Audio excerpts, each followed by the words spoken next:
Good afternoon. The House now resumes. Please be seated. Thank you.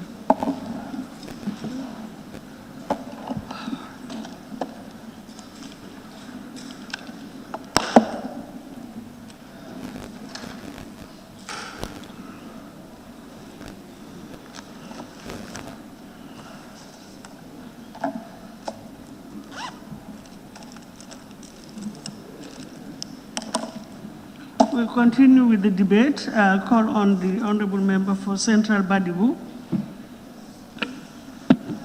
Thank you, Madam Speaker, for giving me the floor. Madam Speaker, I would like to acknowledge CRC for the wonderful job done. And I also want to thank National Assembly members for coming up with such an important act. Honorable Speaker, I want to thank Gambian people for the cooperation shown during the entire process, those at home and those abroad.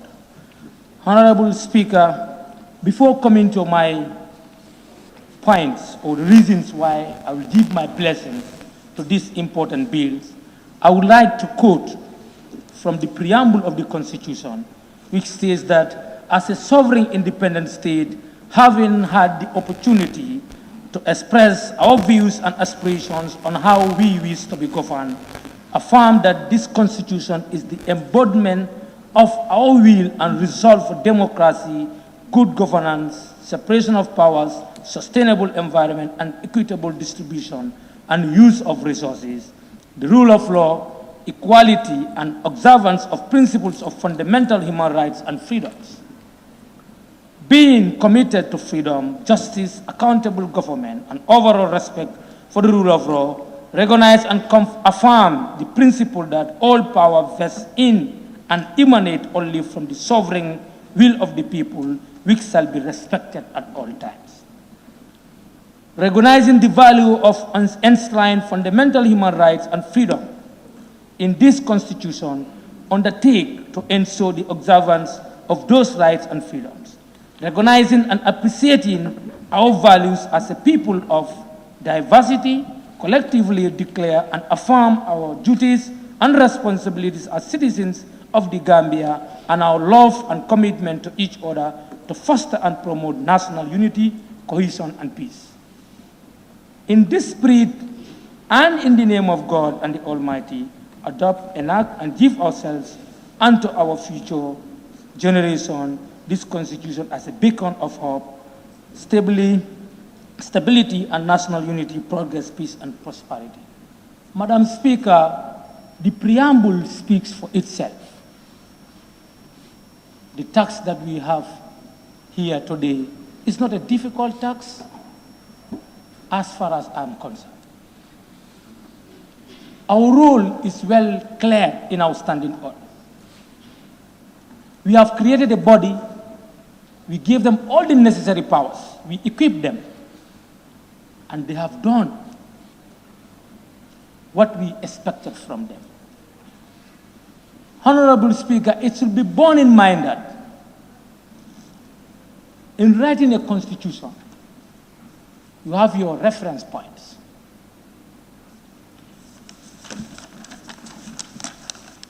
The people who are mandated to carry out these tasks put the following into consideration. Meaningful engagements were done. Opinions of political and constitutional writers were consulted. Constitution of the Gambia, both 1970 and 1997, was consulted. And constitution of other countries as well. Customs and conventions, previous constitutions or judicial precedents, consequent assembly. These are the sources of constitution. In anywhere you are writing constitution, you must get your sources. And I believe CRC have done justice to the cause, Madam Speaker. Madam Speaker, with your permission, I will also want to quote from CRC in the report The democratic and peaceful change of government had happened in December 2016 was a watershed moment in the history of the Gambia and indeed African politics. The advent of the new government of President Adam Barrow in January 2017 brought very high hopes in many Gambians that the country was embarking on an important journey to build a democratic, just, and prosperous society. Madam Speaker, this is a journey, and we are part of the journey.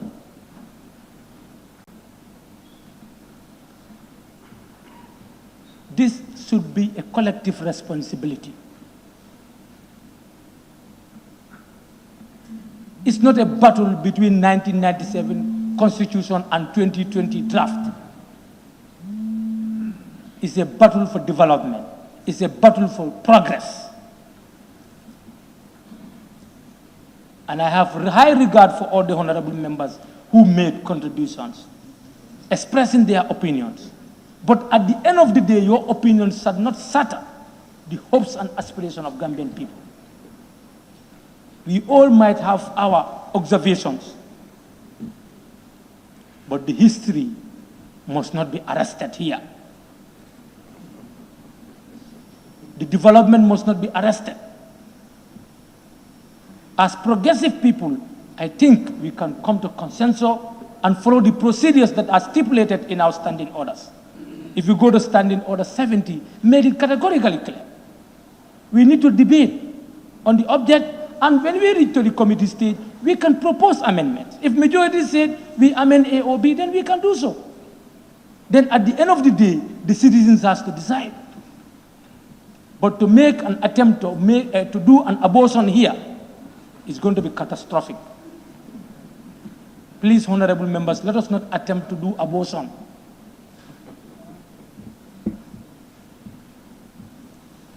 Honorable Speaker,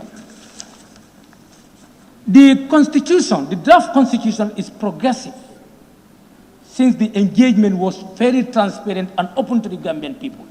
There is no single stakeholders that we are not consulted during the review process. Honorable Speaker, the fundamental rights, the rights that we are born with, the natural rights, are all enshrined in this draft Constitution, and they are well safeguarded. Members talk about separation of powers. Yes, the time that Montesquieu, the French philosopher, was having this idea of separation of powers.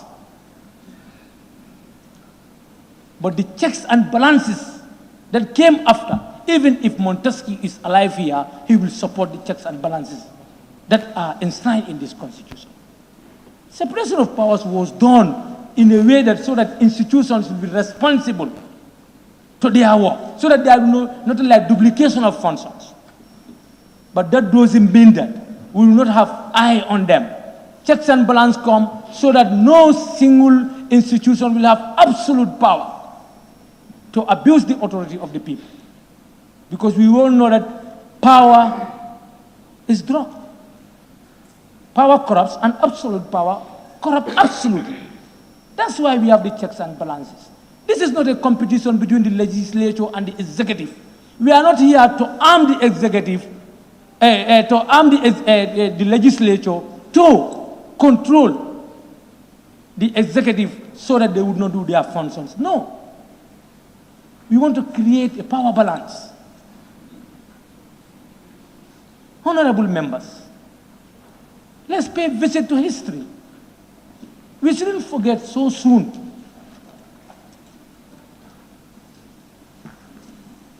Honorable Speaker, the powers of the presidents were well articulated. In clause 88, if you go there, all the powers are there that the president can use to develop a country. What powers are you now talking about? It will be disappointing to say that all the powers are taken from the executive. No. Powers are not taken from them. That's why sometimes I believe we don't read.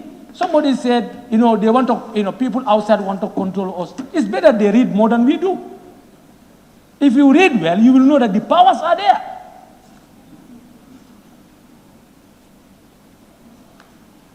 The reason why we are called honorable men and women sometimes some of the members, they don't want to be called honorable. Yes, I can see the reason. If the decision is not honorable, the ideas are not honorable, then you will not like to be called honorable. Honorable Speaker, if you go to the Constitution, the term limit is well specified. And in 2015, there was a meeting, ECOWAS meeting, AU meeting, Gambia was represented. Gambia and Togo refused this term limit. So if we abort this Constitution, it means that National Assembly members are not also supporting term limit. This is the same message that we are telling Gambian people and the world at large. And it should be borne in mind that Gambia is not an island. We are moving and we must move as a country. Honorable Speaker, the Constitution is religious friendly. There is no single religion that is given the power to abuse other religion. If you look at section 3 of the draft,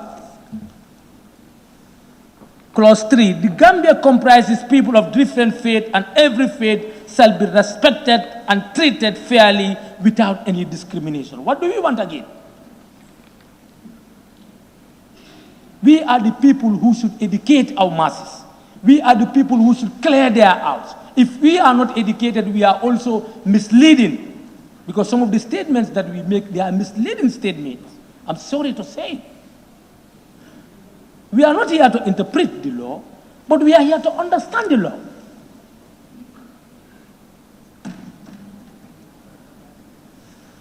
Honorable Speaker, political parties, in the new draft, we can see to it that accountability and transparency is enshrined in. So the political party, we will know their source of funding. Who is going against that? If the political parties serve as the alternative government or the government in waiting, they are not transparent, nobody knows how they are getting their funds. If those people come to power, what will they do to us?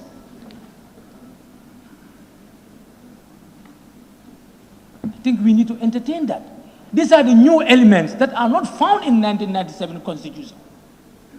Nobody is claiming that 1997 Constitution is totally wrong, but it needs to be adjusted.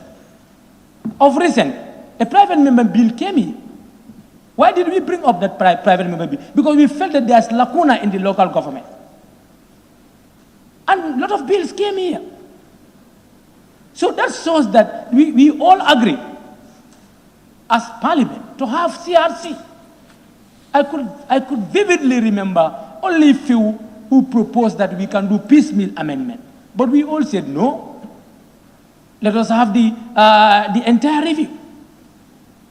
So today, if we shall, or we should come here and say A should be removed, B should, at the end of the day, one of the honorable members said, what we might remove here might not be the wish of the people. So that also has a lot of implications that we need to look at. But this constitution, this is the Gambian people constitution. Let's give them that opportunity to design. And there is, I can test that. No MP did a political opinion poll on your people. Maybe if 10 people call you from your constituency, is that a proper representation? Support or not support? No. So quoting saying that my people call me, no. Please, let us be sincere to ourselves. They might call you, but they are not the true representative of the constituency. You should do real opinion collection and see if majority say this, you say that. Honorable Speaker, principle of decentralization is also captured in devolution of powers. We want to equip our local government authorities. And the new constitution has given us that opportunity. So that we will have proper decentralization. So that development will be coordinated at the grassroots. So that everybody will have a sense of belonging. The 1997 Constitution also have it. It talks about decentralization. So you can see there are a lot of things borrowed from 1997 Constitution. That's why I'm saying unless we are not reading, but if we are reading, we can see a lot of similarities. Honorable Speaker, the Constitution is youth-friendly, as one of the honorable members said. We talk about youths are the cream of the society. They are the today's and future generation, future leaders. And the youths are captured in the Constitution. So who are we to say no to the Constitution? When the cream of society, are really factored in, how they will be, oriented, how they will be supported, how they will be educated, how they will be self-reliant. Honorable Speaker, coming to the culture, the customs are all factored in the Constitution, as well as 1997 Constitution. 1997 Constitution gives us the mandate to promote our culture, which is there to foster unity. And it's the same that has been replicated in. Honorable Speaker, talking about citizenship, one of the honorable member mentioned that if you have a family in abroad, they want to be a citizen, it's not catered. I want him to read properly. We have what we call citizenship by descent. If your grandparents originated from Gambia, you can claim citizenship. The procedure is very clear. There are a lot of steps that if you want to be a citizen of a country that you can be. You can be. It's there. By naturalization, by birth. So what do you want? Do we need more schooling on the Constitution? If we need more, let's request for that. Honorable Speaker, the specific rights. We have a lot of rights in the 1997 Constitution. But the new element that I have seen in is elderly people. And these people need to be supported. We all know that aging is obvious. It must come. Some of us, one day, the strength that we talk in this parliament will be out. So we need support. So if we don't cater the all ages, social protection in the Constitution, where will our society be? Honorable Speaker, coming to National Security Council is properly enshrined in the Constitution. And we are all witness to security reform that has failed in this country. It failed because there was no proper sense of direction. Now we have a Constitution that can guide us, that can save us, that can protect this nation.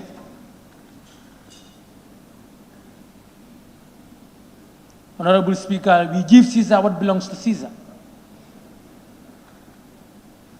We give Caesar what belongs to Caesar. The job done by our own uncles, our fathers, our brothers cannot go in vain. We have to celebrate them. It's difficult if we are given a topic to write 1,000 words or only 500 words, some of us will not be able to do it. You know how difficult to come with a thesis or a project. We all know. So let's celebrate our people. These are our pioneers.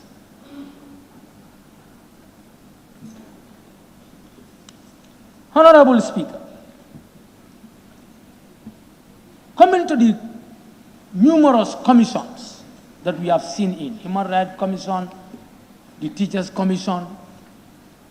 For years, since independent teachers, we are suffering in this country. We don't talk of health workers. Time has come for them to be emancipated and to be in charge of their own problems. Let's give them the opportunity. Let's give them trial. There is nothing impossible.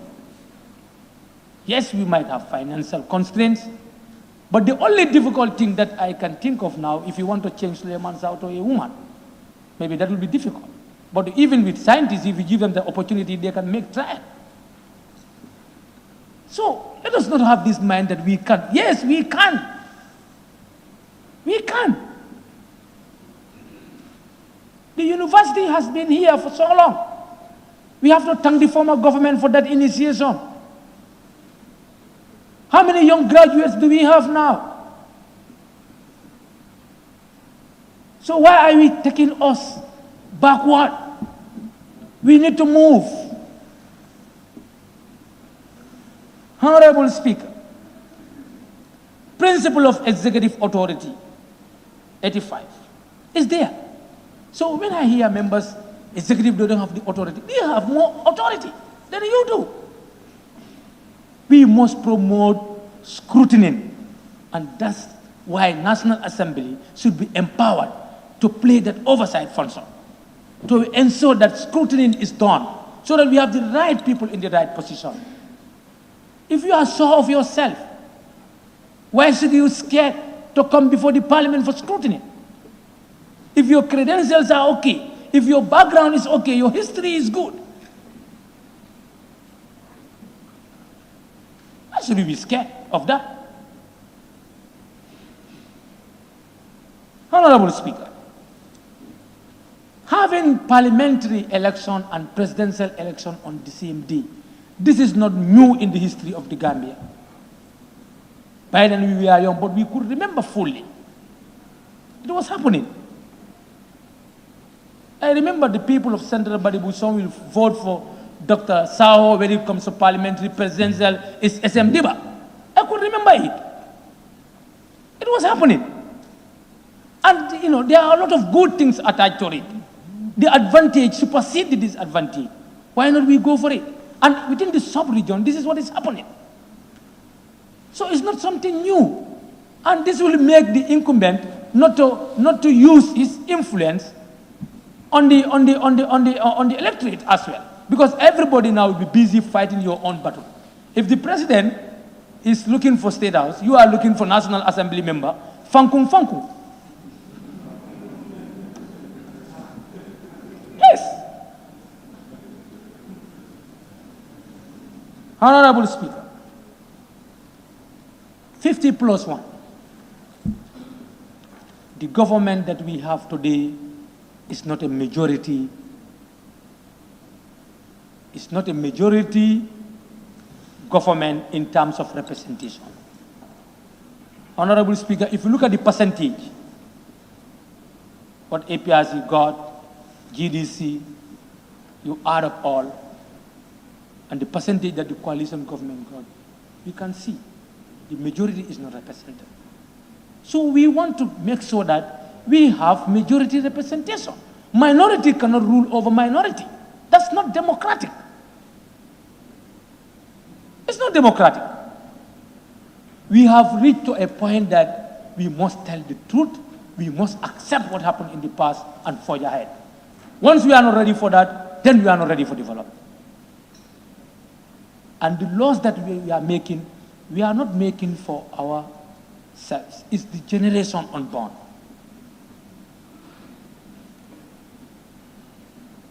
Honorable members, I'm making this special appeal to you. Let's give the bill a chance to move to the other stage. We have our concerns. No constitution is 100% good on earth, but you must give chance. And I want to enlighten one of the honorable members that nomination now is out of this new constitution. That's why I still said we don't read. Nomination is out of it. So I didn't believe we have time to read more. It's going to minimize the interventions that we make. And Honorable Speaker, in conclusion, with your permission, I would like to quote George Washington, the former president of the United States of America. I wish the Constitution which is offered had been made more perfect, but I sincerely believe it is the best that could be obtained at this time. From a variety of concurring accounts, it appears to me that the political concerns of this country are in a manner suspended by a thread. That the convention has been looked up to by reflecting part of the community with a solid solicitude which is hardly to be conceived, and that if nothing had been agreed on by that body, anarchy would soon have ensued. I'm not saying that anarchy will come, but in Parliament, failing to give the citizen the right to decide how they will be governed is coup d'etat. It's coup d'etat. It's tantamount to coup d'etat. So let us not find ourselves in that situation. Let's do our work and give it to the other people to do what they're supposed to do. As I said, it's a process. Honorable Speaker Benjamin Franklin also stated very clearly that I confess that there are several parts of this constitution which I do not at present approve. Like the qualification. For me, a president cannot just graduate from high school and somebody graduate from high school become a president of a country. But if you want to come up with that, you create a lot of problem. Because some will see it as you are denying them their fundamental right. But in essence, it's good to have somebody who has a little bit educational background to be able to analyze both national and international issues.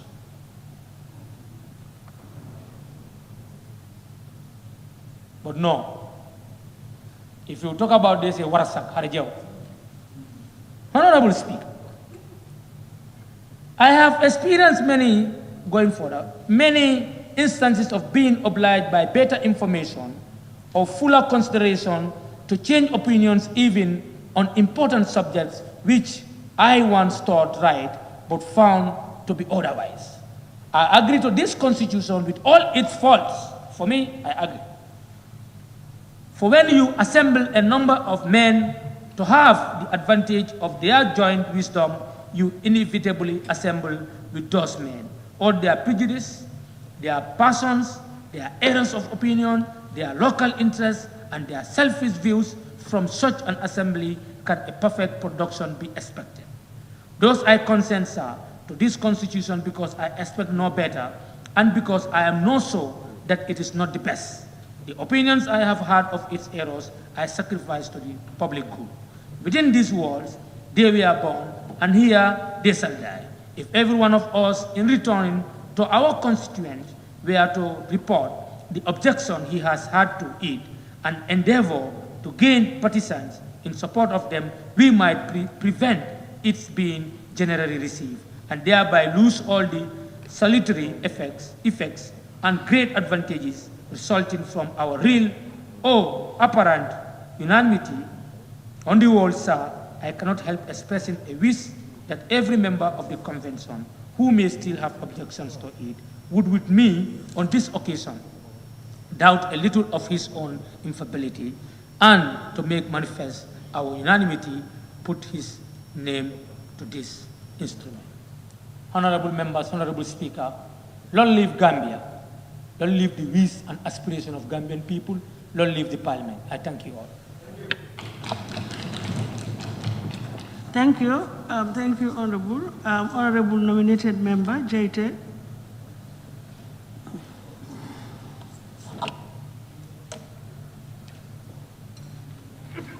Thank you very much, Honorable Speaker, for giving me the opportunity to contribute to this very important and historic moment in the affairs of this nation. I would first start by thanking the CRC, the drafters of this constitution, the new draft bill before us. These are people I have great respect for. Two of the members of this commission actually taught me and imparted knowledge in me. One of them trained me to be the lawyer I have become. And when I was illegally removed from this assembly, I went right back to the office. He gave me back my job and told me, you are only here temporarily. And that was what happened. So I thank them very much for serving their nation. This is indeed great service to nation, for dedicating their time, because all of them are very busy people.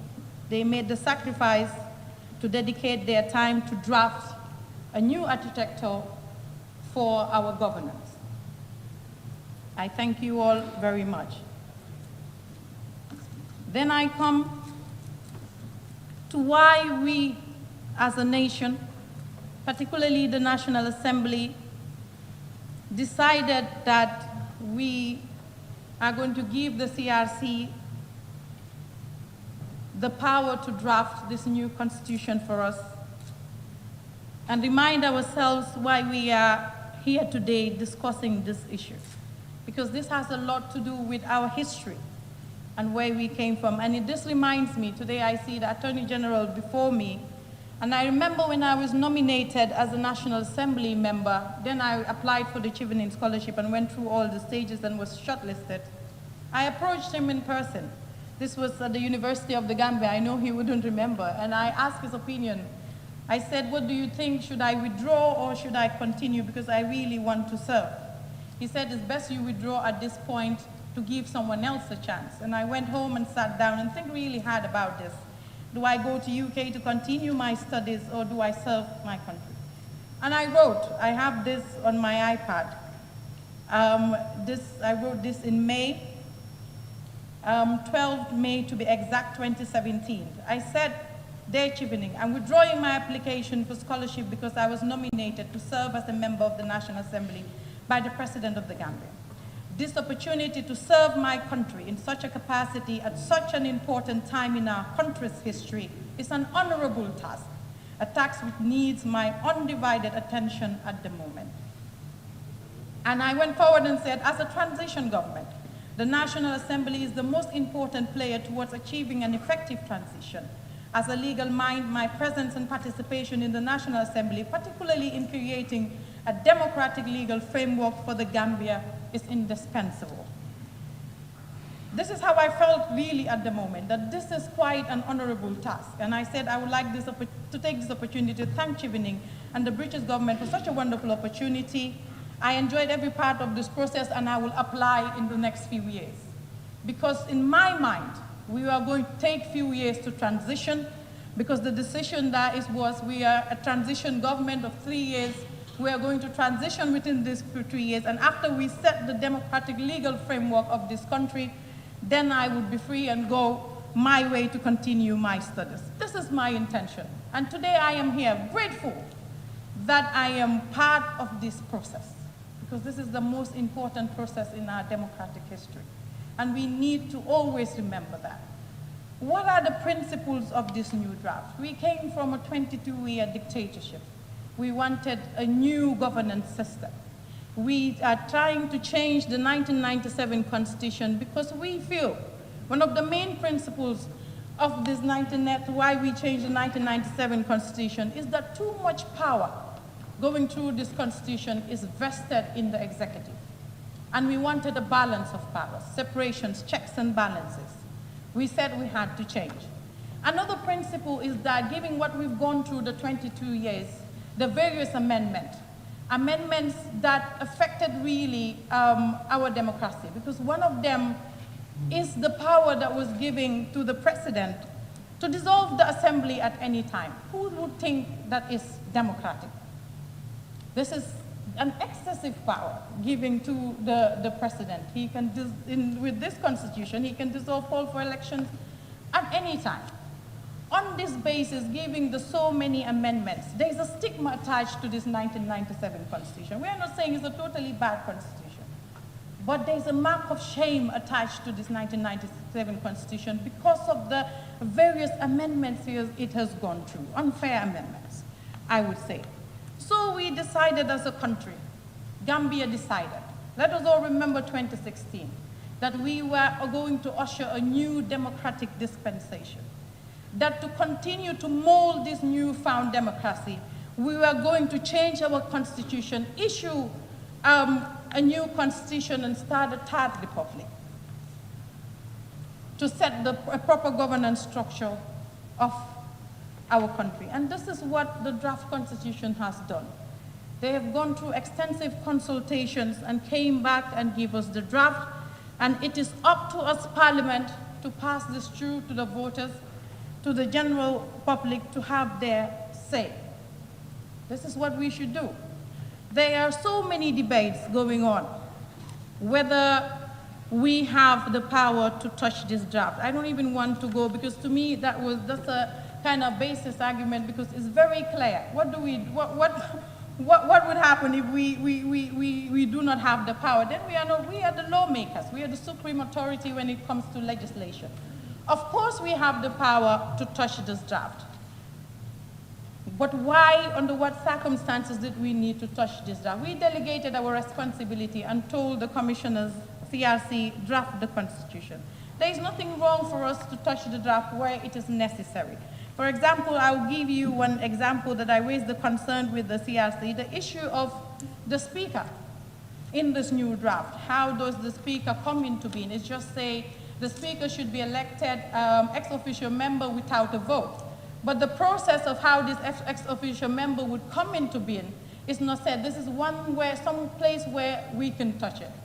To me, I feel touching this draft, whatever we do is to add to it, not to subtract it. And I would say right now, register my support for the new draft. I'm wholeheartedly supporting this, apart from a little things that we can fine-tune during consideration stage.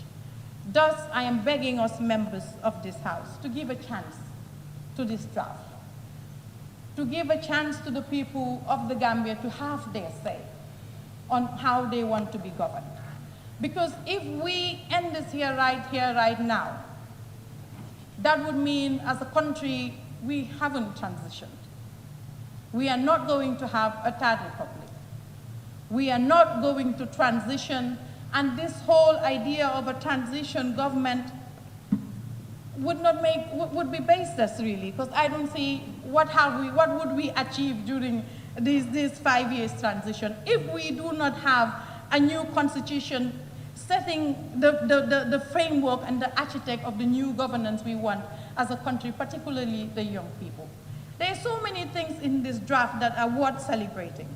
For example, the affirmative action for women to increase our representation. How many of us are here now?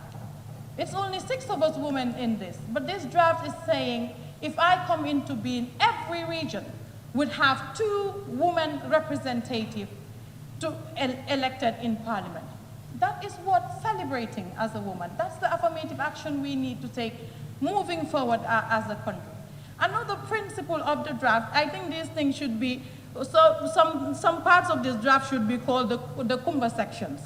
You go to section 143 of this draft, very interesting, and it had a lot to do with the history of this parliament and the case.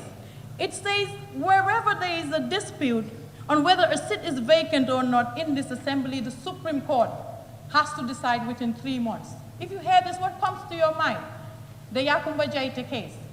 The draft constitution touches a lot on our history and what we've been through, and that is why we have certain provisions included.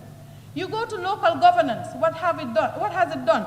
The draft has removed governors from it to make sure that local government can do what they want to do, and elected local government representatives can do what they want to do in their different regions.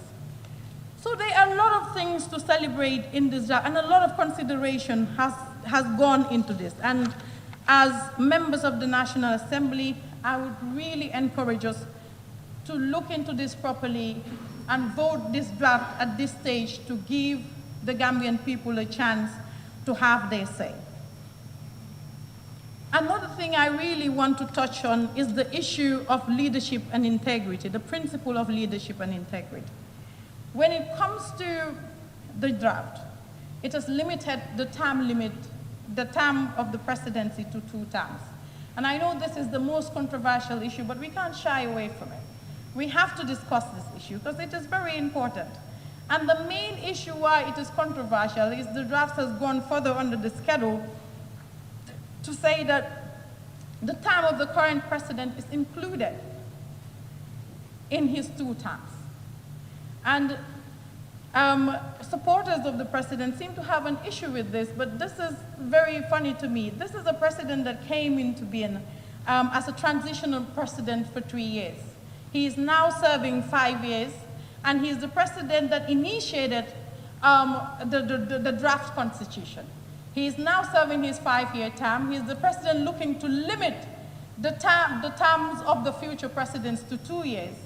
But he doesn't want to limit his own term to 2 years. And they say it is discriminatory to him. Is it not discriminatory to someone or the other future presidents? There are a lot of things, if you say that the Constitution is discriminatory to one person or to the, I could say the Constitution is discriminatory to me, the new draft or the old Constitution. Because this Constitution will not allow me to contest presidential elections come next election, because I don't have the age. I could say that is discriminatory. But this issue about the retroactive clause, a constitution, they are saying a law cannot be retroactive, but the constitution is the supreme law of the land. If it says this is the law, that is the law. There is no issue about retroactive. It is saying this is the law, I am the one deciding this would happen. This is the supreme legislation, and it is repealing the order, so it doesn't matter what is said here. Now, if we pass this, this is going to be the law. So that argument of retroactivity, I think, is baseless, because if one is preaching something, you are to be the first one to practice it. If this is the president that initiated this new constitution and wants to limit the terms of future presidents to 2 years, he should be the first one to set an example in the entire nation and for the entire Africa, because this is the debate going on in Africa. And I think it's very important, and it would be one of his greatest legacies if he starts this in Africa and sets an example. So I would encourage him. And I would also encourage him to end this issue and give this constitution a chance by just making a statement saying, I am supporting my own constitution that I initiated, and the debate will end. This is for the principle of leadership and integrity.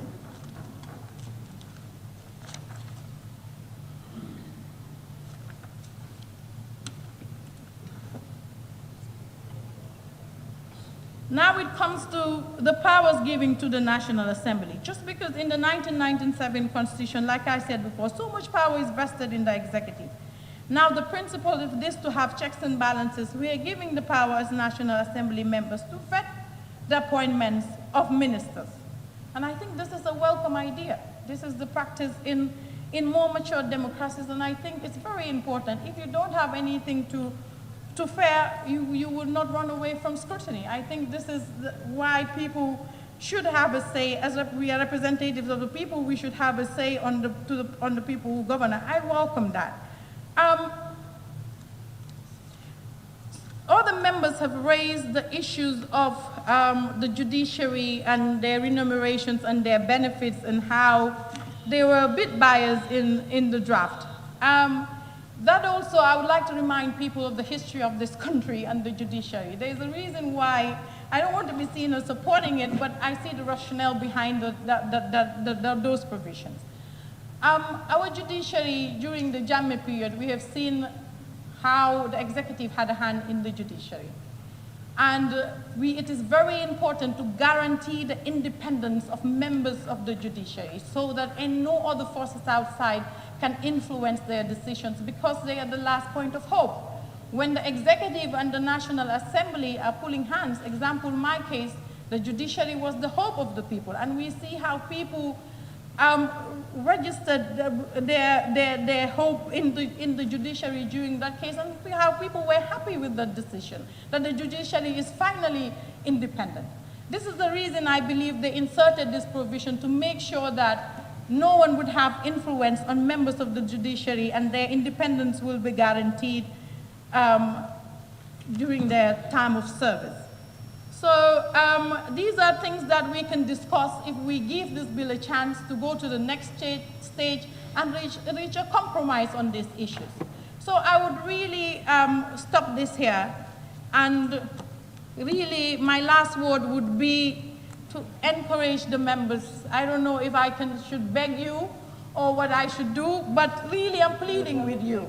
And this is very personal to me, and I know to a lot of Gambians are looking forward to this, and we are on the good side of history.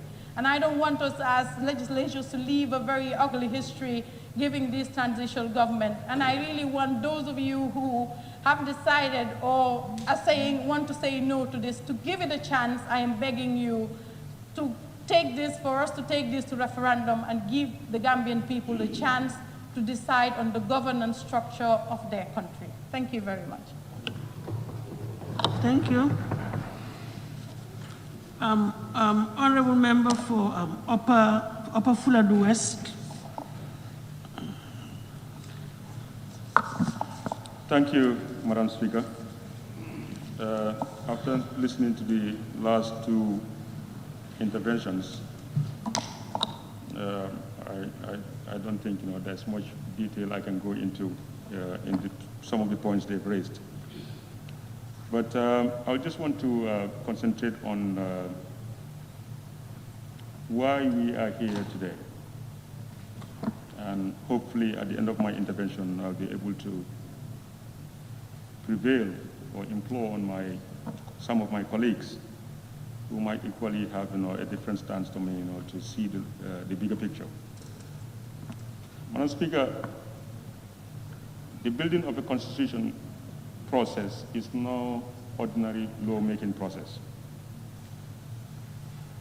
because unlike the conventional laws, the National Assembly doesn't enjoy, or we don't enjoy, an unfettered power and authority to pass the Constitution. Because the Constitution, as the supreme law of the land, and its contents originates from the sovereign people and is adjudged or settled by them. And as the collective voices of the people, our job today is informed by Section 101, Section 102, D and E, and Section 226, subsection 1 to 9 of the 1997 Constitution, which provides for us processes and the steps that we need to take as a matter of law. In principle, and in considering their context as a people, as a sovereign people, the Gambians looked at their past experiences, present experiences, and future aspirations, and as a sovereign, who are only answerable to God, the Almighty, freely and fairly express their views and visions within a greater context and by the greater number, as soberly captured by the CRC. And going through the preamble of the Constitution, you will notice that the people have time and time again emphasized that they are the dignified and they are the original bearers of all powers in all shapes, sizes, and forms. And with their power, they gave significance and legitimacy to the framework of institutions that form the government and determine on who exercises the power and authority of the state, how we do it, in what proportions, and for what purposes. They again emphasize that as they are answerable not only to God, we are answerable to them, or their elected representatives who act on their behalf. And that's why, Madam Speaker, with and on behalf of their authority, we develop and execute policies and enact laws to maintain that sovereign dignity against any unlawful act or action of an individual, group, or even a foreign nation. And in that same vein, we were able to use their power to establish the CRC the Constitutional Review Commission in an act in 2018, giving it the mandate and powers to conduct an exercise on behalf of the people as our electorates. And the CRC, dictated by this mandate, the Constitution of the Gambia and other laws of the Gambia, did a fine job. These are a collection of Gambia's finest men and women of impeccable character, integrity, commitment, determination, and unquestionable wealth of knowledge and track record in this field. Madam Speaker, the CRC preserved the spirit and the belief that in order to meet the objectives and the goal that they are set out to do by building a constitution that reflects the views and aspirations of the people, they have to first do it through a nationwide and even beyond consultation, because they believe that the outcome of a constitution building is only legitimate when it is broadly accepted and nationally owned.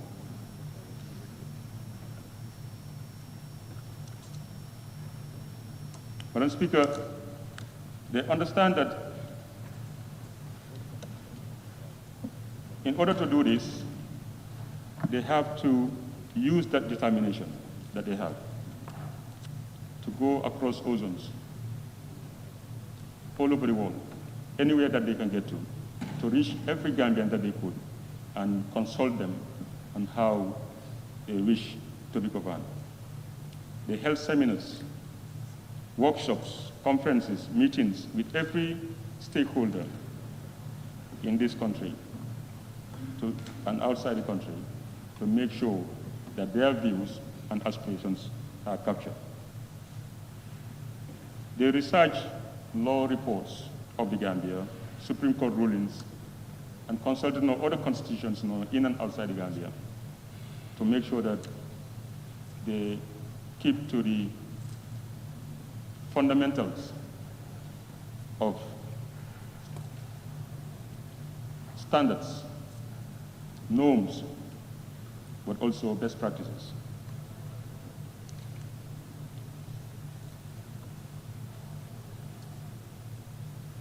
The draft constitution that is before us now, Madam Speaker, is, the contents of it now are captured in 20 chapters and four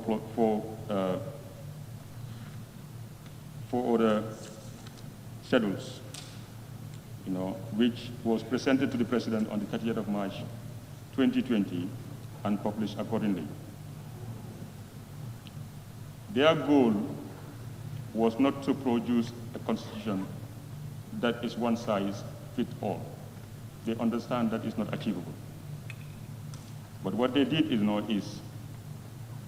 to reflect the greater aspirations and views of the Gambian people.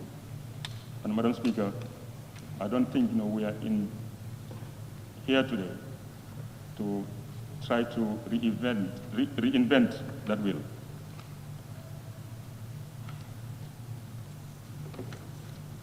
The draft constitution, we will all agree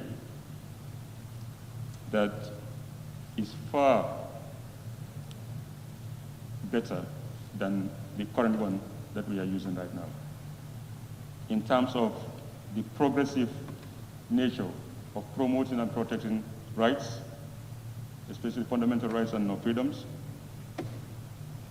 our national values, administration of the state, leadership and representation, amongst others, while ushering a new era of hope, peace, unity, national cohesion and reconciliation, democracy, justice, respect for the rule of law, transparency, and accountability, leaving behind rights abuses, social divisions, corruption, injustice of all forms, and impunity.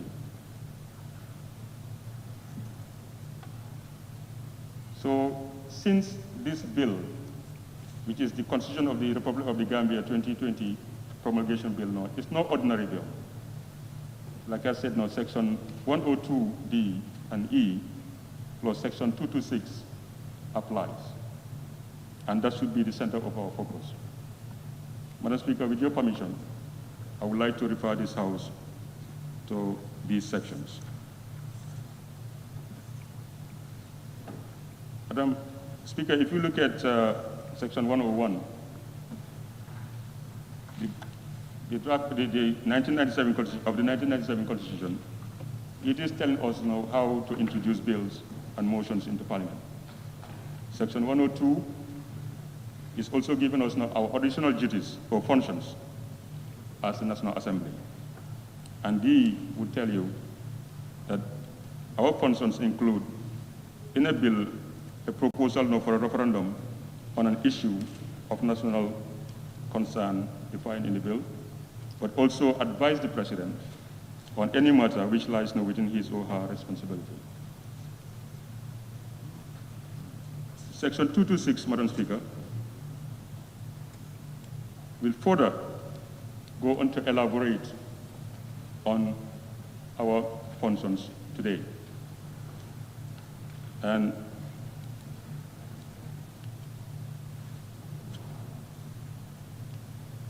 it would clearly state, if you allow me, Section 1 would tell us that subject to the provisions of this section, an act of the National Assembly may alter this Constitution. Subject to subsection 4, a bill for an act of the National Assembly under this section shall not be passed by the National Assembly or presented to the President for assent unless before the first reading of the bill in the National Assembly, the bill is published on at least two issues of the Gazette, and the latest publication being not less than 3 months after the vote. And the bill is not introduced into the National Assembly not earlier than 10 days after the latest publication. I can go on, Madam Speaker, but you will understand that so far the bill has fulfilled all these requirements. But the point I want to raise here now is in Section 4, Section 226, subsection 4, where it says that a bill for an act of the National Assembly altering any provisions referred to Section 7, which is mainly dealing with unchanged clauses, shall not be passed by the National Assembly or presented to the President unless, for assent, unless the bill is published and introduced in the manner required by paragraph A of subsection 2. So basically, any alteration that we do here, either at the consideration stage, it means the whole process has to start all over again. And considering the time frame of the proposed timetable now from the IEC, is that what we want to do? Because the 2021 elections is fast approaching.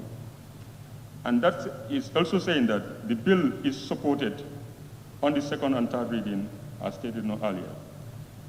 But what I want the Minister to help me here now is, it's also asking this same bill now, after any alteration, amendments or additions or whatever repealing, that the bill has to be referred by the Speaker to the Independent Electoral Commission, and the Commission has, within 6 months of such reference, held a referendum on the bill.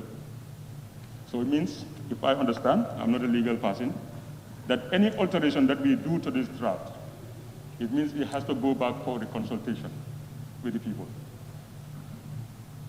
Because we have changed what the CRC has now viewed as their views and aspirations. So, yes, we have powers to do those alterations. No, there's no question about that.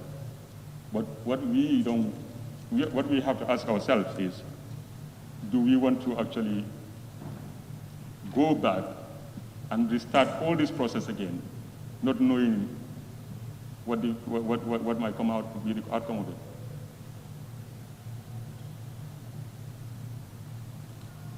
Bear in mind the stage at which we are right now. I understand. We are at the second stage, dealing with the I principles. understand. Yeah. So, as we are debating, Madam Speaker, the question here is, many members have raised concerns, and I have concerns too, with this draft constitution. But should we want to reflect those concerns in this draft constitution or at the consideration or at any point, what are we doing? Are we not frustrating the process itself? Like I said, I have clauses that I have concerns with. And some of the members raised some points here that are equally the same, like the retirement package of judges, the speaker's election without vote, immunity of NAMs, elections of SAFOs, citizenship, qualification of a president. Because, Madam Speaker, there is a philosopher, and I will quote Joseph Demosthenes, who said that people get the leaders they want, that they deserve. Right or wrong, Madam Speaker, we have set a very high bar for ministers, directors, ombudsman, commissioners of commissions, but yet we don't mind if our president is as unqualified as, or just qualified as a secondary school leaver.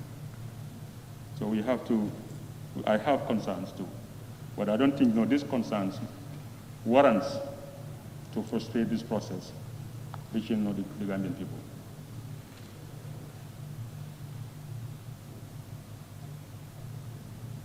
I have also had concerns from some members who went as far as raising the point that the CRC have basically stole some other people's work, like plagiarization, that what they did is basically wrong.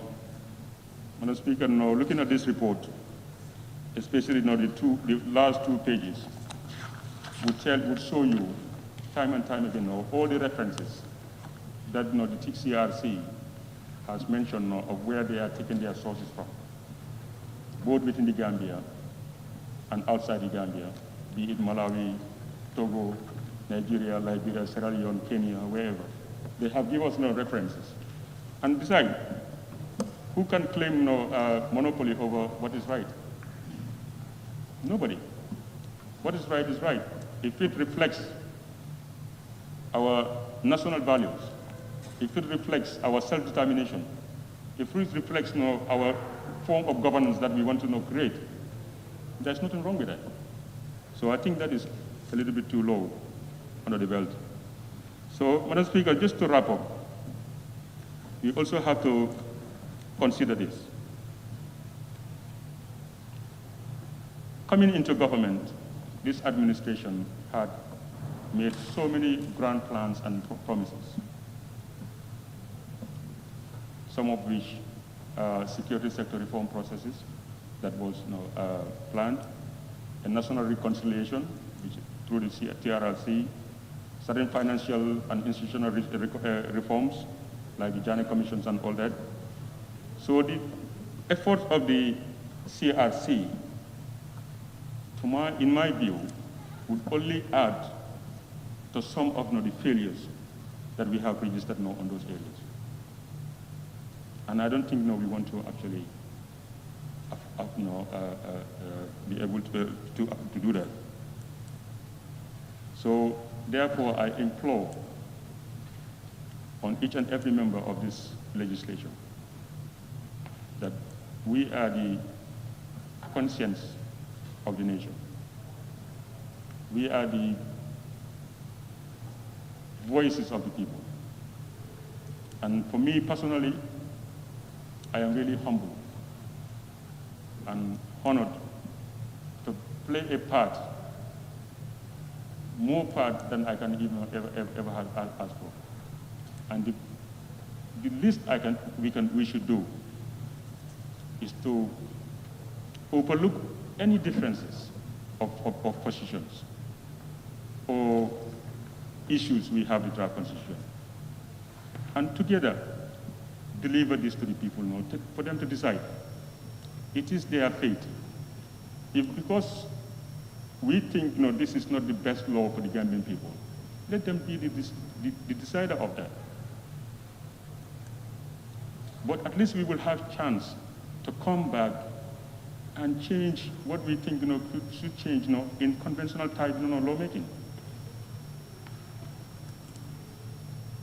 And Madam Speaker, I want to remind myself and everybody in and outside these chambers, particularly the media, the CSOs, the civil society organizations, rights activists, political parties, pressure groups, better for women, youths, disabled people, and other minorities. And of course, ourselves as NAMs, being the representative of the people, that constitutions alone do not guarantee peace. They do not guarantee our political, social, and economic welfares and advancement. We have to be vigilant. We all have to play our part and ask for every position that is agreed in this draft constitution. Because without which, it can be a futile exercise. On that note, Madam Speaker, I want to thank you for your time. Thank you very much. Honorable members, we're coming to the tail end of the debate. I have few honorable members on my list, so I just want to ensure that final call, can I take those who want to still take the floor? You see, we need to do that for management of time purposes. So normally, you see, where are my aides? They're not around. Okay, let me take the, Law knew me, I thought I gave you the floor. Yes, oh yes, I remember vividly. Serekunda, yes, Serekunda West. Yeah, you did. I'll check my list, but I know you did. You congratulated somebody for. I remember very well. Yes, Lower Fuladu. Jara West, yes. You see? Kusumbala. No, you will be next. Kusumbala, Lower Badibu.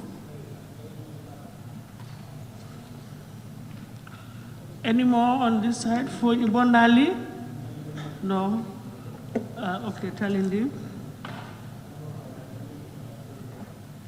Madam, I had mine. Yes, okay. That's Bakau. Yes, but I prefer to withdraw because enough is hard. I said I wanted to withdraw because I have had enough about the contribution, so I'll reserve mine up till committee stage. Is that okay? I want to withdraw. Yes. Okay, very well. Yeah.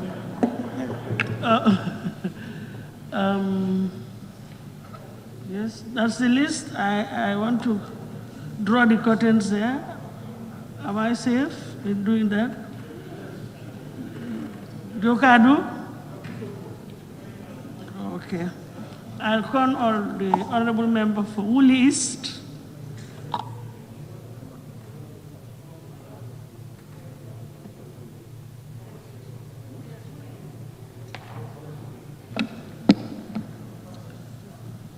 Thank you very much, Honorable Speaker.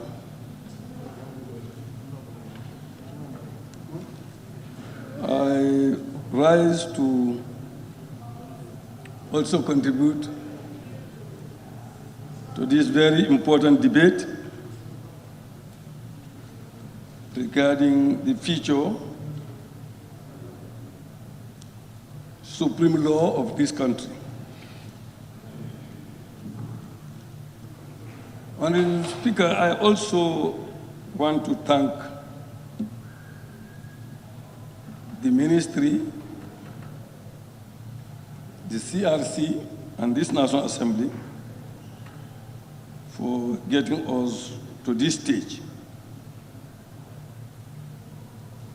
I want to thank the CRC for fulfilling their mandate to review and deliver this draft to the country successfully.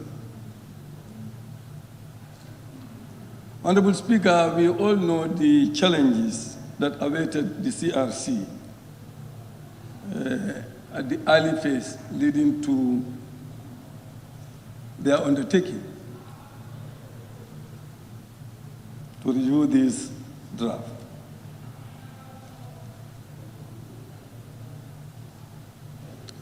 I believe that we have given them sufficient mandate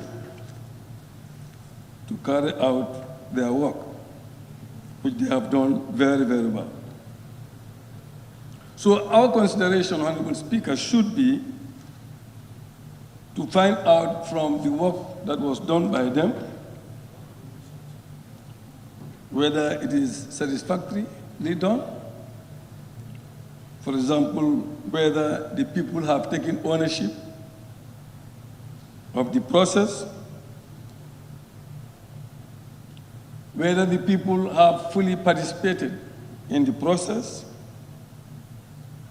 whether the human rights framework has been the cornerstone of the review process. These are some of the issues that we must look at in our process to review it or to scrutinize it.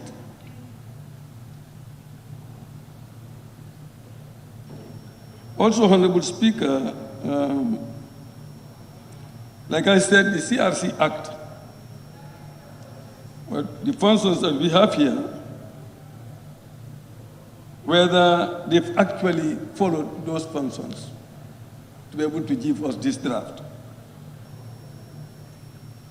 I can read them. Functions of the Commission. A, to seek opinion and take into account such proposals as it considers appropriate. To review the 1997 Constitution, adhere to national values and ethos, safeguard and promote the following matters. 1, the existence of the Gambia as a sovereign independent state, the Gambia's republican system of governance, including its democratic values, and respect for and promotion of the rule of law and fundamental rights and freedoms, the separation of powers, national unity, cohesion, and peace, the importance of ensuring periodic democratic elections based on universal adult suffrage, including the introduction of term limits for serving in the office of president, and the Gambia's continued existence as a secular state in which all faiths are treated equally and encouraged to foster national cohesion and unity. Honorable Speaker, these are the main functions that have been identified for the CRC to use during the review process. Then I will also add some criteria which I believe is important to see whether they have captured that as well.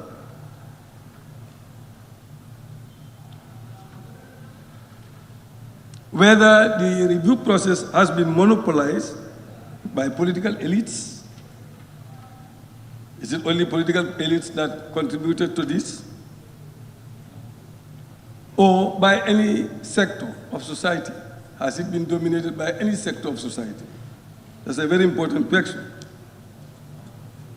Whether any external organization or even a patronizing state had tried to dominate the process. Whether the CRC has looked at our local realities, sensitivities, our tradition, and other needs, whether those are properly taken care of Those are some of the important issues that we need to look at. So in my view, as a stakeholder, I have met the CRC, I believe it's more than 5 occasions, and exchanged issues with them. And I know they have also gone to my constituency. And the people have their say. But we must be careful. Sometimes what the people would tell the CRC should not be in the Constitution. If the people say, for example, the wealthy people say, the second capital of the Gambia must be Sutukondi, should the CRC put that? And when I come here and say, well, my people said, you know, Sutukondi should be the capital, but I did not see that in the distance, so I'm not going to support it. That would be very parochial on my part. We should look at the major principles to see whether they are captured. We will never have a constitution that we will not come here to amend. Depending on the circumstances, we will always come and amend something. It will never be perfect. We have been told over and over, that we will never have a perfect constitution. There is no constitution in the world which is not being amended, depending on their time. Honorable Speaker, the other question is whether institutional safeguards are in the draft constitution. I believe that the judiciary,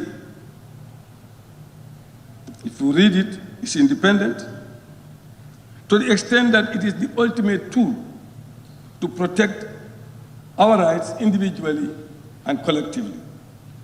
That has been captured based on my reading and understanding.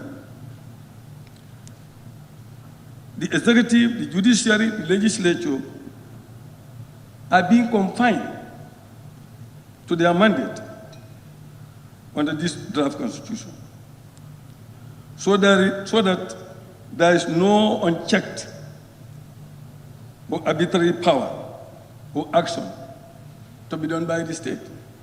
That has been fully captured by the draft.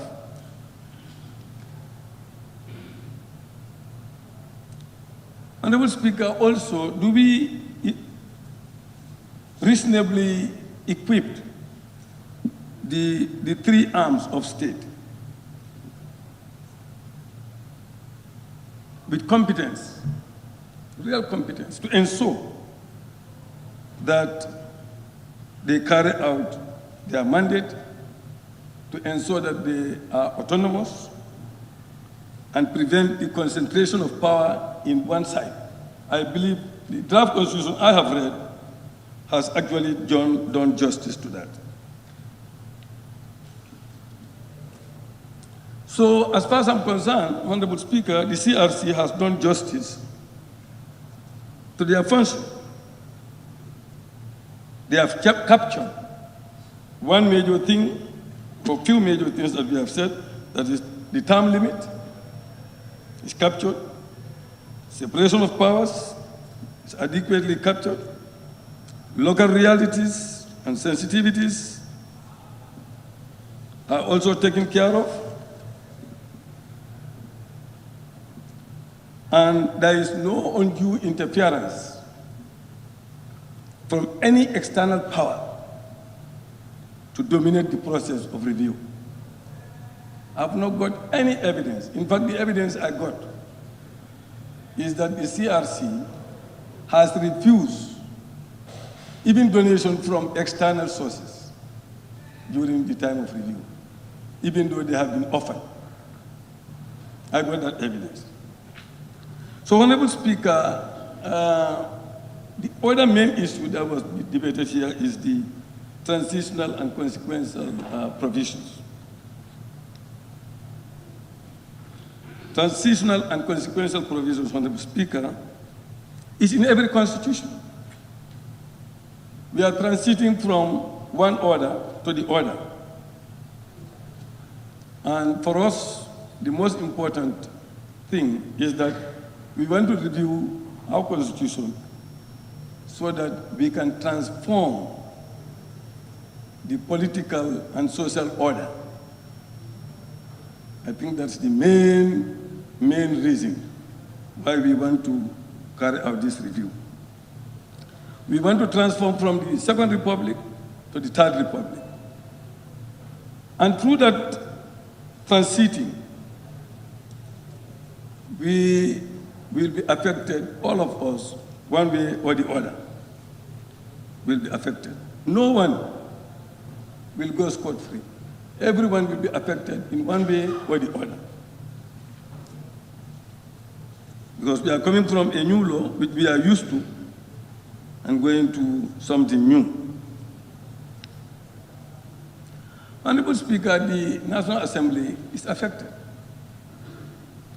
Our term of tenure of office is limited by this draft.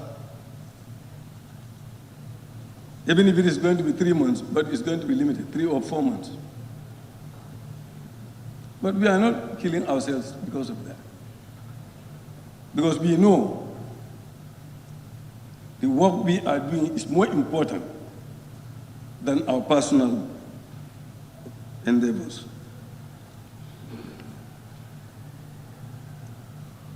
Honorable Speaker, I am being bombarded here that the incumbent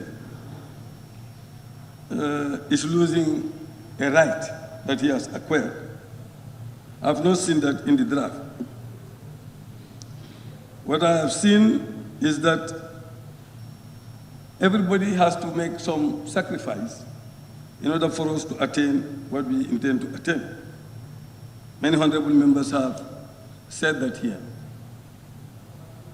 that to set an example, you will have to make some sacrifices.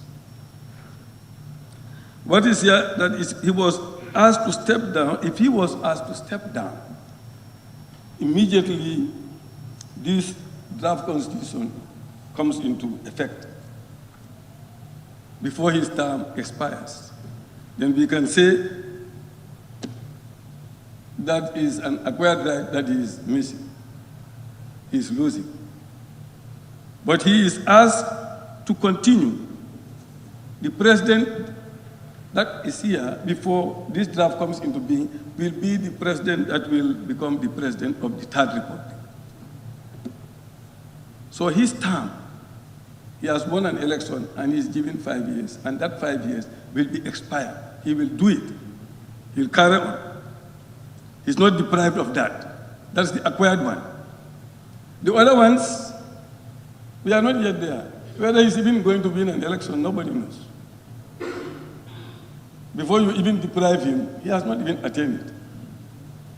So nobody has deprived him of that right. But we all want to limit our presidents to 2 terms. 2 terms. And this constitution ensured that the incumbent has these 2 terms. If he says you are going to be limited at this first term, then we can say, well, you know, we said 2 terms, why are we giving him only 1 term? But we know that we have leaders like Mandela. To give a very good example, they decided to go for only 1 term of 4 years, to set an example. So we are asking him to have 2 terms. What you want the others to have it, but don't go beyond that. That's what the draft constitution is saying.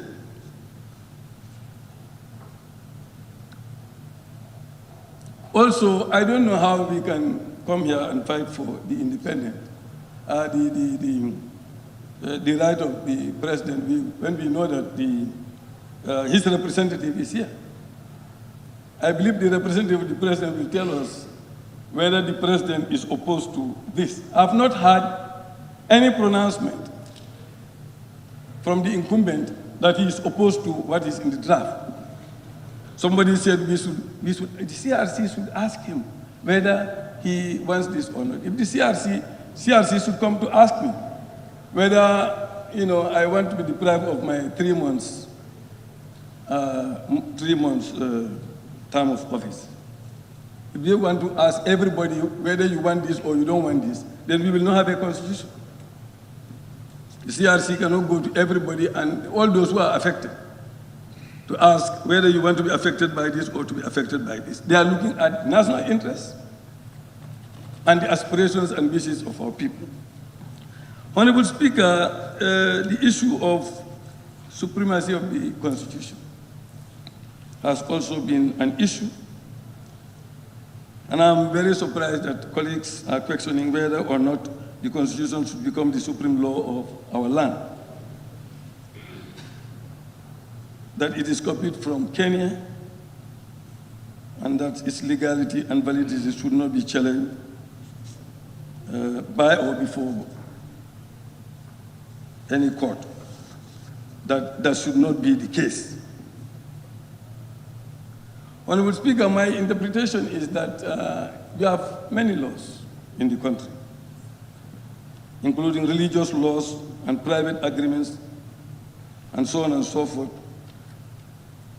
But we are looking for a law, a supreme law, that all other laws will be consistent with. And that's why we go into a referendum, so that the majority of Gambian people will vote and decide that that becomes the case. So you can go to any Bantaba and oppose the legality and validity of the Constitution, but you cannot do it before the court. You cannot go to court and say this Constitution is not a Constitution. This Constitution is not important. You cannot say that in court. That's what it is saying. Do it anywhere else, but don't do it at court. The court will not allow you to do that. You cannot question that in court. Honorable Speaker, how many republics? We are talking about a republic, not a monarchy. In a republic, the Constitution must be the supreme law of the land. If you go to the US, it says, which many people quote, the Constitution is the supreme law of the land, and any law that conflicts with it has no force. That's in the US Constitution.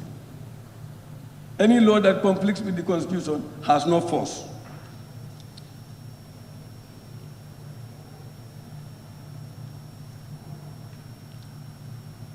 In this Constitution, 1997 Constitution, it says the Constitution is the supreme law of the Gambia, and any law found to be inconsistent with any provision of this Constitution shall, to the extent of inconsistency, be void. That's this one. Our own. Before we talk about Kenya, this one is what it says. So in Nigeria, Ghana, Uganda, other republics, even in Lilliput, when it's a republic, the Constitution will be the supreme law of the land. So that's the issue. Honorable Speaker, the draft has so many innovations. I've gone through this draft, so many innovations, innumerable ones, that has done justice to improve the governance of this country. And these are fair provisions which can only take us further and not backward. The objective is to review the transformation of the political and social order of our society, and I believe that is adequately captured in the preamble of the draft.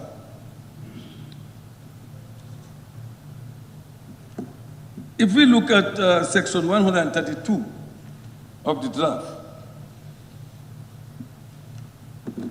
we will see that is private prosecutions. That was not in this one. Private prosecutions. Many times police will be reluctant to take certain cases to court, or to take certain individuals to court, or to prosecute certain people, because they call them big men or big people. But maybe they have committed crime against individuals. Trample on the rights of other individuals.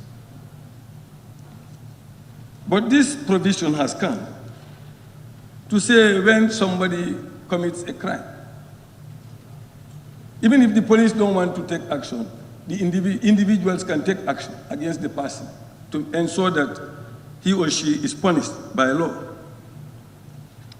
Honorable Speaker, if you look at loans, we all complain about loans, grants, and government guarantees.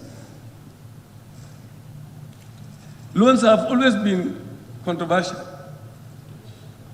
Some of us, in fact, asked for some kind of study to ensure that we have some control over these loans, to ensure that we don't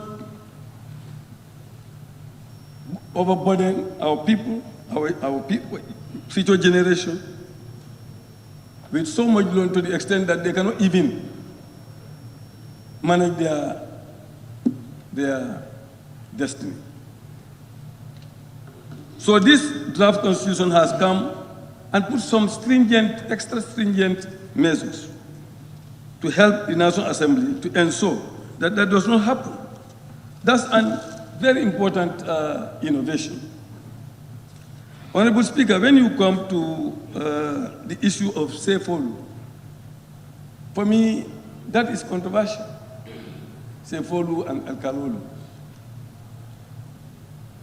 With Sefolu, you have an election, which is okay, since we agreed to an election. But then they said for life, when you win an election. And in a republic, in a democracy, somebody who is elected should also have a term limit, so that people check again whether they want that person or not. Has it been serving them the way they want to serve them? And what are they going to be their functions? Even though that is left to us. They say we can come with a provision and give functions to chiefs. But I believe that needs to be put here so that we know when we are going to make them live, are they going to be ceremonial? Or are they going to continue to be magistrates? Because they are magistrates and they are administrators. They are doing all these two things in the districts. So for me, if we are going to make it election, then we have to give them a period.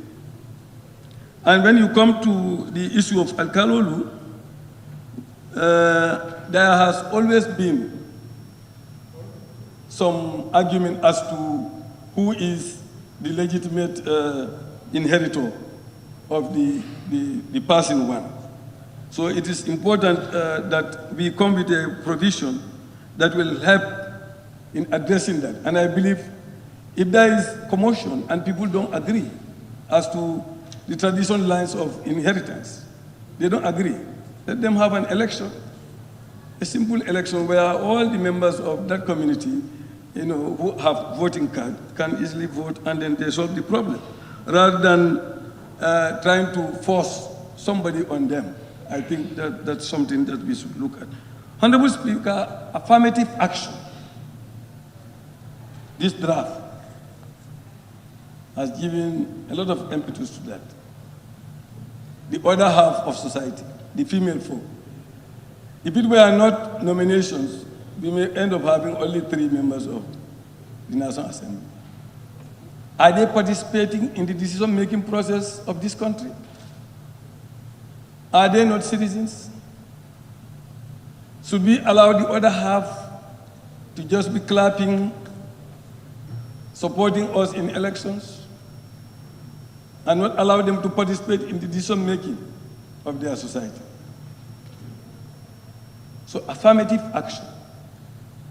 We should not oppose affirmative action because it's helping others to join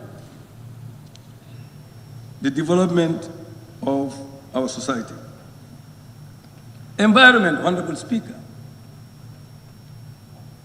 This draft constitution has made the environment a fundamental human right, which is not in the 1997 constitution. It's not there.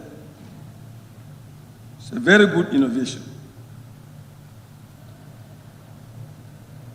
Now, what I want to emphasize also, Honorable Speaker, is compromise. We all want something better. But this type of work cannot be done without compromise. If you have 319 provisions or clauses in the draft, and you happen to disagree with 5, don't kill yourself, compromise. Let's compromise. There is no need to commit suicide because of disagreement. If you ask me, I have many provisions or clauses here, I do not agree. But if they pass, I will not kill myself. Because I know the fundamental principles and other important clauses that are there, the fundamental human rights clauses that are there, etc., etc., etc., other innovations that are there have more importance, they are more positive importance to the society than the few clauses I may disagree with. And let's not tailor a constitution to serve an individual. Let's not focus on any individual. Let's focus on institutions. Let's focus on principles, ethics, and merits. Because the threshold is very high. The threshold is very high, 50% participation. Even if you agree here, after we agree, then you go and campaign, you are depriving us of the threshold. You are depriving the society of the threshold. And even to pass this stage, we need a lot of compromise. A lot of compromise. Fundamental rights, they are there. For me, my concern was fundamental rights. We should look at it to see that at least they have not given us fundamental rights with the right hand and on the left, because I see a lot of limitation on the fundamental rights. So we need to balance to see whether that is not the case. But as long as that is not the case, we should be fine with it. So on that note, Honorable Speaker, I thank again the CRC for a very good job, for their commitment to national duty. I thank the members for a very good debate. But let's allow this draft to pass this stage so that when we come to the next stage, we will have another debate among ourselves to see and help each other to understand a lot of these provisions, because some of us have this cost with all kinds of lawyers, home lawyers as well as backyard lawyers. Don't think that somebody who is a lawyer understands Constitution. Constitution also is a different field. So let's give ourselves time at our committee stages, because we have 16 weeks to really look at this draft. But if we become a little bit careless until we throw this into dustbin, then we are not doing justice to our people. On that note, Honorable Speaker, thank you very much. Thank you. Kantora is not here. Then Busumbala. Thank you very much, Madam Speaker. I thank you for the opportunity also to add my voice on the very most important document of the Gambia. and also to thank the history that I'm partaking in the debate of the most important document of the Gambia, which history will tell. Madam Speaker, before going further or doing anything, I want to thank the government of the day for fulfilling and adhering to the promises of reforms that they want to do, which CRC and to review the Constitution is also part of their promises that they gave, and they have adhered to that. Madam Speaker, by extension, I also want to thank CRC for adhering to all the provisions given to them in the acts that establish them, to follow all the procedures and submit the draft Constitution on time. Madam Speaker, the work is now the question. Before I go further, I want to clear myself, because that will dictate where would I be. When the draft Constitution was published, so many people take it as theirs to give analysis about the draft, the function of the National Assembly, the right of the people in the country. I want the minister to answer this question, because that will depend on the way I am going to vote at the end of the debate.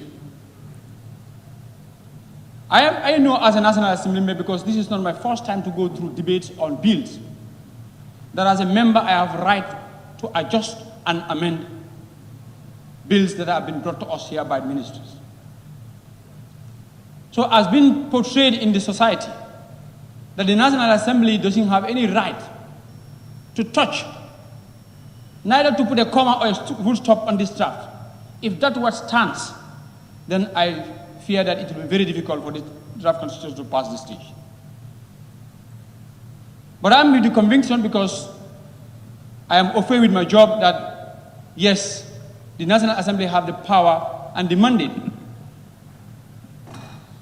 to amend some of the irregularities that we feel by compromising to have the best document to give to Gambian people to do referendum on. Madam Speaker, the draft Constitution, when you compare, is a very good book in relation to the realities or to present generation's issues that are going. Because if you look at their references, they've done research, try to get best practices of others. But the question will be, do all those best practices are applicable in this situation, practical situation of the Gambia at this time?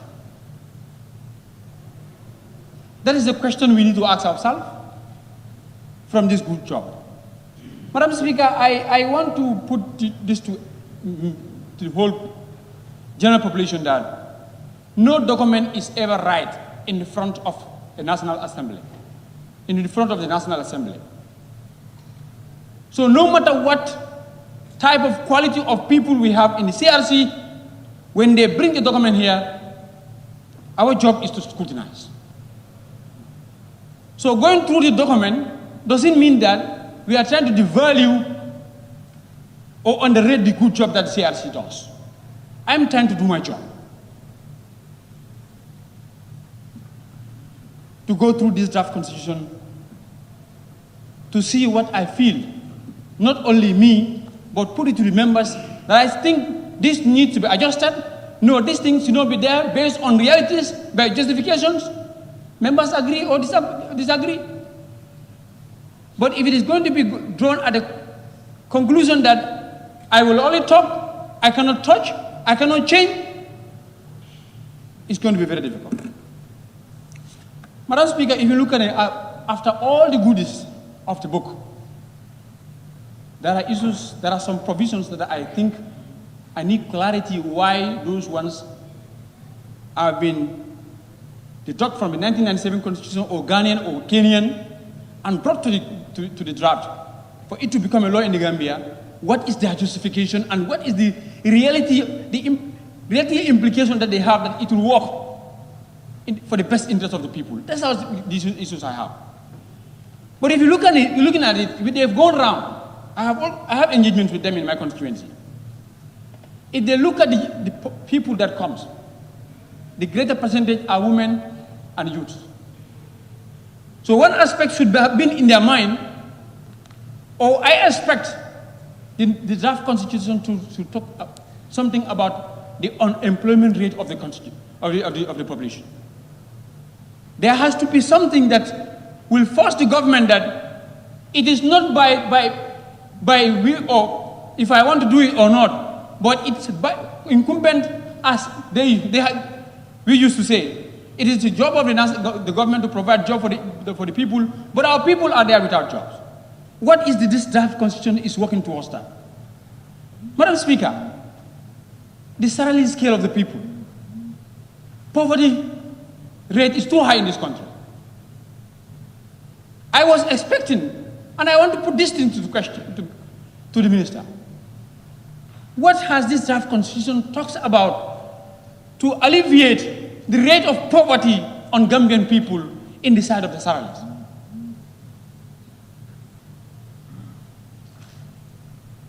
Poor infrastructure. Gambia seems to be a dry sitting country. When rain comes, sorry to say this, everybody changes into frogs. We keep on jumping from one pothole to the other. It has been here since 1965. Constitutions have been changed, government have come. I think this time the reality of the draft should focus and make sure that the government should prioritize those things because we need to stop them. Those are the issues that I believe they should be there. Madam Speaker, I believe this draft constitution should have been a game changer. Game changer, what do I mean? The political game changer. The political climate of this country is too cloudy. If I can tell you, yesterday, I was woken up by insults. Insults from people that they said, it is the right to insult me. All over the world, within the country. If that is going to be the trend in our political atmosphere, where are we heading to? I expect the draft constitution to talk about that, to put a limit to that. If leaders are appointed, leaders are elected, they should be safeguarded. They should be respected. If I come here, I represent number of electors in my constituency is 36 that are on the book. But those that are coming in 2021 maybe 50. If only you, who is going to tell me, vote this way, and I want to explain to you, you said, no, I am not listening to your concern, you rain insult on me. Do you think you want me to do the job for you? It will be very difficult. And I, as a National Assembly member representing my constituency, am I not a Gambian? Didn't I also have an opinion?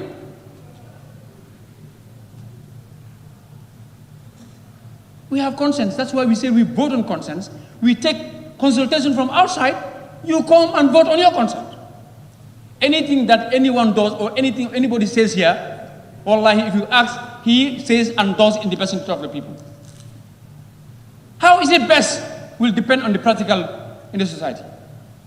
So nobody should be blamed, nobody should be insulted of what we are doing.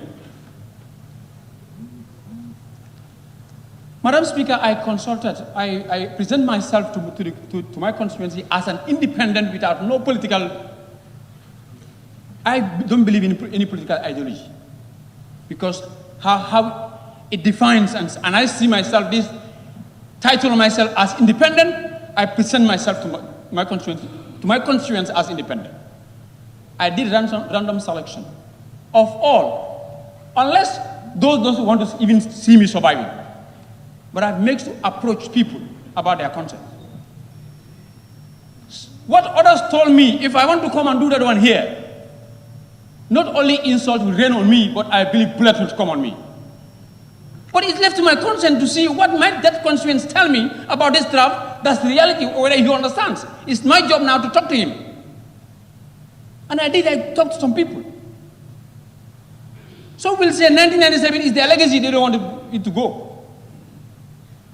But if you say it's my legacy, I will explain to you that no, you are misunderstanding. 1997 is not yours. But how do they build that sense of personality in 1997 is the word, the title that politicians use. 1997 is a soldier constituency or constitution. 1997 is APRC constitution. 1997 is Yahya Jammeh's constitution. If you do, those that support Yahya Jammeh will take it as theirs. If you do, those that are soldiers will take it as theirs. And then national documents shouldn't be personalized. So if you get your nose on that you want to take it as yours and you don't want it to go, I use my position and my experience to talk to you that it was wrong from anybody that you take that. Madam Speaker, I expect the draft constitution to talk about our Islamic sect of the people. You see, in the constitution is the right of every Gambian, right to education. But it doesn't specify which type of education. We know that we have some people in the society that go in for informal education. We have some people in the society that goes for Arabic education. And we have some people that goes to English for formal education. But what future do we target for all these categories of people that desire to acquire knowledge in this aspect? Those that are going for the informal, does the government have, or the draft constitution is going to dictate the government to have something that those people will not see themselves as destitute, as burden on their society? The Arabic, those that struggle, go all over the world to acquire knowledge. When they come, what do they end? Being an imam or a preacher. Future is cloudy for them. From the consultation I did, those ones also have a concern that their issue is not being catered. Madam Speaker, religious rights. So many rights have been said, which I really concur to all of them. Because as a human being, you need to have your right. Religious rights have been mentioned, cultural independence and the like. Madam Speaker, but I expect a thorough and a clear explanation. When the first draft was out, there was a serious outcry in the public about secularism. We cannot just keep quiet because many of the people in the society are not comfortable still with what the draft constitution is telling us about secularism. So we expect those ones to be clear. So that those sector of the society that have doubt in that could be clear from here, so that when we give them the draft for the referendum, they can decide what way to vote. Madam Speaker, I want to raise this question, and a constituent called me, and I think it's a concern that cultural rights have been given. Those female circumcision been now still illegal, or is open for people to do it. Madam Speaker, I want to say this. The only campaign promise I give to Gambians, which I could remember, was term limit. I will never work with anybody that want to empower leaders to encroach into power. So the issue of term limit in the Constitution is highly supported, and I know everybody supports it, but based on principles. The principle needs to be explained. The principle needs to be explained. Talking on my concern. So the principle needs to be explained. You see, democracy is respect the right of minority, even if it is one. So if one person feels that your right is infringed, that person deserves explanation. So I want to explain the process. Madam Speaker, when we want to call for democracy, term limit, we want to avoid what? We want to uphold the high principle of democracy, and we want to avoid dictatorship. Madam Speaker, I am seeing political parties as semi-government in the making. So why would it be also, if it's going to be a law to have term limits in the draft constitution, Why won't we have it in the electoral law that political parties, no person should also contest more than twice in an election? If you lose, you give chance to others. To avoid what? One, to avoid democracy.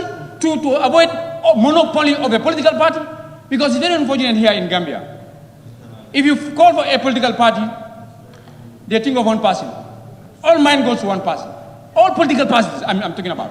So to avoid that, to have political parties as institutions of democracy, why can't we have it also in the political laws that no person should contest twice in elections? If you win, you go. If you don't win, you give chance to others to come. This is a suggestion that is coming from me. I think it is in the best interest of democracy. Madam Speaker, somebody talks about dual citizenship. I think this is a problem we need to. We see how the country was. Anybody, I give reference to 2016. We give credit to diasporas. They contributed anyhow to make sure that we had changes. When changes come, condition arouse me or force me to get a status in another country. Not disowning my country, but because of condition, we have all struggled to change. Now you are telling me that when it comes to post of National Assembly and presidency, you cannot because you are a holder of dual citizenship. Madam Speaker, I think we need to consider that issue of dual citizenship. Madam Speaker, I want to ask this question, please. I don't want to be interrupted. With all due respect, if it is not order. Honorable, I see a tag. So I just want to make sure. Somebody raised the tag. What is it for? Thank you, Madam Speaker. Is related to the standing order, clause 11. So I don't know whether you're going to sit beyond 6 o'clock, or would you continue, or are you going to stop at 6 o'clock? The standing order, the time frame on the standing order is from 10 o'clock to 6 o'clock, and it's coming to 6 o'clock. What are you going to decide? Are you going to stop at 6 o'clock or are you going to sit beyond 6 o'clock?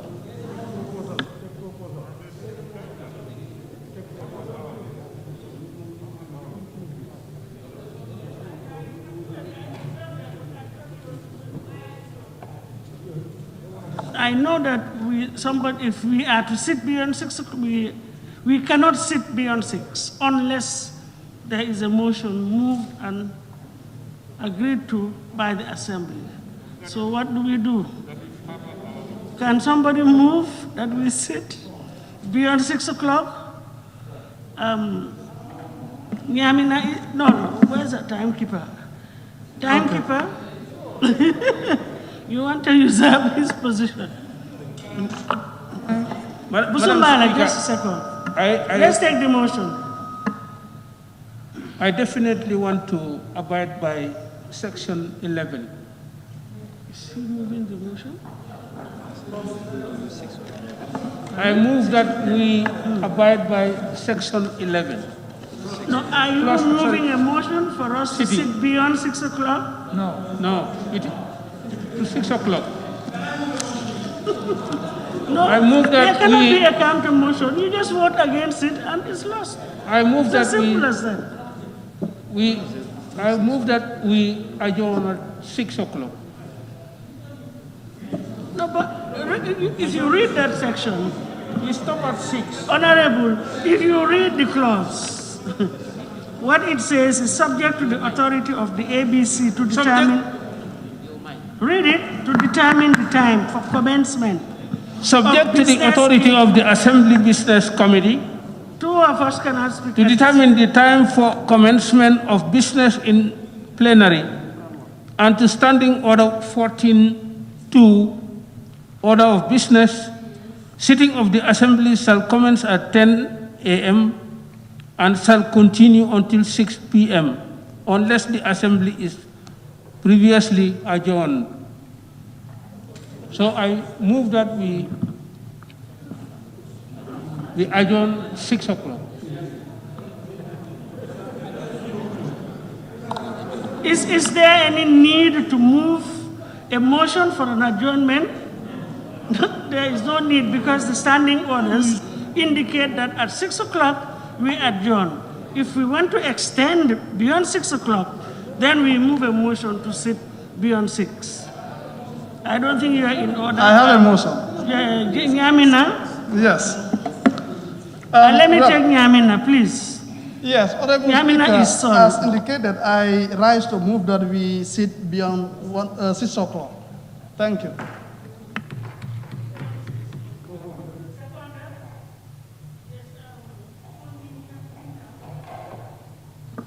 Madam Speaker, I write to second the motion. Sorry, it has been moved and seconded that the assembly sits beyond 6 o'clock. Those in favor, please say aye. Aye. Those not in favor, please say no. No. So the ayes have it. It cannot be disputed unless you want to vote by show of hands. No, but the voice was very clear as far as, yes, Woolly West, sorry. My problem is, if we say we sit beyond 6, up to what time? Because I'm not prepared to sit here up to 12 o'clock. I'm not prepared to be here up to even 7 o'clock. So,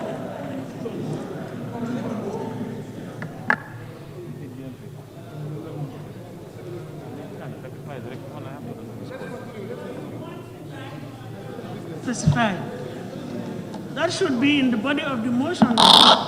We sit beyond 6 o'clock up to. As the motion is decided, I think now it's decided to conclude the issue at hand. That's the motion.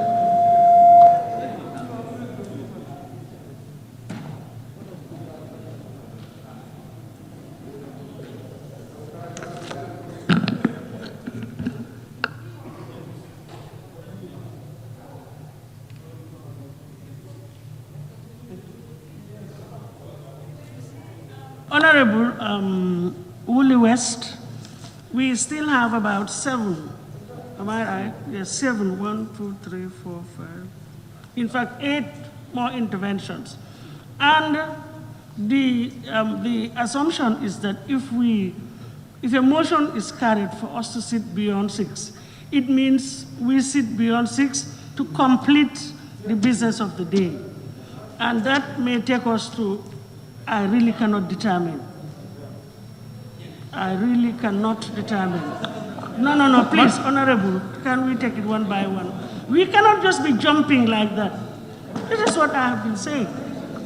If we want the floor, we can ask for it and it will be given so that we will arrive at some consensus. But we cannot be talking at the same time. Madam Speaker.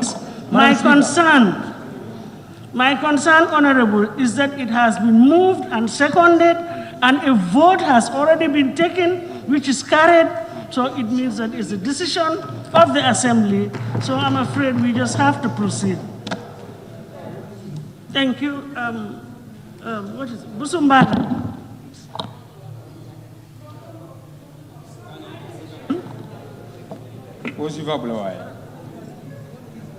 Yes. This is the CRC. Thank you very much, Madam Speaker. Others are disturbing me. Let me take it easy and then cut it short. But this is live. I have to talk.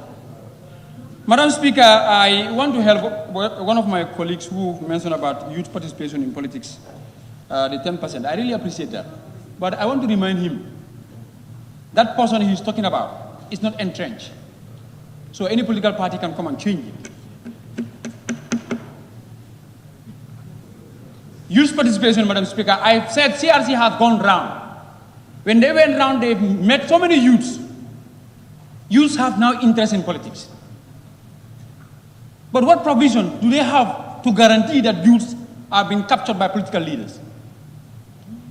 Yes, it has been indicated in section 84G, 10% of youth participation in the National Assembly.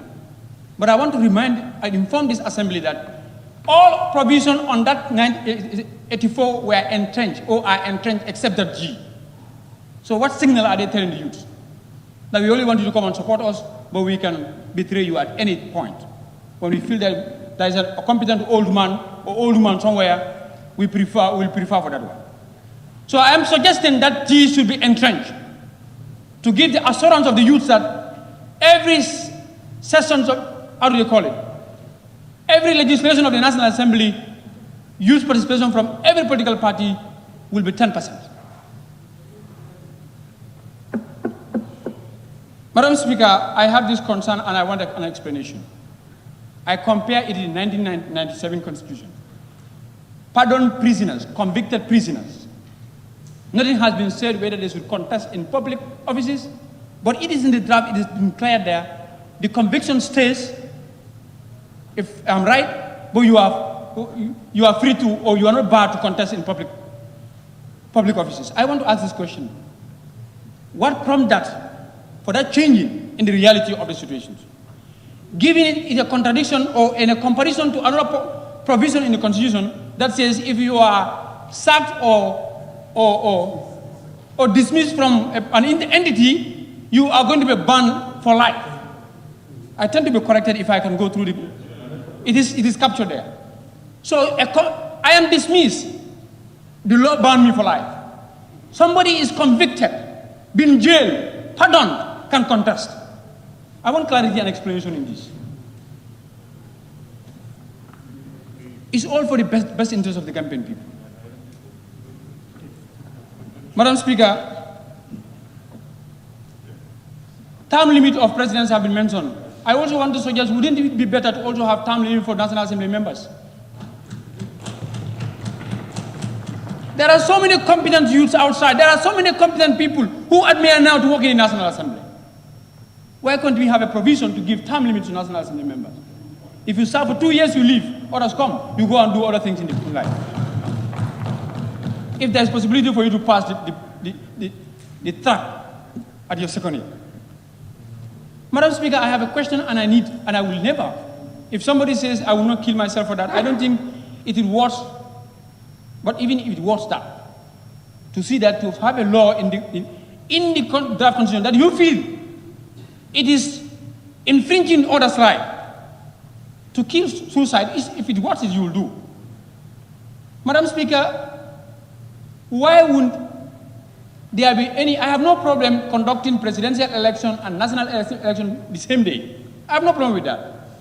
But no provision has been said of the transition of my tenure, our tenure here. If, for example, it's going to be done in 2021 as President pronounced, that Corona will not deter the election in 2021. So if presidential election is going to be held in 2021, the National Assembly election is going to be done in 2021, where is our remaining term of office? We have been cut from our term. So I want an explanation and an explanation in that. Give me assurance that my death 4 or 3 months will be covered. Madam Speaker. I think, Honorable Serekunda, I think there's an issue that we allow the mover of the motion to. Honorable Speaker, I rise on the standing order 32. That is a right that if I wish to make clarification and he allows me, I will make clarification. For the best interest of the people, but I can, you are allowed. Yeah.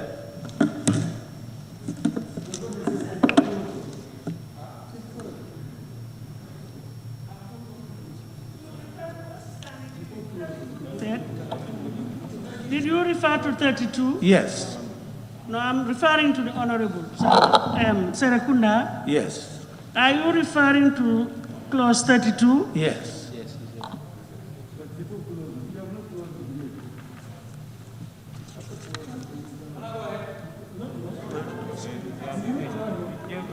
Anybody's right. Yes. It's but if we have 2 people at the same time talking, I mean, I will not be able to get what is required or what is being requested. So we have to take it easy, one at a time. We make the request, and then if it is clarification, whatever the honorable member will allow or not, if it is point of order, then you will refer to the relevant clause. But if 2 voices at the same time, it will be very difficult with the microphone because it echoes. That's the only thing, but I am not stopping anybody, no honorable member, from exercising his or her right. I want that to be absolutely clear. Thank you. Allow me, in terms of our tenure, you will see it in Schedule 4, Schedule 4, yes, of the draft, and it says the National Assembly, it's page 153. 153. He said the existing National Assembly shall, from the effective date, continue to be National Assembly of the Gambia for the purposes of this Constitution.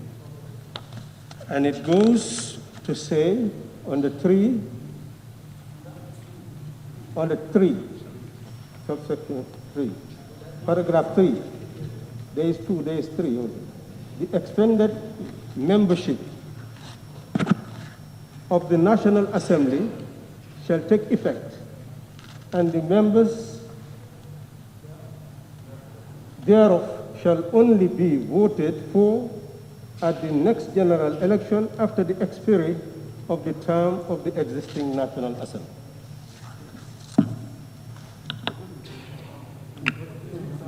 Observation. Observation. Observation, yeah.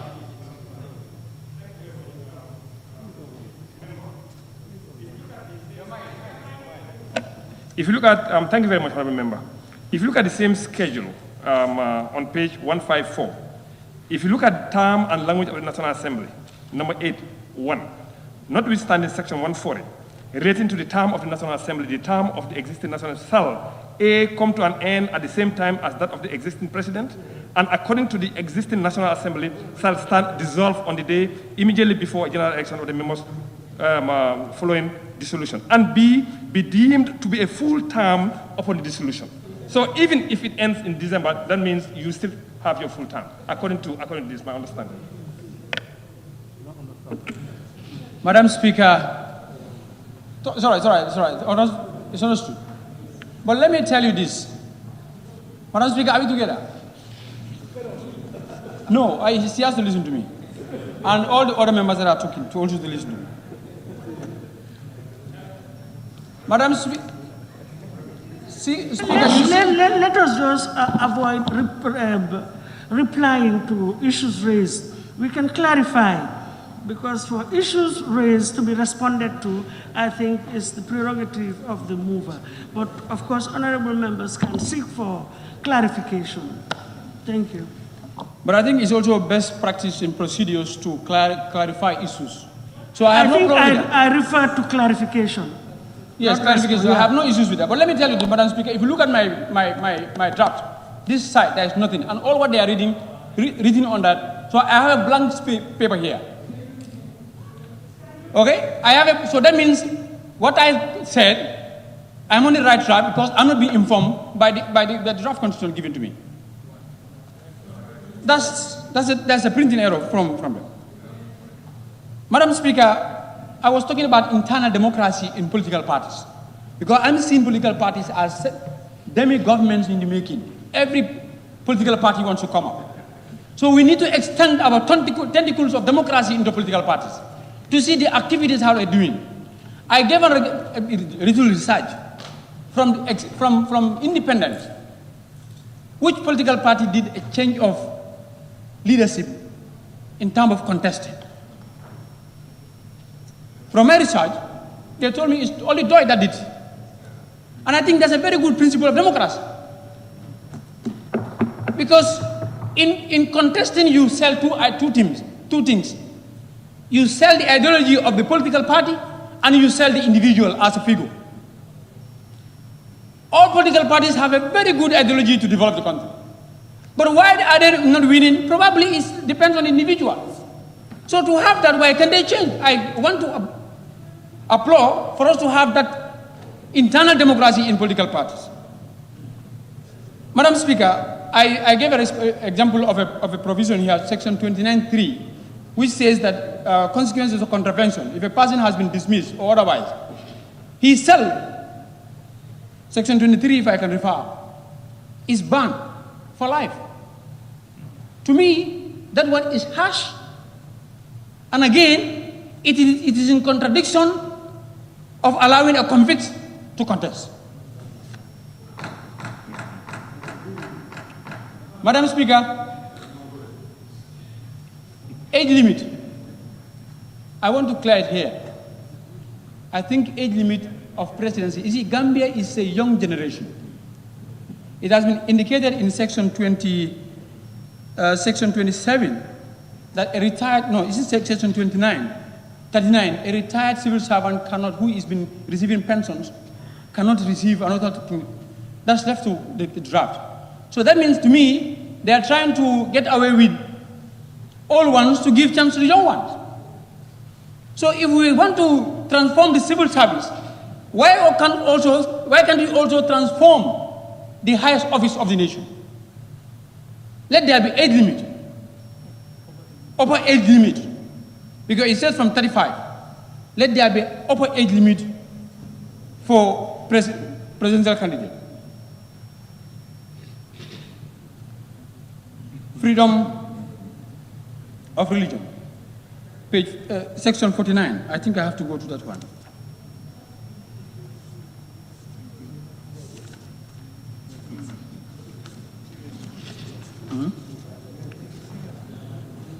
Section 49, subsection 3. It says a person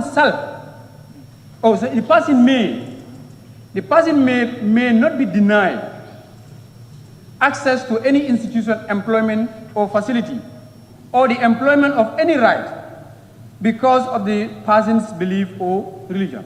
Madam Speaker, enjoyment. What are you trying to do? Enjoyment, okay.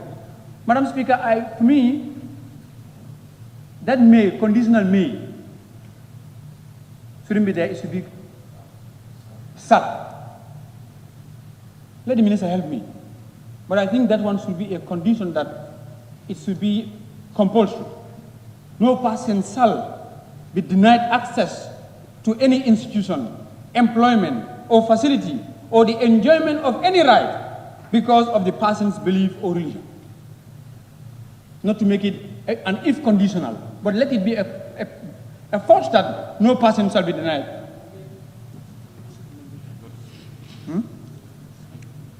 To be mandatory. Madam Speaker, so many rights have been given. I accept those ones because I want nobody to take my right. But Madam Speaker, I believe if rights have been indicated, duties of citizens should also be indicated. Because I believe every citizen has a duty towards the government. But I tend to be corrected, or I tend to be directed to any person. I don't see any provision that talks about duties of citizens towards the country. So which I believe there should be a provision to outline the duties of citizens. Madam Speaker, impeachment of presidents. How would it be so easy to impeach a president than to dismiss a high court judge? Somebody mentioned it here. Less than one half of the whole National Assembly can impeach a president who has been elected by the whole country. To me, that one is too small for that. Look at this draft for it to come into force. We are asking about 75%, 3/3. More so an officer who is going to control the implementation of this one, just to be impeached with less than half of the National Assembly members. Honorable Minister, I want a consideration in that. Madam Speaker, how do you call it? Retroactive law. I am guided by 1997 Constitution, which guide us to promulgate this Constitution. It is clear, I may need another explanation, but through my understanding, it bears National Assembly to pass a law that is retroactive. So why this Constitution this draft is bringing that? So I want assistance on that. But I want the Honorable Minister to help me on that. Honorable, let's just speak it. The Honorable Minister can do that. Point of order, Honorable Speaker. Yes, point of order. Why is your authority, please? But you listen to me. Honorable Yes, Honorable Speaker, clause 67(1) of the point of order, yes. Clause 67(1) 67(1) of the standing orders. which states? Or do I have to wait you? Yes, exactly, Honorable Speaker. Clause 67(1) did indicate, Honorable Speaker, after the second reading of a bill, members will be given the opportunity to debate on the general merits and the principle of the bill. But it is like the honorable member is going into the substantive issues of the bill, which is not actually the case here. That might be dealt with when we get to the next level, that is the third reading. Thank you.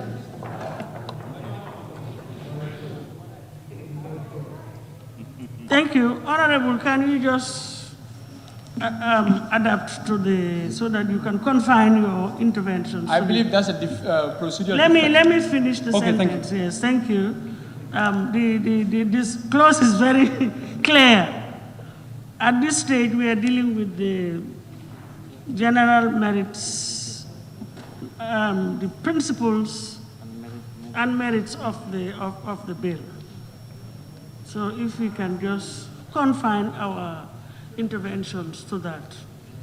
Thank you. I had, in fact, indicated that earlier on one or two occasions, but it appears as if sometimes we get derailed and we are carried by. Thank you. You can proceed. Madam Speaker, I'm not carried. This is the way I planned, and then I think there was a procedural defect somewhere. Some do it, some, but no problem. It happens to be me that to be put through, I accept it. Madam Speaker, elections of, I could remember CRC, this was my contribution to them. It was also part of my contribution that speakers should be elected from outside. That was from me as a layman, so I just listened to them.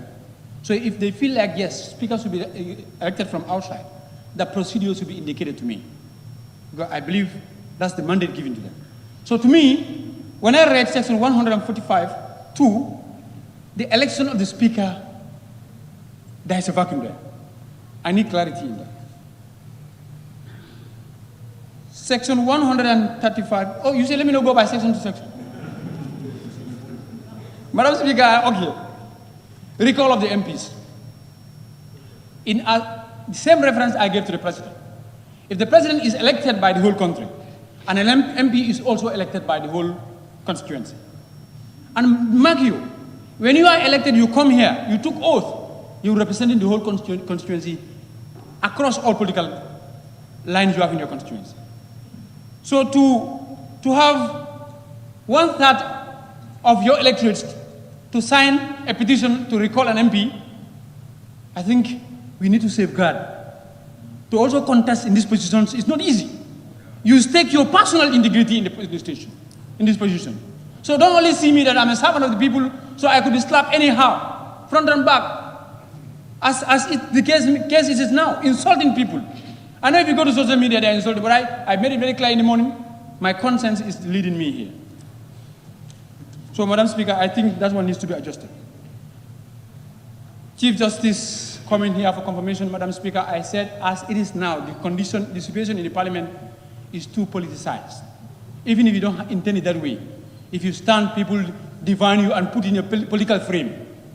So I believe our Justice Ministry, our judges should be non-political. Somebody gave a reference there, I don't know whether we understand. And that is what we are trying to portray. For us to confirm the appointment is no problem, but with the situation. And that leads me, what is this draft constitution is bringing to make sure that the National Assembly members are not being carried out by political sentiments. This is the reality that is happening here. I even gave an example to one interview that I conducted. I expect the National Assembly, the Office of the National Assembly, to be non-political in the constituency. How would that be? The government need to fund and furnish a non-political office for office of the MP, where everybody in that constituency will have the right to come and put their suggestions and petitions to the MPs. But as it is now, MPs have political bureaus. Those that have said, I have consulted, they didn't consult, they consult their political cohort. So to have it as you have across all political lines in your constituency consultation, I believe the draft constitution should bring that office of the MP in the constitution to be non-political, so that we can be able to represent across. Madam Speaker. Madam Speaker, I was confused, so I need clarity here. They say the draft constitution cannot be challenged in the court. Somebody was trying to explain to me, but I still need more explanation. What is the reason to have that one as a provision in this draft constitution that all the provisions in this draft constitution cannot be challenged in the court? Okay, clarity, my friend. You are saying because you spoke about it. You spoke on it. Madam Speaker, yes, I talked about somebody, honorable member for Kiang, I don't know, Kiang Central, spoke about the autonomy. I told him you did a very good point because I was trying to get that one, autonomy of the National Assembly. You see, if we are not autonomous, we are not given all the powers to be able to do our functions and be safeguarded with a whip, so that if you want to do your work or use your seat based on political sentiments, this and this thing will happen to you. So for the National Assembly to be autonomous financially and everything is very good. So if it is captured in the National Assembly draft constitution, as I've been informed by my colleagues, it's something very good. Madam Speaker, the welfare of your National Assembly members. Some 3 years ago, I was involved in an accident with my colleague, which is very strange. 2 National Assembly members going to the same work from the same political party had an accident. It's confusing, but Madam Speaker, I believe at that time, we are the one driving our car. We are in a rush, calculating to a meeting, and unfortunately it happens. Madam Speaker, Honorable, really, I think that that's a deviation. Please, I have my experience over the last couple of years is that it's been very difficult for us to be able to distinguish between details and general principles and merits of a bill during the second reading of a bill. So really, the fact of National Assembly members being involved in an accident really doesn't touch on the principles of this particular bill. So you have to look for a way of... Madam Speaker, I think I'll be very low in the job that I'm doing for not to be able to connect what I'm trying to explain and the reality of what is happening here. If you allow me, I would have gone forward, you would understand why I'm bringing that one. If you said I shouldn't be part of it, Madam Speaker, to conclusion, the welfare of your MPs are at this rate. MPs are driving themselves, MPs are fueling themselves, MPs are maintaining themselves. What is the welfare of the MPs? It's not being captured here. That's what I was trying to say. Because as an MP going to work, why should you drive yourself when ministers and permanent secretaries have drivers? So this is why I was trying to say, if you say you don't understand why I was bringing that accident, maybe it was not good. Thank you very much, Madam Speaker.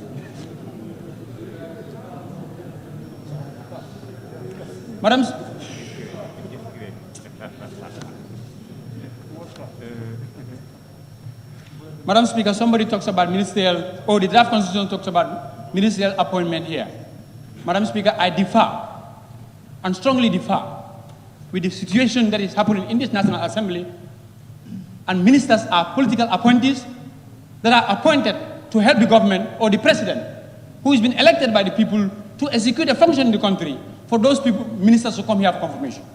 It is fine, based on the realities that there is no political interference in our activities.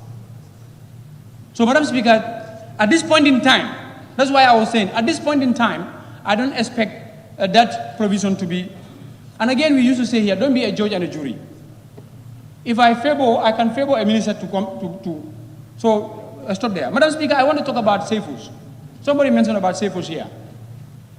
The draft says safos will be elected, but it further says that safos will not be involved in politics. I am doubtful here. Elections comes through politics.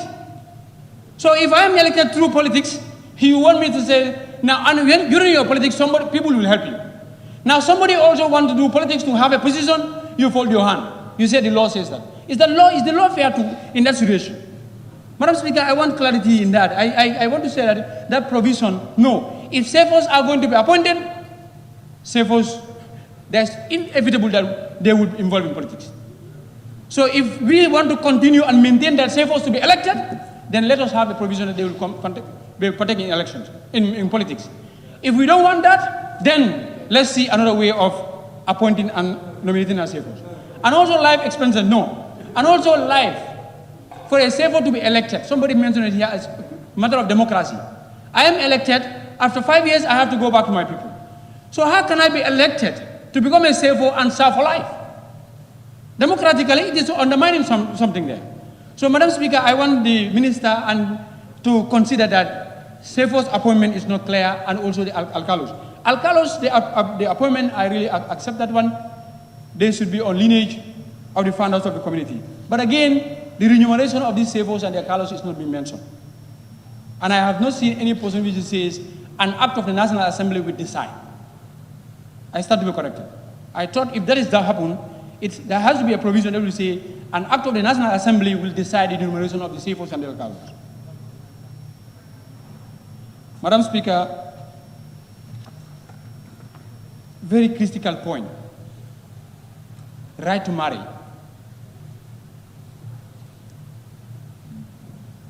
Section 54.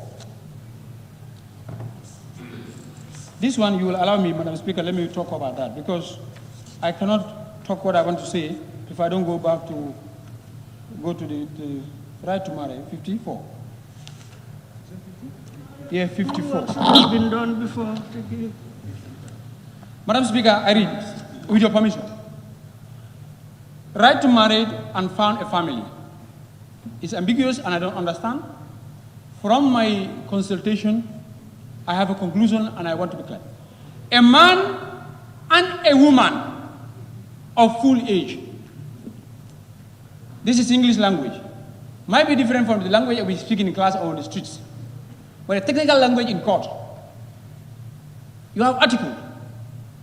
Article A before a subject, or D or an. So if you have a man, and again, and a woman, I have this confusion there to be clear. Is it that you are giving that man is an entity where marriage can occur among themselves? Woman is also an entity where they can marry, or an across? To avoid the right of gay and lesbians in this country. To make it very clear. I want to be clear whether this constitution is not giving an ample limit or a limit to gay rights and lesbianism in this country. Madam Speaker, my last point will be on security. Security. Thank God, yes, that's not a problem. It's always like that. When you speak, people listen to you. When people are speaking, you feel bored. Leave the chambers. Madam Speaker, security, when I compare the 1997 Constitution and this one, I have a question.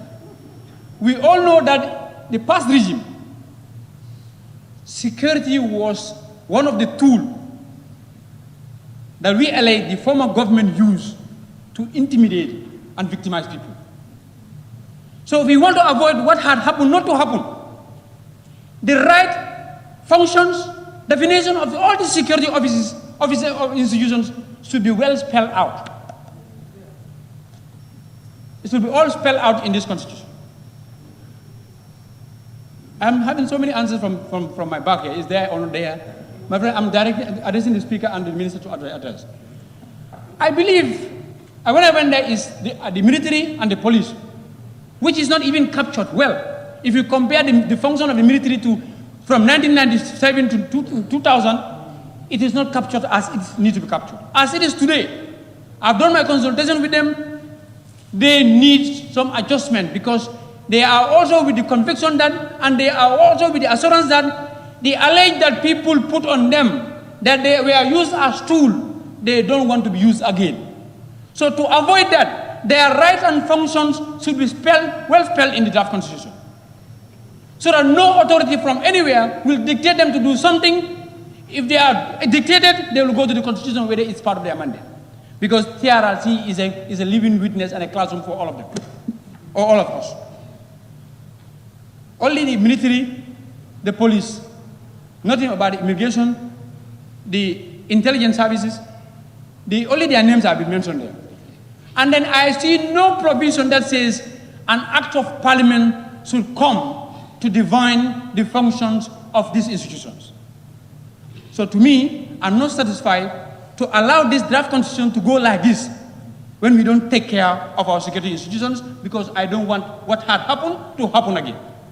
So, Madam Speaker, based on this, from all the good job that the CRC did, I want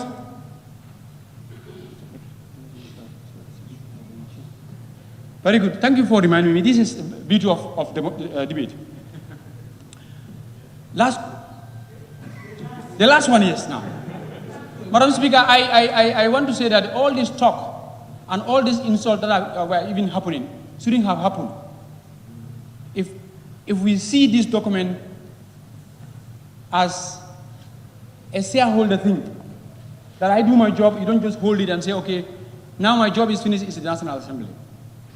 And I want to question the office of the clerk, if he's here, if he can answer, the clerk can answer. Huh? He has no authority, but through because that's what I was looking for. When I was given this one, I went to the clerk. Are we going to have a retreat as we used to have on the budget? Because I was expecting for CRRC, after submitting this to the executive, to the president, they know the CRC. Very good. And I was also trying to rectify somebody on CRRC here. CRC, I was with the belief that when they, because now as it is now, I'm seeing it as the document from the minister, from the executive. But when it was sent to the executive, it was CRRC's document. So I was with this contention and belief that CRRC would have engaged the National Assembly to have a second thought on all issues. There are this talk and this insult that people think that we are against the draft constitution who will be avoided. Because so many issues have been raised here. Nobody, I want to make it very clear, nobody is against to have a progressive development and progressive laws of this country. But we want procedures to be followed. We want consents to be clear. We want doubts to be dealt with. So if that is done, my friend, I see myself as a citizen of this country, and I will never work in any group that will jeopardize this country. So everybody has a clean heart, based on consent and based on proper procedure. Madam Speaker, on that note, I thank you very much. Thank you very much, Honorable Member for Talinding.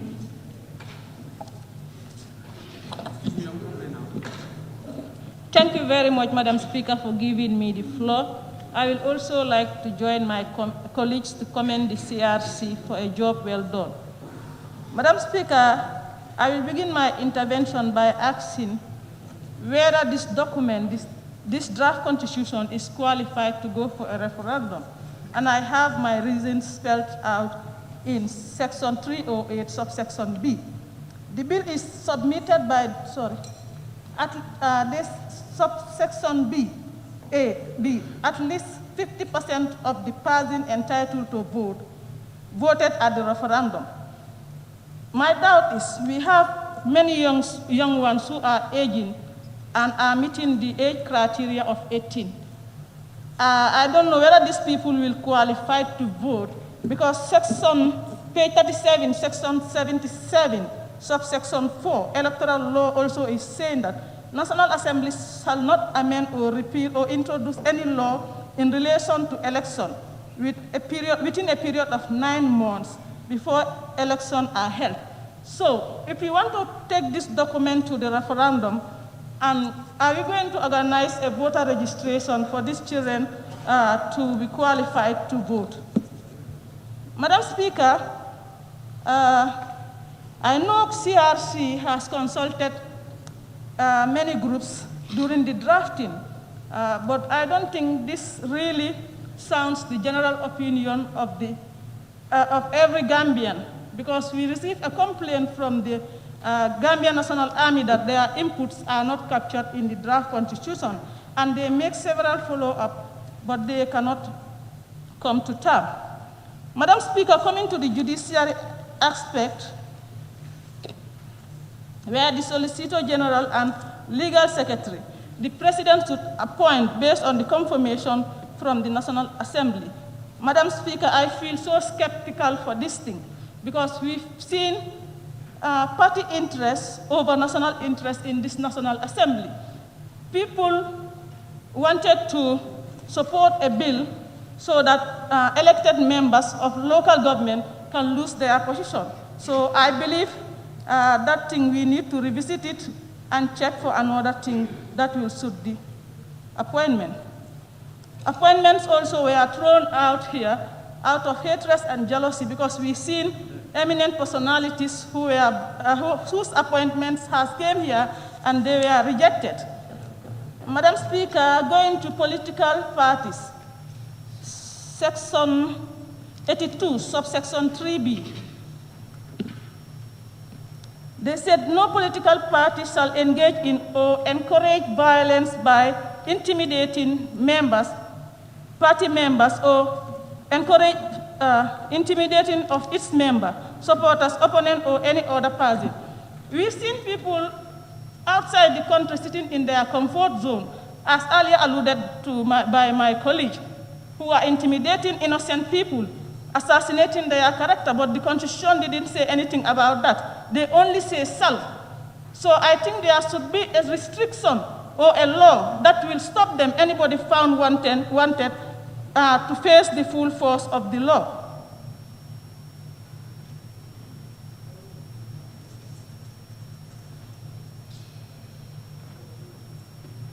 Madam Speaker, appointment of judges.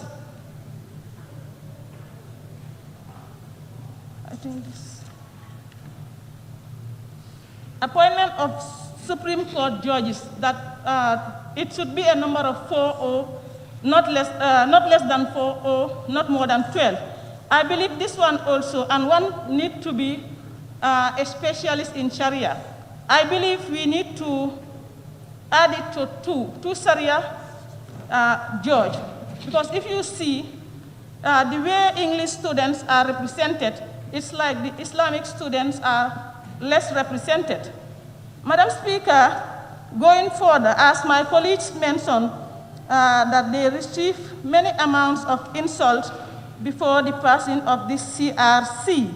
And I must say that I was so disappointed by one of our activists who is stationed in this National Assembly here and is representing the Westminster Foundation for Democracy. And I am calling on the clerk of the National Assembly to work in consultation of the Westminster Foundation. Because if they are promoting democracy, I believe an elected representative of the people should not be intimidated, or the affair of the House should not be undermined, because they are asking that the NAM should not touch or change anything. This is a very misleading information, and I'm calling on the authority to work fast on this.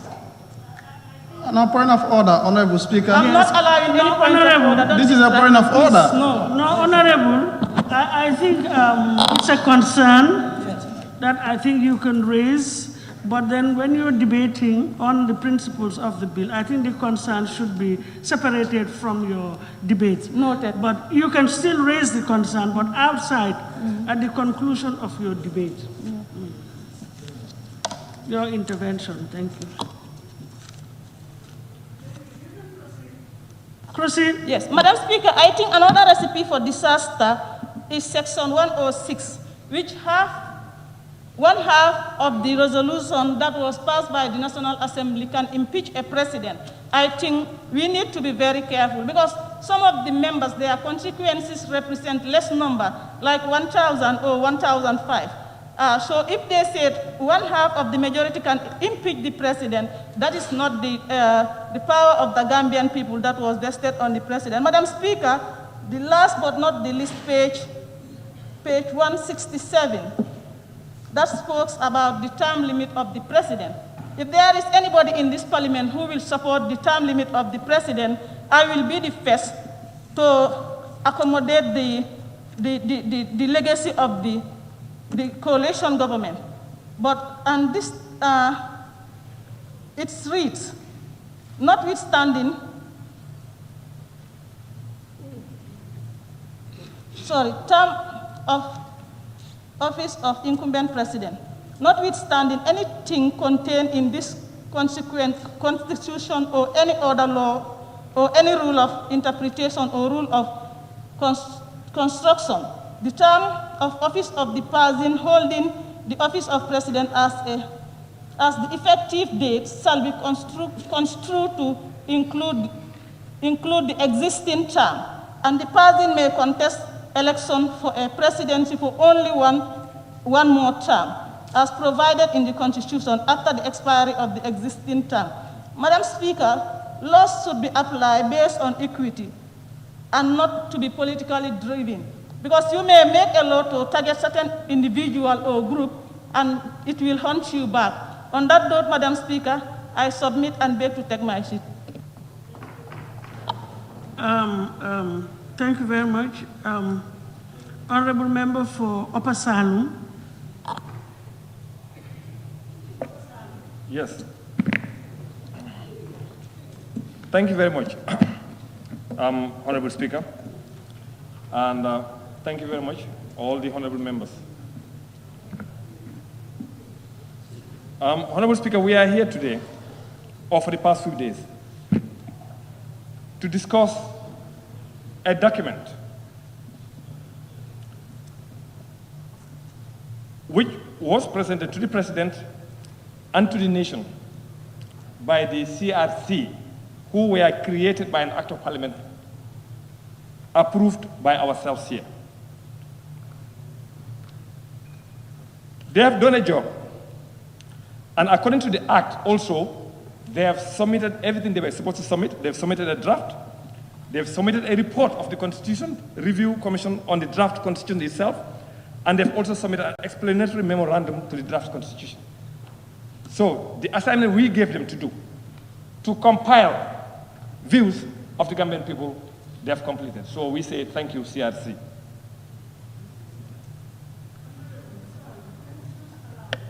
To correct my records, Jara, just a second.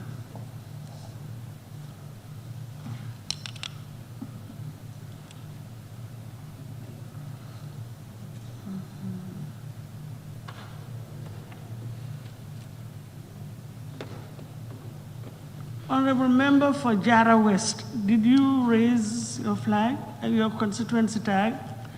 Yeah, okay, I just wanted to confirm that. Thank you. So. Thank you very much, Honorable Speaker.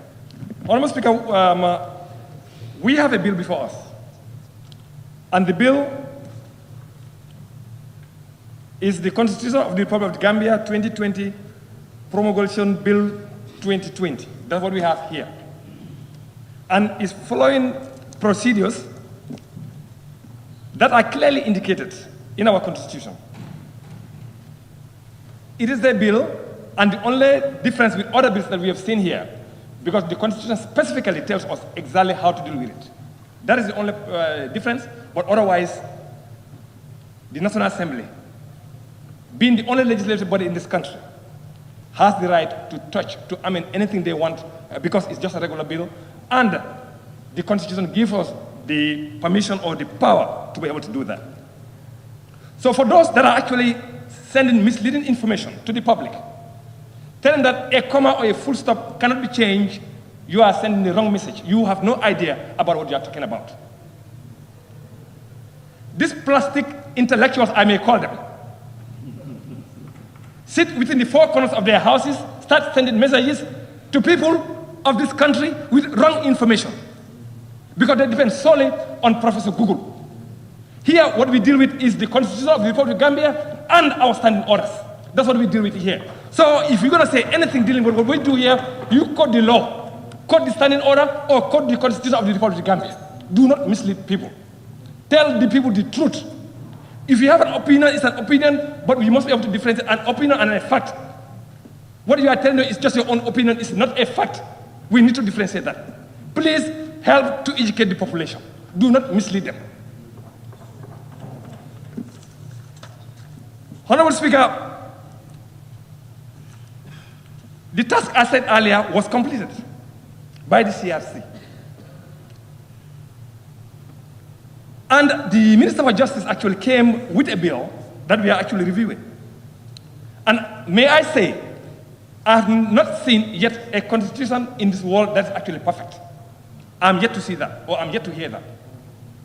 Now, for me to make a decision, informed decision, Honorable Speaker, what I did is I made my own independent research in terms of reading the bill and the schedule that was given to me. I've already made use of the explanatory memorandum from the CRC as well, and I've also gone through the report from the CRC as well. I've also consulted with legal luminaries in this country. I've also consulted with the financial expert in this country to help me make a decision. So any decision that I make here today in this parliament, I guarantee you, it is my own conscience. I'm not under the duress of anybody or under any force or any group of people that influence me to make any decision here, not a political party at all. The decision I make here is fully mine, and I take full responsibility. We have, as I go through this document, which is the bill, with the schedule that is before us, I have seen some fantastic and very progressive areas that the CRC actually has recommended. Very progressive, I've seen. If you look at chapters 1 through 5, they have a lot of similarities with the 1997 Constitution, chapter 1 through 5. A lot of similarities and a lot of good things that we can actually nurture as a young democracy. Now, when you go through the political parties also, I think they need to be accountable to the people. I don't see anything that is wrong with this section 84 dealing with political parties. I think it's very progressive. We are servants of the people. We need to be accountable to the people. We need to let people know exactly how we manage our political parties. We need to let people know where are the finances coming from. We need to let them know. They need to understand. It cannot be a one-man show where I will decide everything in a political party. It cannot be that. We need to live beyond that.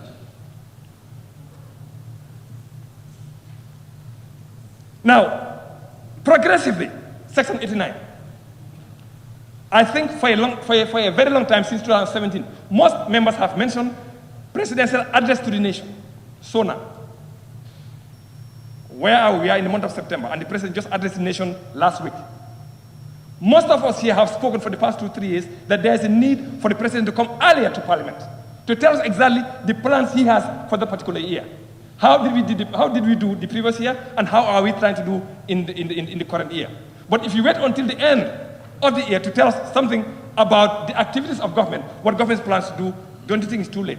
And I think that has been corrected by the draft or the schedule that is given to us. It has been corrected, and I love it.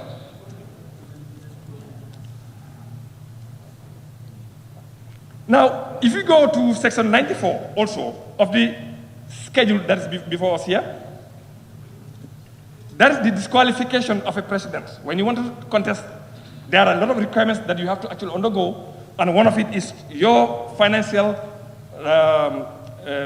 information that needs to be submitted to the anti-corruption, and the anti-corruption will vet that whether what you've submitted is the true reflection of your finances. I think that is progress. However, the section was short, because if you submit your financial information to the Anti-Corruption Commission, and they do their research and realize that you actually underdeclared or there was some falsification, it has not said anything. Next. For me, I believe if any presidential aspirant has not declared your finances properly, and the Anti-Corruption Commission was able to capture that you've underdeclared, I think you should be disqualified immediately. Because you have been the head of state. The head of state must act in a manner where your ethical behaviors should be exemplary.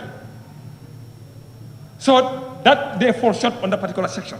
If you underdeclare or you've shown something that's incorrect, I think you should be disqualified automatically. Honorable Speaker, moving right along.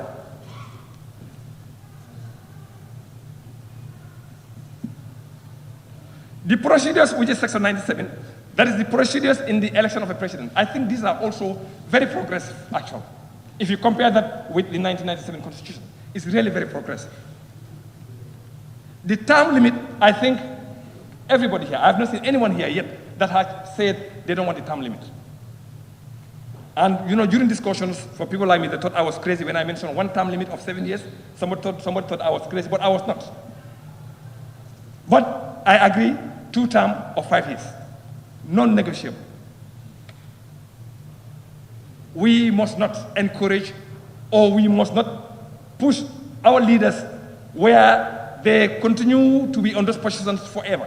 Even if you go to the state-owned enterprises in this draft, they have a term limit.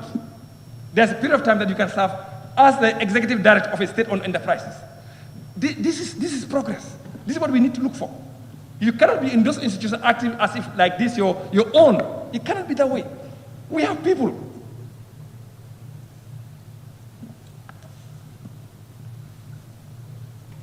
Now, if you also see the most interesting, which is section 131 of the draft, which is the director of public prosecution. Their independence, I know it has been questioned by in some quarters.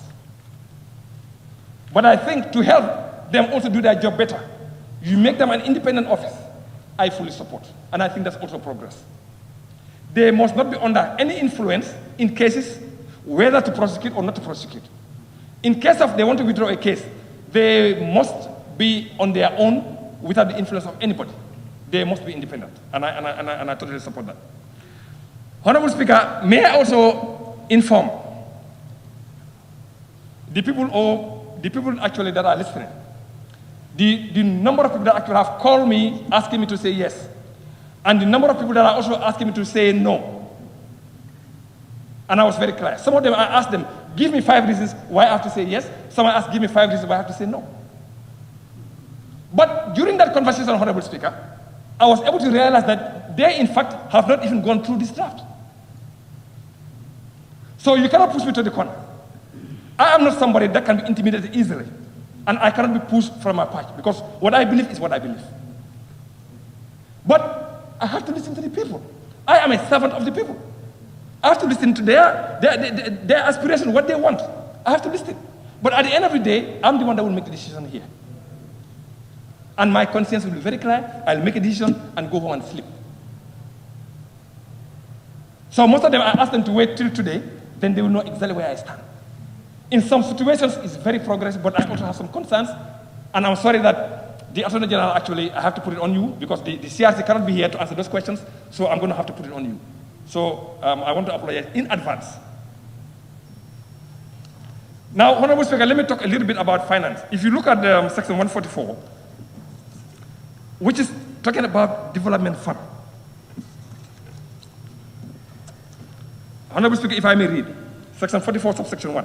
There is established a development fund into which shall be paid at least 5% of all revenues collected by the government each year, calculated on the basis of the most recent audited accounts of revenues received as approved by the National Assembly. Then 2, the government shall use the development fund only to provide basic services, including water, roads, health facilities, electricity, to marginalized groups. These are etc., etc., etc. I think this is novel. This is really novel. The only issue I have with that particular section, the only issue, I think the idea is excellent. It's very progressive. If you tell me the 5% of all revenues collected by the government, please listen to me well. In our current situation, in the budget, we have the recurring budget and we have development budget. And I did some math a little bit in my research. What I realized, Honorable Speaker, is this. If I take 5 ministries, like the Minister of Works, the Minister of Agriculture, the Minister of Health, the Minister of Higher Education, the Environment, their total development budget is about 1.1 billion. They're combined. Now, if I have to take what has been mentioned here, 5% of what government collected is like 50% of that amount. Is that really what we want to do? Do we really want to reduce the development budget? Or we want to increase it? So my question here is, there needs to be a mechanism to change the way those monies for the development budget actually are collected. 5% is on the low side, if you do the math. Just go back to your approved budget and look at it, the development budget for only 5 ministries, 5 only. You realize that it's twice the 5% that the draft is actually asking for. Then I ask myself, what was the rationale from the CRC? What kind of figures or what kind of calculations actually have they used to arrive at that 5%? I do not know. Because currently, the approved budget for the 5 ministries, the development budget itself is over 1 billion. But this is way below it. Last year, if I remember right, I think the total collection of GRA was about 11 billion. And if you take 5% of that, you are talking about almost 5.5, which is half of what we actually approved for the budget. So we got to look at that one. The funding mechanism got to change because it's on the low side. Now, I continue right along. Section 248, which is the limit on borrowing, somebody actually has this mentioned. I think this is also a very good thing. We cannot let our debt situation continue to rise, and there is no limit. We must put a ceiling.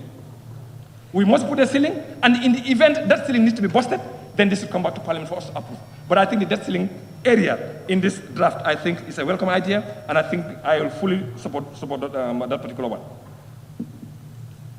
Honorable Speaker, I need not go further to mention more on these areas that are really very progressive in this draft, really very progressive. I'll shift my attention now to the other side, which is where I have concern, and I want the Minister to help me understand more.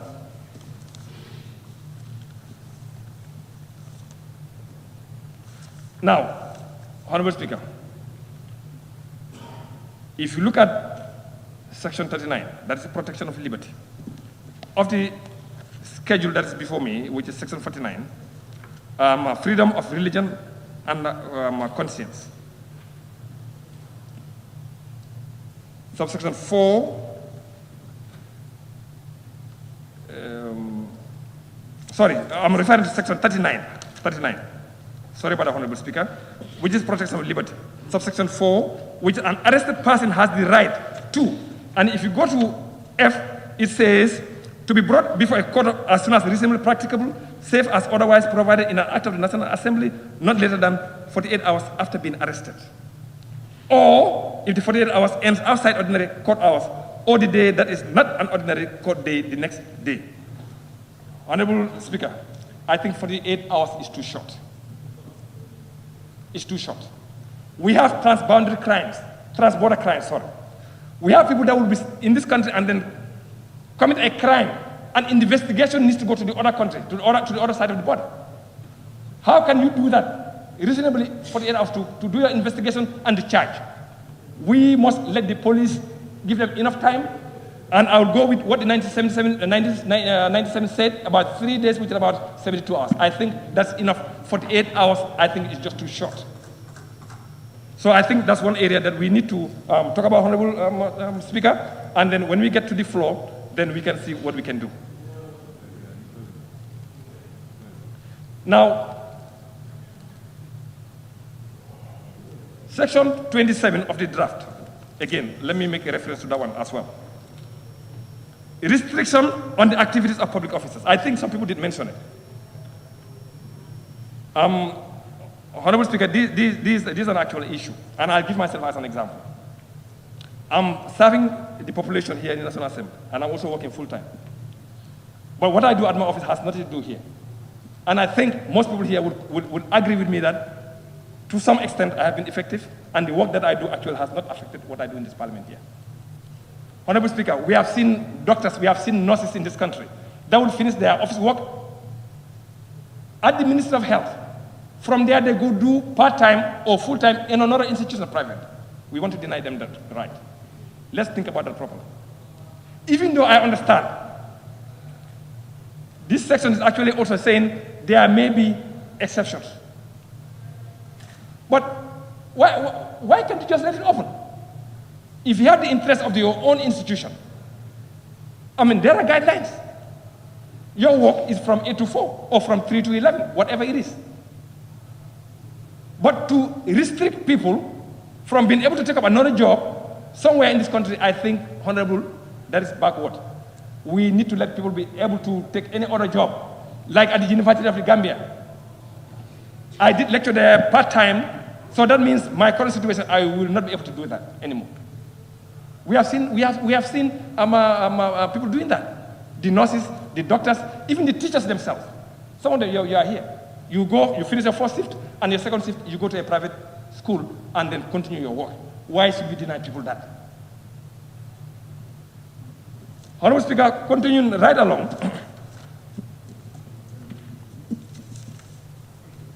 The issue of citizenship. I think a lot of people actually have raised, but the only issue I have with the issue of citizenship is, which is section 173. If you go to the reports, it tells you something different. People that are born in this country, Honorable Speaker, they must be citizens of this country. I do understand. People are thinking aloud about the resources of this country. But that should not mean we should deny them rights.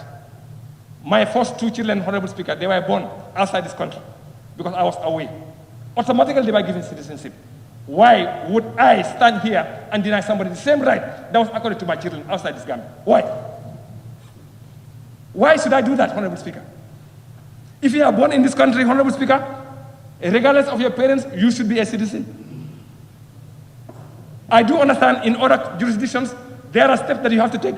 Maybe you call them second-class citizens, fine. But here, my belief is if you are born here, you must be a citizen of this country. Interestingly enough, Honorable Speaker, when you look at page 49 of the CRC report,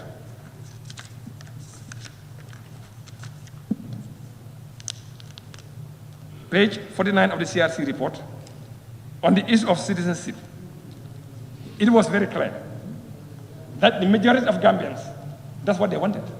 That's what they told us. It's not that I'm making up stuff. That's what the CRC told us, that the majority of Gambians from their consultations, they wanted anybody born in this country to be a citizen of this country. That's what they wanted. But how comes then they have not indicated the will of the people in the draft? Why? If the consultations should be the opinion of the people that you've consulted with, and they said, this is what I want, put it there. But what they put there was contrary. And if you look at the people in diaspora, most of them, that's exactly, most of them, they agreed. So this is what people wanted, leave it there. And let others decide on the next step on that particular issue. And that's the reason why I tend to have two minds. When people say that the draft reflects everything on what the people actually wanted, I say no. And I'll give you reasons later on, Honorable Speaker. I'll give you 5 or 6 different examples where the people said this CRC gave us different. I will show you. Thank you. Honorable Speaker, the issue of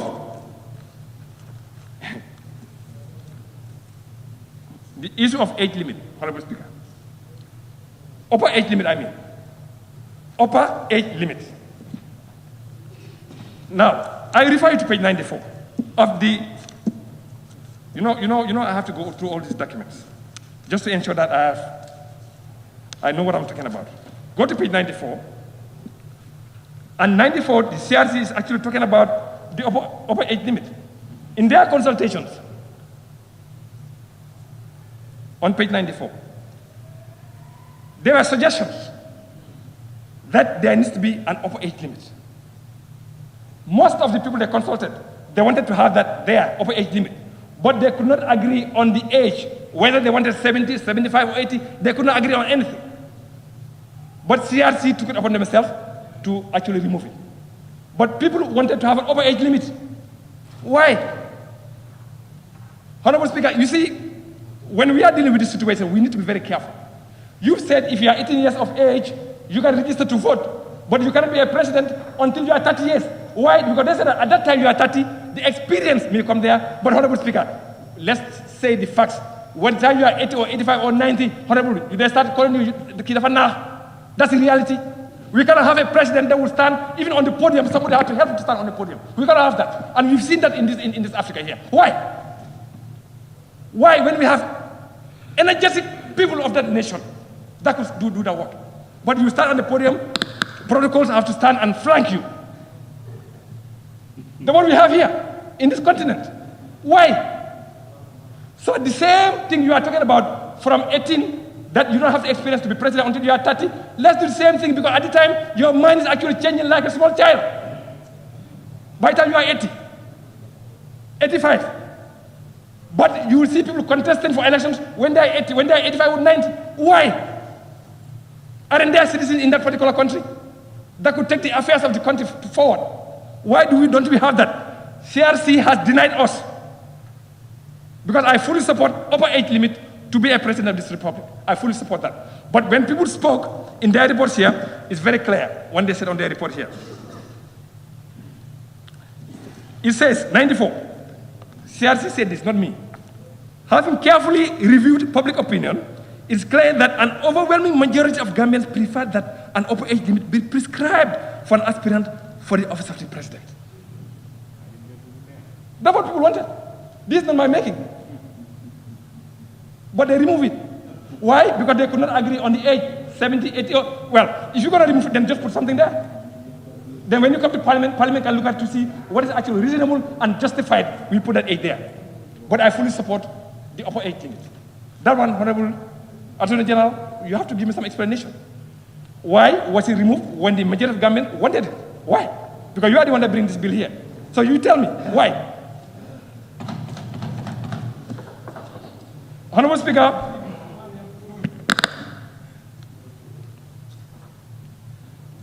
the other area I want to touch on, which is the independent institutions. These independent institutions, I think, is a good idea. You are talking about the National Audit Office, you are talking about Anti-Corruption Agency, you are talking about National Human Rights Commission, etc. I think they've been mentioned very clearly in the Constitution that their offices need to be very independent, which we actually agree 100%. But their funding mechanism to allow them to be able to do their job, I do not agree, and I want the Honorable Justice Minister to tell me exactly why. If you say Parliament cannot reduce their budgets, you tell me Parliament cannot do anything with their budget actually, in actual fact. In fact, even if their budget has to be reduced, it cannot be below what was approved the previous year. Where is good public finance management? Where is it? Budgets are estimates. They are not cast and stone, they are estimates. I'll come to the judiciary later on. But I just want to show that independent institutions cannot have that open concept of their budget, that they budget whatever they want to budget. National Assembly cannot do anything about it. We cannot do that. We should be able to control it. Members, I'm telling you, if we agree to this particular section here, we are tying our hands. We are tying our hands and we are tying the hands of the Ministry of Finance. That's exactly what we are doing here. We cannot do that. You and I know the nature of this economy. You and I know that every month what GRA collects, that is what is taken and distributed among all the ministries. First about salaries, second about loans that we have taken to pay. And now you're going to allow 5 or 6 or more independent institutions a budget that you cannot control. You tie yourself. Is that what we want? Where is the democracy we are talking about? We need to be very careful. And I would like the Honorable Attorney General, I'm sorry, but again, you are the one that brought this thing to me. Okay, so you have to help me understand why. You have to help me understand. I want you to convince me that this is the right thing to do. Convince me. Thank you. Honorable Speaker, another area that I also have gone.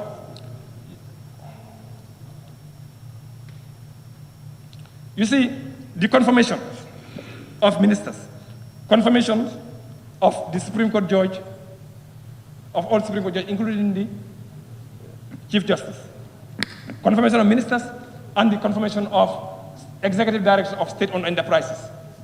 Honorable Speaker, confirmations are good. My technical team that you should address the chair. Oh, okay. Okay, that's fine. I'm sorry. I'm sorry. But, you know. Okay. Honorable Chair, or Honorable Speaker, you see, the confirmations are really very good. But let's tell ourselves the truth, the reality, in the current situation, in the political polarization of this parliament. Let's talk to each other, Honorable Speaker, the situation here. We know what happened to Ndaunjai here when he was brought here for confirmation. We know what happened. The vote was not based, it was purely based on political lines. Is that what we want for the judiciary? Is that what we want? We want to have an independent judiciary. That's what we want. If we really want to have an independent judiciary, we must not take part in their appointment. We must not take part in their. We cannot let them be free. But if the political situation allows, where people think independently from their political parties, yes, I don't have a problem with that. But as long as we are driven by political parties' agenda. Honorable Speaker, I cannot accept that. Thank you. And let me make this clear, Honorable Speaker. In some jurisdictions, we have seen that. Some, they call themselves the beacon of democracy. We have seen them. We've seen how they politicize confirmation of judges. Right now, as we speak, in one state, well, I don't want to mention the country, but right now what happened? One of the Supreme Court judges passed away last week. Now they're trying to, you see the political vultures going on. And what's going to end up happening is, when they go back to the Senate to do confirmation, you know what's going to happen? Party lines. To be honest with you, Honorable Speaker, I don't want that to happen in here. Otherwise, we're going to politicize the judiciary, and that's not what we want. We want to have an independent judiciary. Let's take ourselves from there. To confirm a minister, well, no, I don't have a problem with that. But we must be really very careful.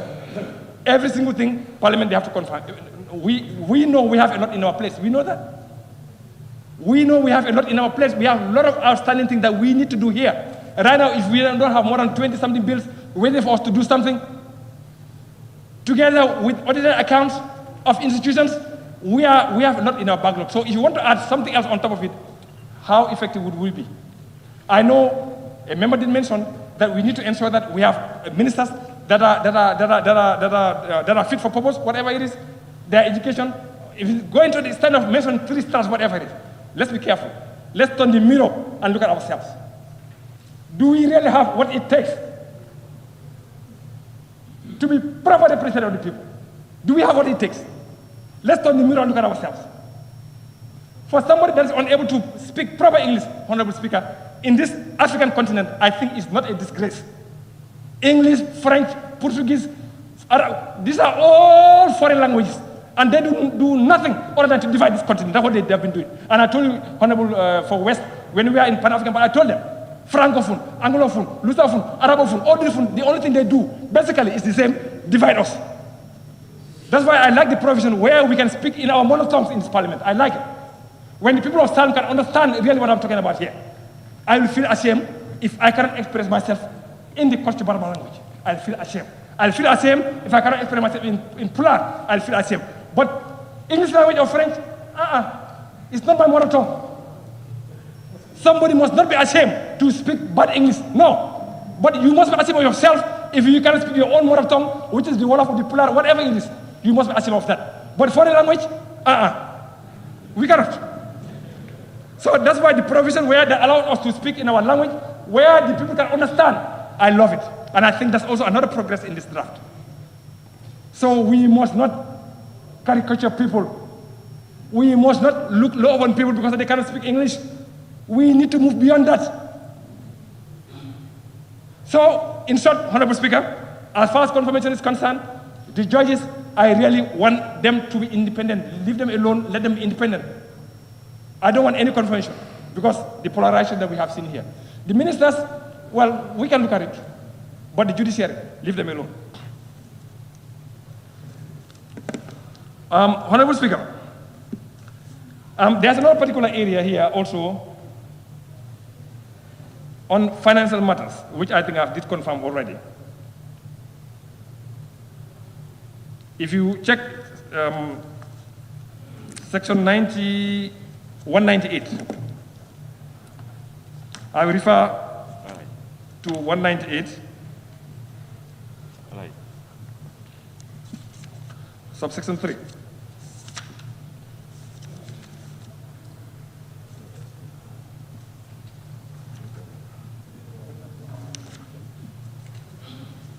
Financial matters. You see, that is dealing now with the judiciary. Honorable Speaker, let's call a spade a spade. It's saying, section 198, subsection 3, in considering the annual estimates of the judiciary, the National Assembly shall not reduce the budget of the judiciary below the amount that was approved for the immediately preceding year. When CRC came here with FPAC, our committee, I did highlight this particular section. I said, this is very dangerous for us to do that. I give you reasons why. If we budgeted for building of court complexes this year, we budgeted for the purchase of motor vehicles for the judiciary. Are you telling me the same thing the next year? We're going to have to do the same thing. Is that what you're telling me? These are capital expenditures. These are capital expenditures that could be well, depending on the kind of currency you use, you can take 3, 4, or 5 years before you actually buy it again. Why don't we have the permission, or why don't we have the right to be able to reduce the budget based on the economic situation of the country? Let's not tie our hands. I'm telling you, if you leave it like that, we should change this. If you leave it like that, you are tying your own hands, and you are tying the legs of the Minister of Finance, I'm telling you. Let's remember the economic situation of this country. Let's remember. We depend, when we say hand to mouth, that's exactly how the government depends also. They collect and then distribute. So if you tie your hands, that's a big problem. Additionally, Honorable Speaker, on the same note, the judiciary shall be self-accounting, which is fine, and the monies charged on the Consolidated Revenue Fund, or approximately the Act of National Assembly, for the judiciary shall be paid quarterly. You see another area. In as much as I want the National Assembly to be paid quarterly, sometimes, your own personal reasons, because I understand here more than the judiciary. But we must be careful. Paying quarterly payments, cash allocations quarterly, we need to be careful. If you give National Assembly cash allocation quarterly, you give the judiciary cash allocation quarterly, you give all the independent institutions quarterly. Let me show you an example why that is dangerous. Currently, the average monthly collection of revenue, I'm talking about revenue from GRA, is about 1 billion on average. Out of that revenue, 60 to 70%, sorry, about 30 to 40% goes to salaries. Another 40% is taken by debt servicing. You are almost left with almost 10 to 15%. So the fourth quarter of the following year, the fourth quarter is going to be a problem, because you won't have enough in your reserves to be able to pay the National Assembly, you pay the judiciary, you pay independent institutions. You cannot do that. This alone also is tying your hands. Let the Minister of Finance take the responsibility to divide those finances based on what is available to him. Because otherwise, if they don't have enough in their coffers, you know what they're going to do? They're going to go to the treasury bills. They're going to borrow, short-term borrowing from the central bank. What that does is it's going to squeeze out the small enterprises. Why? Because the banks will go and sell the treasury bills to the central bank of the Gambia. Now, the small businesses won't have enough to be able to survive. Let's think twice about this one. This one we have to change. When the economic situation of this country changes, we pray. When it changes, when we have enough funds in our Consolidated Revenue Fund, then quarterly have no problem. But at this stage, if we do, really, I'm telling you, we are tying our hands and tying the legs of the Minister of Finance. We have to be careful. Honorable Speaker,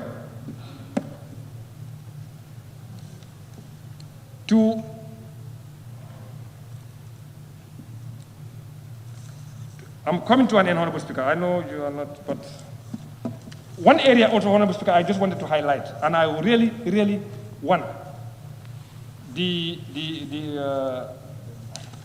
mover of this motion to help me understand. Because I have a big decision to make today, and he needs to play a part in helping me understand, which is presidential pardon. Mr. Attorney General, or Honorable Speaker, we need to be careful about presidential pardon. Presidential pardons actually is all over the world, yes.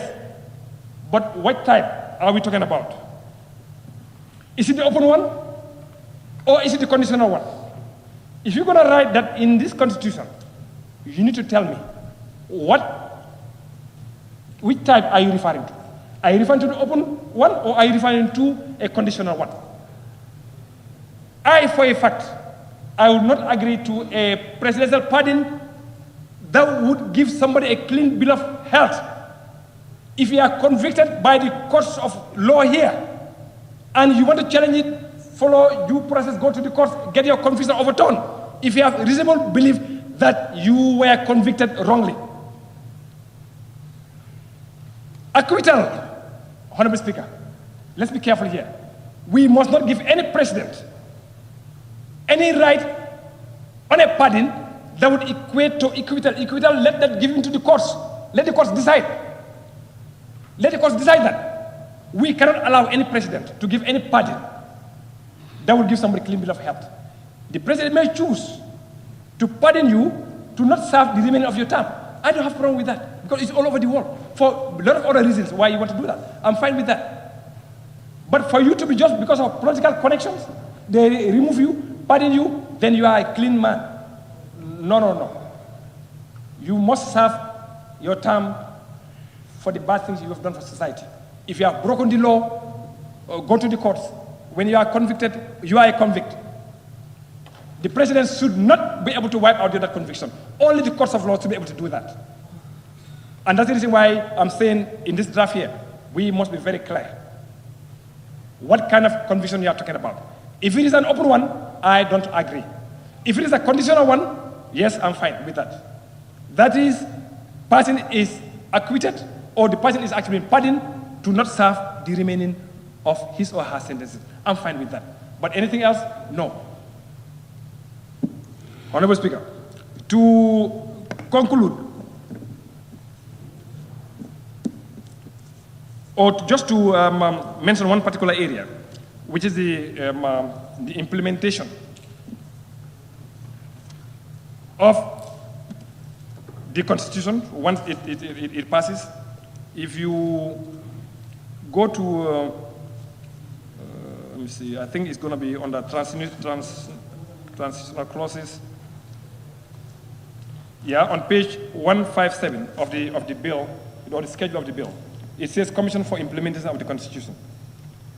Section 18, number 18, there is established the Constitution Implementation Commission, which shall have responsibility for the implementation of the provisions of this Constitution. Subsection 3, the chairperson and other members of the Commission shall be a person of high moral character and proven integrity. 3B says at least 2 of whom had served on the Constitutional Review Commission established under the Constitutional Review Commission Act. Why do they have to be on this commission? I need justification. If you think it's fit for purpose, they can be there, you tell me. For me, I think it should be open to every qualified Gambian with a criteria, not a particular sect of our population. They must be open to anybody that qualifies with a criteria. But just to say that, well, their work is done. Their work is done. In fact, if you look at the act, it tells you 1 month after they submitted, it's finished, except the secretary, who could continue depending on what the minister actually wants. That's up to what, if you want him to continue as a secretary, fine. But otherwise, everybody else, 1 month after, it's a finish. So why do you want to add 2 more people on this particular commission as this thing here? Why? What is special about that? Honorable Speaker, on the last note, on the last one, I want us to be really realistic and be very careful. A few months ago, Honorable Speaker, the former Attorney General brought to us public service pension bill for the public service, which we are yet to deal with. In the draft constitution, by the way, I don't have anything against the judiciary. Let me just point blank. I don't have anything against the judiciary. But we must be fair to each other. We all work for the same government. We all work for the same country. There must not be any preferential treatment. And, Honorable Speaker, if you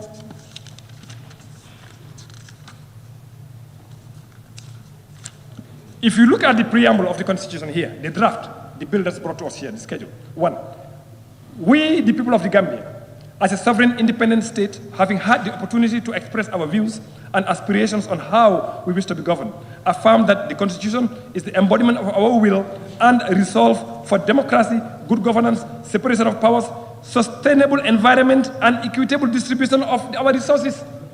That's what it's saying. So why do you want to make the judiciary so special? I want to have answers. Why are they special? Where they will retire after 10 years as a judge, high court judge, and they continue to get the same salary they were getting. When somebody in the public service here in the public service, be it a nurse, a doctor, or a teacher, or a police officer, or an army officer, they can have even 1/4 of that. Is that equitable, Mr. Attorney General? Honorable Speaker, sorry, I need to address you. Yeah, exactly, but you understand what I'm trying to say. Tell me, is that really equitable? Now, tell me, Honorable Speaker, I really want to be clear of this thing. Exactly. You see, a judge, a medical doctor, a nurse, a midwife that are actually taking care of our patients, risking their lives, the military officer or the police officer who's protecting our property, who's protecting our lives.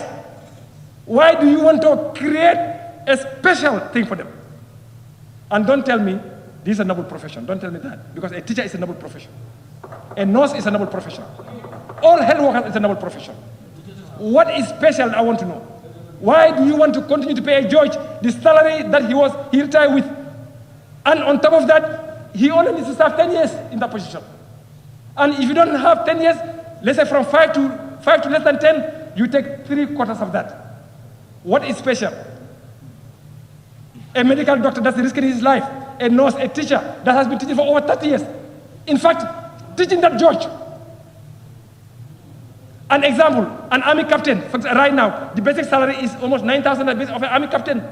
When they retire, using this, the month, well, you know what they have? $2,000 plus, that's what they should have here, minimum. Whilst a judge is sitting down there taking full month's salary. And anytime government increases salary, his salary also will increase. What is special, Honorable Justice Minister? Oh, tell me, please.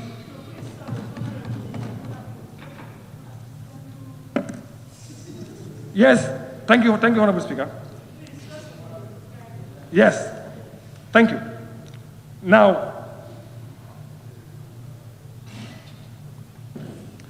Honorable Speaker, in fact, I think I've come to the end of my deliberations. And I want to tell people that have been asking me, say yes or say no, tell them, well, let's wait. Let him convince me to those issues. I have to make a decision. And his answers to those issues that I have would actually help me to make an informed decision. And on that note, thank you very much, Honorable Speaker. Yes, thank you very much, Honorable nominated member, Musa. Thank you.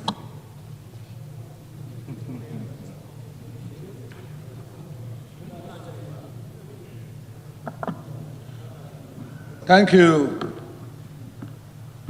Honorable Madam Speaker, for giving me the floor to add my voice to the previous speakers, Madam Speaker.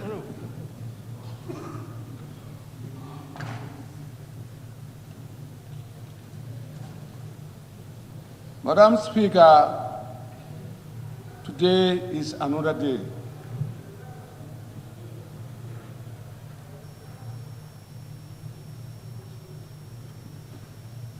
That's why there's a saying, the world is a progressive development. Every time changes.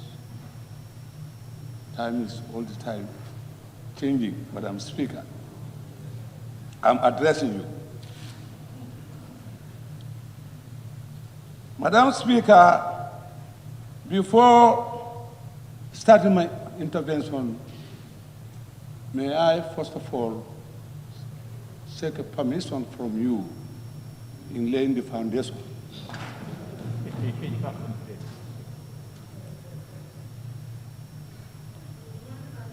Yeah, Madam Speaker.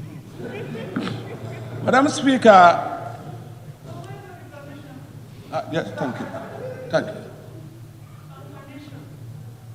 Yes. Yes. Madam Speaker, thank you for giving me the approval for the foundation that I'm going to lay. Why I said the world is a progressive development. Anytime changes come, you see yourself into new things. That's the change.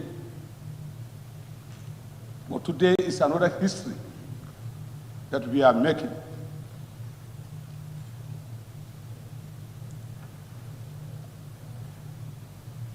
That's the Quran of the nation. That's the Constitution.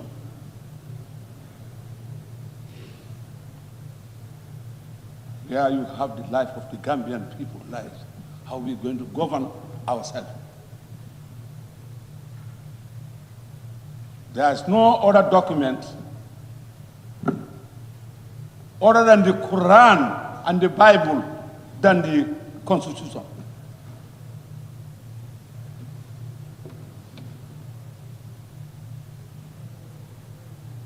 That's why I said today It's another day of history. Madam Speaker, I remember in 1966, when I voted in 1966, when I was at the age of 17, 18. But you see, then the requirement, constitutional requirement is 21.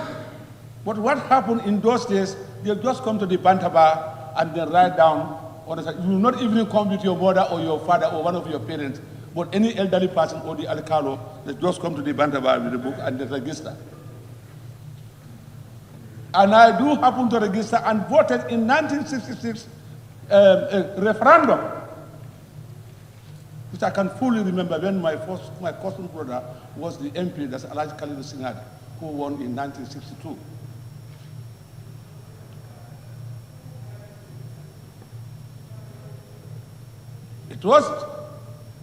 It was attempted and it failed.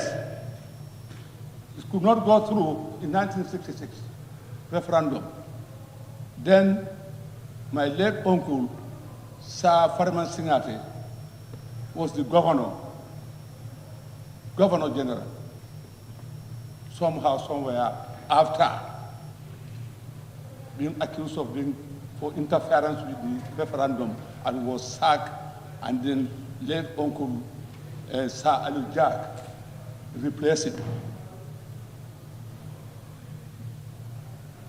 Until 1970, when we went to the Second Republican referendum. And then we have the Constitution of 1970 Republican Constitution.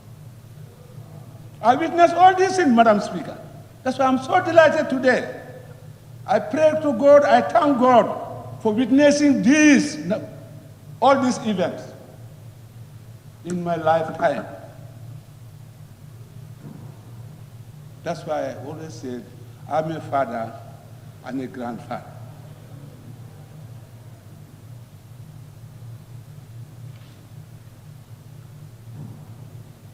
That's the beauty of change. When you ask for change, when you change with something that will be beneficial to its citizens. But you must not go into change with something that the one that you are criticizing is far better than that. Madam Speaker, I witnessed all these things. First Republic, Second Republic, and now we are in the Third Republic. And then again, I witnessed the Second Republic again in 1997, which I voted. I voted in 1966. It never got through. I voted in 1970. I voted in 1997, Madam Speaker. And again today we are here to discuss on the bill, whether the bill will go through or not. If it goes through, we go for referendum. If it does not go, that's where it's going to be buried. This year it's going to be buried and we forge ahead.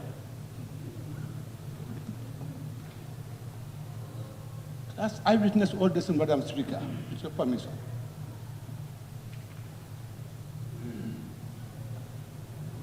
So when you make change, you have to change with something better, but not something at the detriment of the citizens.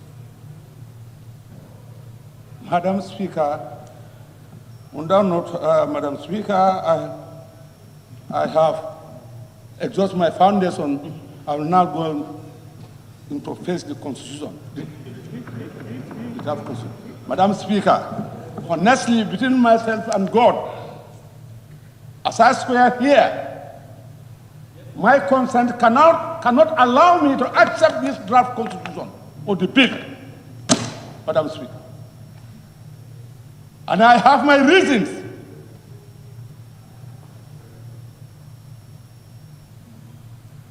CRC Act was brought in this August House, Madam Speaker. It was passed by this Assembly. for them to do their job. I am not telling them thank you. I will never commend them. This is my view.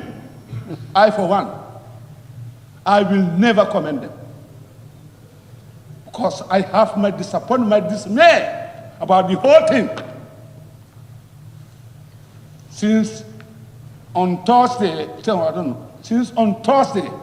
all the clauses, all the revelations, and going through, you read, I am definitely surprised. I never expect that. A commission of that kind, the hope the government people have, the people in that commission, the responsibility given to them, as thinking that they are with integrity, with a high profile integrity, we don't expect to come up on a point of order, Honorable Speaker. Honorable Speaker, on a point of order. Honorable Speaker, Standing Order 67-1 did indicate, Honorable Speaker, we must restrict our deliberation on the merit and the principle of the bill that is before us. But it is like the Honorable Member is attacking people who were given assignment. If the Honorable Member is not satisfied with what was given, let the Honorable Member bring the case before the National Assembly, but not to personally attack the people, dignified people of this nation. Thank you.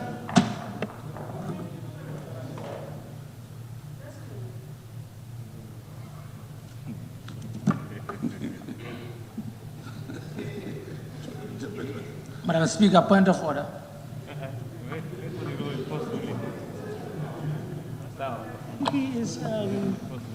He's referring to Clause 67(1). It's still the same that we have been discussing and talking about. We discussed the general principles and merits of a bill. That's the principles and merits of the bill before us. You have laid your foundation. You have given your reasons for not saying A, B, and C, which we don't have any quarrel with. But then the next stage should be for you to deal with the bill on the merits and principles of the bill as presented. Thank you. Thank you, Madam Speaker. The member, what he's saying, I'm dealing with the merit and the principle. I'm not attacking any member. No. Madam Speaker, I'm not attacking any member of the commission directly. What I'm saying, the whole concern what we have with the high profile dignity, as far as I am concerned, I have my dismay, and which is my constitutional right, Madam Speaker.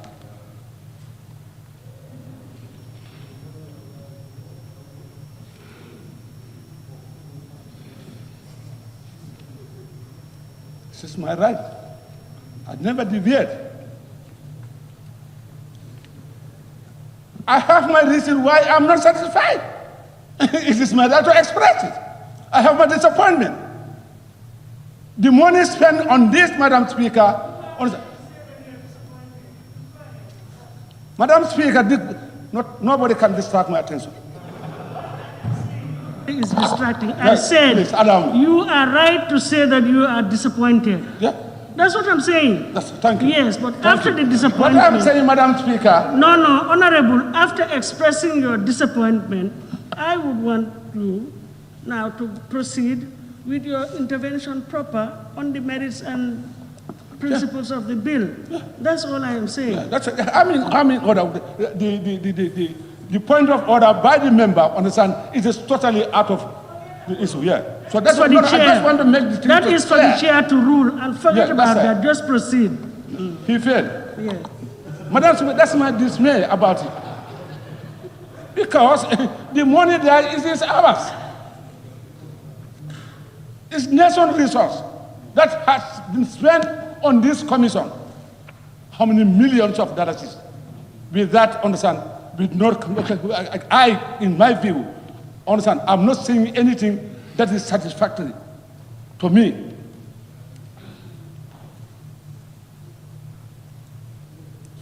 Madam Speaker, A member for Busumbala has said here, I'm a member of the Standing Committee, Defense and Security. First, I was so disappointed during the interaction with the armed forces, the CDS, the Gambia National Army. The CDS made a complaint, concern, that all what they are concerned, all their recommendations they sent to CRC, nothing has ever been captured in this book. An institution. Today, our security, we know we should not compromise it. Why? Who? These are the people 24/7. 24/7, we feel comfortable. Without security, war betide. People will be eating each other every 24 hours. But because of them, why they are not captured? Madam Minister, I don't need to quote clauses and here and there. Since on Thursday, I'm listening to members during their deliberation. It is very disappointed. We cannot just take this book to be done to adopt this. As for me, I'm totally against it, and I'm not going to say any more things.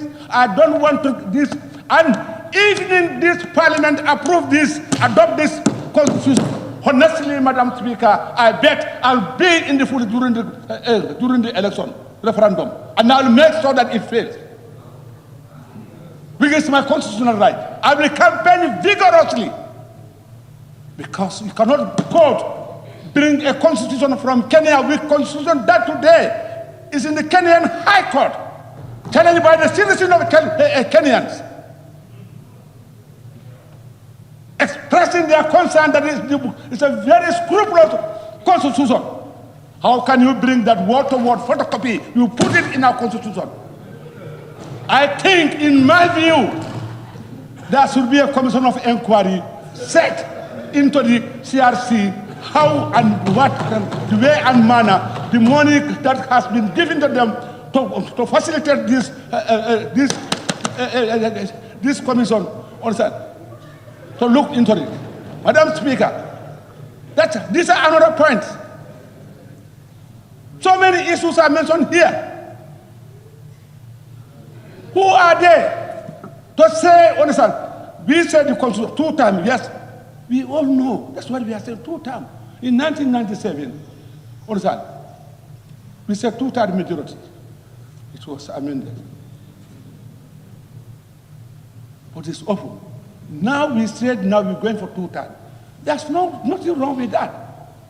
But the way and manner they specify it in this book, it is totally wrong.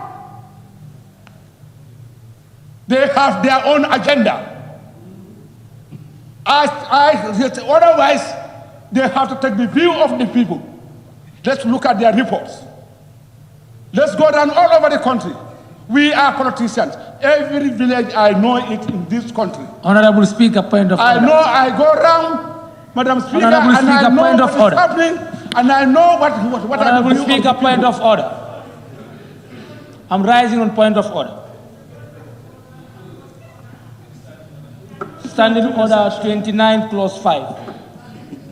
Standing Order 29, Clause 5. Yes. No member shall impute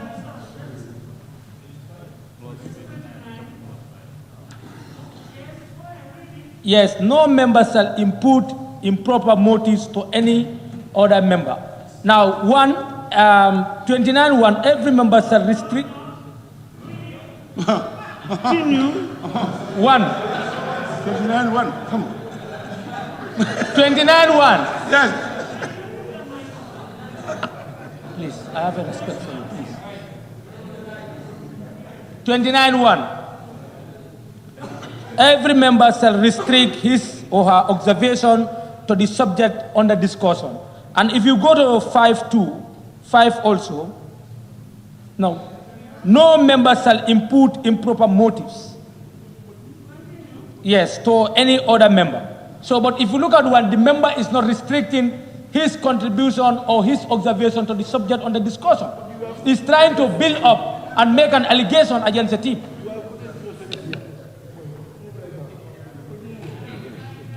Reading the section, it talks of, no, let me just make a decision. It says, no member shall impute improper, can you allow me to, no member shall impute improper motives to any other member. And I read it to mean member of the National Assembly. But of course, 29(1) says that every member shall restrict his or her observations to the subject matter under discussion. Now, honorable member, the subject matter under discussion is this very constitution.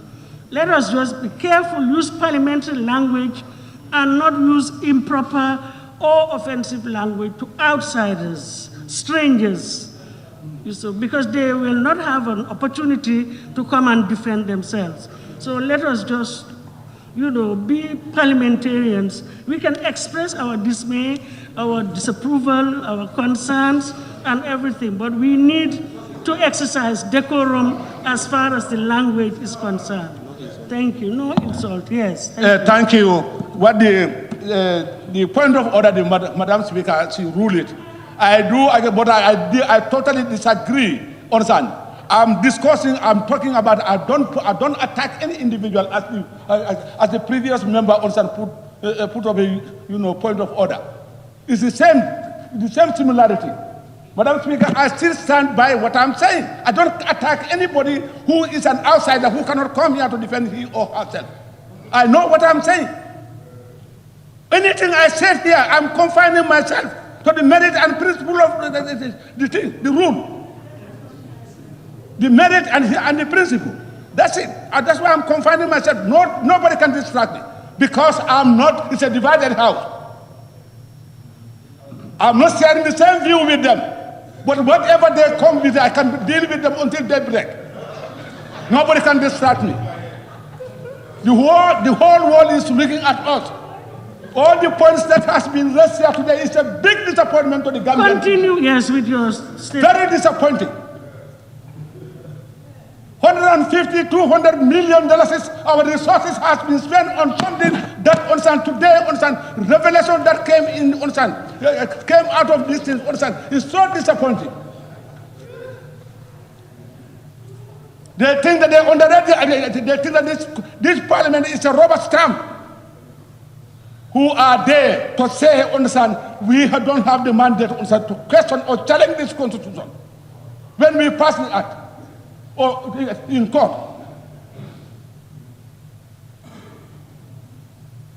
We all know each other here. We know there's no secret. Whatever happened, we know what is happening. But please, the Gambia is bigger than all of us. When a responsibility is given to you as a citizen, you have to be loyal and honest. And do it for the interest of the Gambian people. Without any fear or favor. No lip service. Anybody comes here to try to, you think that you can bring a lip service or you think that you can bring something that people here, they are all fools, not everybody. I for one. Nobody can fool me. With my experience, as I quoted since the First Republic, I voted, I witnessed a referendum. I served the First Republic in the National Assembly. I served the Second Republic. I'm serving the third one. That's why I'm privy to say what I'm saying today. No, with your academical standard or whatever, whether you are the professor of the whole world, whatever, me, what is important, the experience that I have, you cannot buy that. That's why I'm expressing my concern. It's a bogus constitution. It's bogus constitution. Yes. It's bogus, it's rubbish. Madam Speaker, I beg to move. Thank you very much. I think we are all at liberty to express our views. But what I'm saying is we are all at liberty to express our views, but all I am appealing is for honorable members in expressing their views to just do it with proper decorum. That's all. But nobody can say. Yeah, Madam Speaker, I don't think I did it all the time. No, don't use the word. Thank you. I don't think I did it all the time out of order. That's all. Honorable member for Cantora. Yes, it's Cantora. Thank you.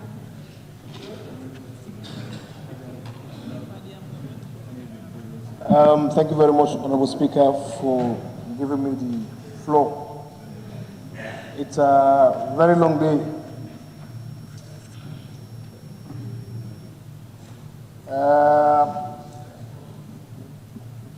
Permit me to recognize the time and effort of the CRC. I also recognize the minister in our presence here. I equally recognize the media fraternity in our presence as well. However, before going further, I want to take the opportunity to really condemn certain attacks, social media campaign on Facebook, Twitter, writing all sort of unpleasant words or comments against members of parliament. It's really, I see it as a contempt of the National Assembly. They shouldn't be dictated, they shouldn't be harassed or forced or squeezed to the corner just to take a decision. I believe coming to this parliament,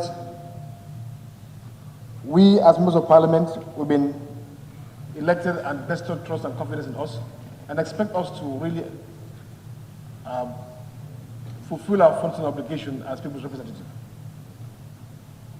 But to my dismay, I've seen very disturbing comments, even by members of the press secretary of the CRC making, unpleasant comments about members, expressing dissatisfaction and other things. Members of the press, media, users, Facebook, WhatsApp, what have you. These are really disturbing and it's really uncalled for. It's a crucial moment. It's important for us to allow the members of parliament to be guided by their conscience. Because when we come to this parliament, we are sworn here to protect and abide by all laws of the Gambia and uphold the 1997 Constitution as the supreme law of the land, which, in our minds, or which will actually take precedence to guide us in this entire process with what we are doing. Honorable Speaker, having said that, I also want to condemn external influence, embassies, commissions, EU commissions, trying to interfere or meddle in the internal affairs of this country. It's an independent country and should be left to make decisions on their own, rather than trying to pin them or giving them conditions of supporting them. They are partners in development. Regardless of the size of the country, it's an independent free country. Matters of internal issues should be left to be discussed by the citizenry of this country, not to be influenced or not to be controlled or remote controlled by any external forces. Having said that, let me go proper in the discussion. I would like to go history, because we gave the CRC this historic task to undertake to usher us into the Third Republic. It's not an easy task, we all agree. And the final outcome, that is the draft bill, of course, it has its pros and cons. We sincerely appreciate the time limit, as alluded by other members. However, if you look at the whole scenario, you would understand that Gambians are of the belief that there were so much powers vested in the executive, and which has been subjected to abuse. Therefore, coming up with a new constitution, they have to rip off the powers of the executive, try to empower the National Assembly, losing sight, in my opinion, the separation of power principle, that these are co-equal partners. They are independent, but however, they are interdependent, so it's very important as they are independent as well. If we are to uphold to that principle, therefore, you cannot agree in total in some of the provisions or some of the sections that is contained in this draft constitution. Honorable Speaker, one should not also lose sight for the fact that we are in a newly formed democracy. The euphoria of democracy should not also be abused by making certain unrealistic legislations, whereby if they are put into practice, will have a shortfall at the long run. The reason why I say that is the issue of the three arms of government subjecting the judiciary under the confirmation of the legislature, which, in my humble opinion, this is a political institution. Political institution in the sense that it's comprised of political parties. Believe it or not, they might feel that, okay, we have seen the nation first. You cannot detach politics from parliament. That is the hard fact. Over the years, we've seen how party positions emanate in this parliament. We have seen how political interests overshadowed national interest. So nobody should be fooled that parliament is not a political institution. It is a political institution.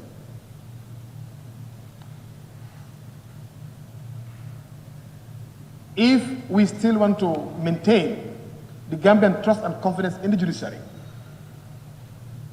if we really want to really boast of the issue of trust and confidence in our judiciary, there is need for us to make sure that there is no interference in the judiciary.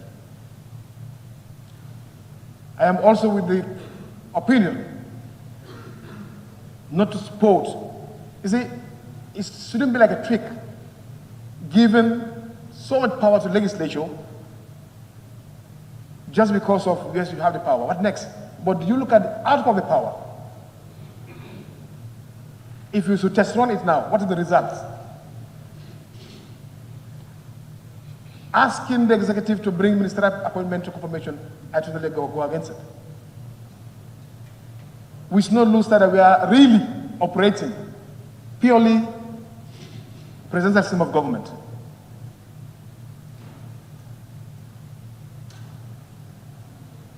Somebody that went around, canvassed for vote, got the vote of the country. You are asking him or her, you cannot have the power to form a government unless and until it has to go through other arm for their confirmation. Knowing that particular arm, how political pluralism plays in that parliament. It's a non-starter. And because of that, I am not in conformity with that particular provision. Honorable Speaker, there were interventions here made that people call this constitution as copy and paste constitution. However, if you do comparative analysis, there is no harm in trying to review other constitutions. But what is really harm is to copy verbatimly, word by word, letter by letter, it is incumbent upon you to paraphrase, to fine-tune the language, and appreciate the work that you actually looked or reviewed by making references.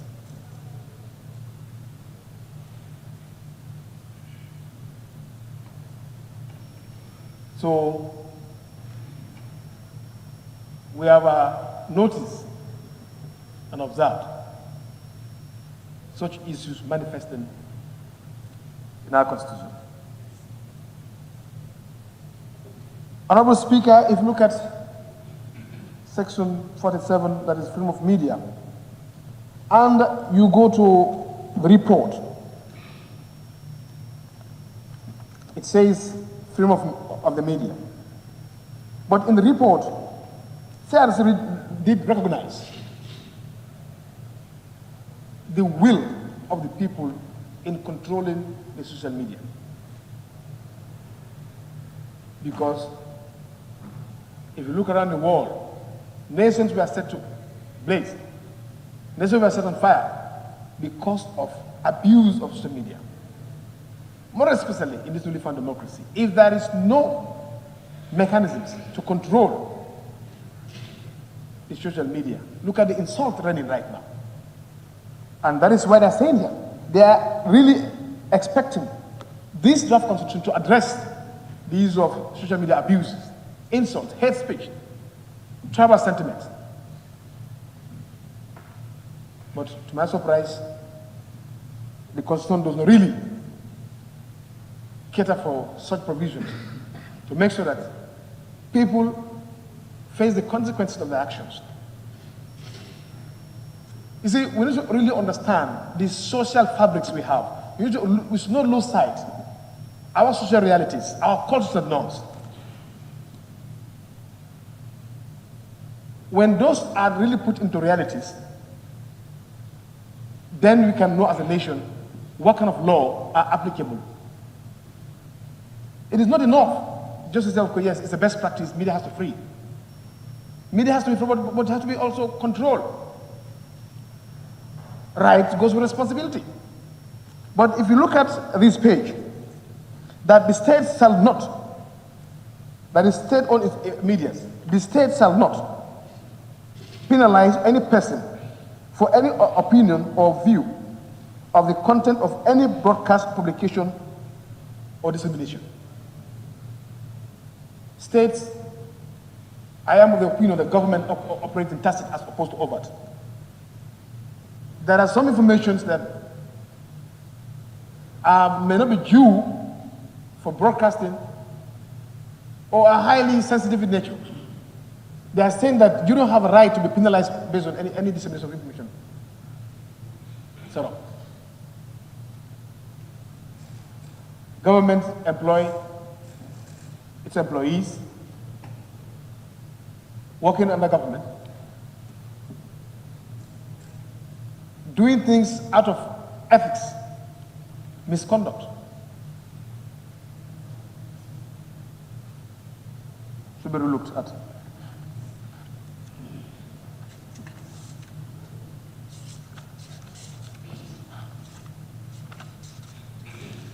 Now, well, this area has been really dealt with. There is a restriction on the activities of public officers. That is, in our opinion, we've seen some office or full-time workers have been deprived of some of these rights that they should not be engaged in. I think that is really dealt with. And also, of course, the issue of 48 hours detention in arrest, that has also been adequately dealt with by my honorable colleagues.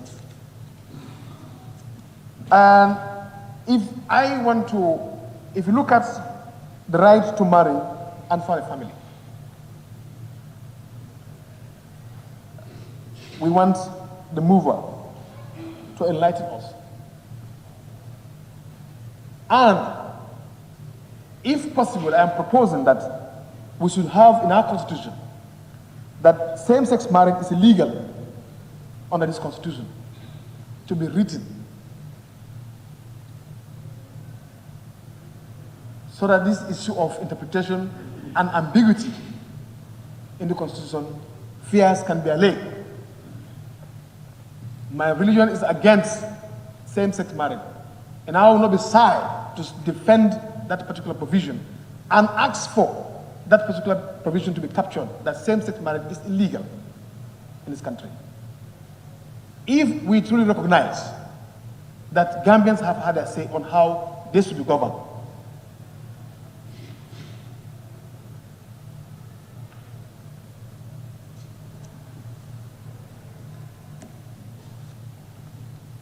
now, you look at the threshold.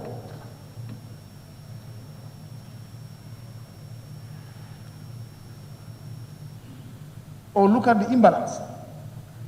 Dismissal from office for misconduct bars you from really contesting elections. Whilst I think that also has been really dealt with. If you've been pardoned as a convicted criminal, has waived that particular both sentence and the conviction. That I am not in agreement. I cannot agree with the drafters in that particular section. Because if you happen to balance these two provisions, that is unjust in terms of comparing them. Equally, if you go to the threshold of judges, to remove a High Court judge, the threshold required, compare to a head of state whom the entire country has elected to serve. You are asking Parliament to have half of their majority to get him impeached, removed from office. You're asking a 3/4. That is really imbalanced. It's unfair. So if it's possible, we are proposing a 3/4 in that area as well.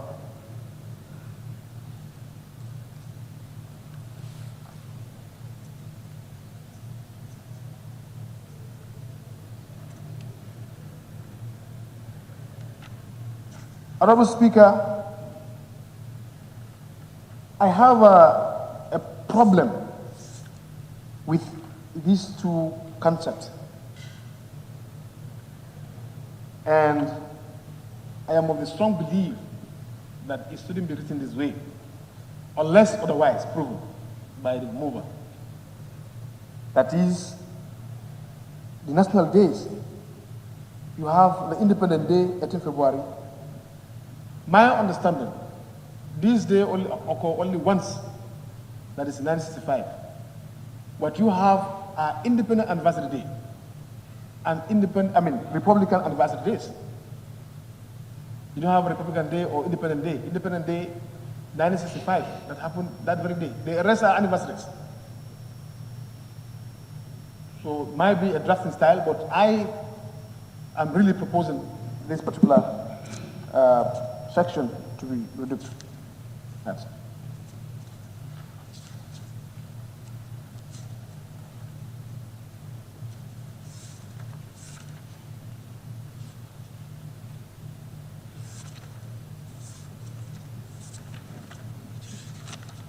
Yes.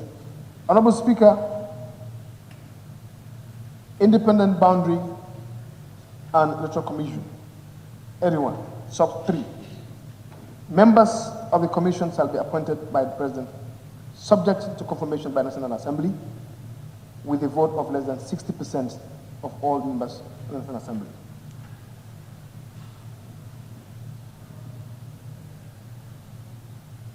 This is an important commission, and which is related to vetting the National Assembly.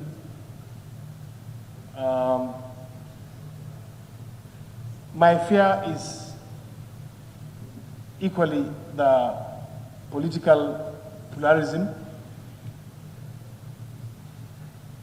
If this position can be compromised to simple majority,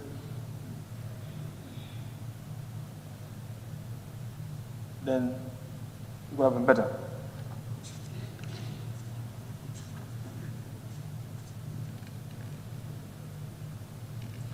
And also, if you go to powers of president, that is On behalf of the Gambian people, negotiate, sign, enter into, and accede to bilateral, multilateral agreements include treaties that are not against the public interest of the Gambia, which shall be, I want that to be their capture, which shall be subject to ratification by the National Assembly. That all treaties, bilaterals, negotiated, discussed, should be brought forward this August Assembly for ratification.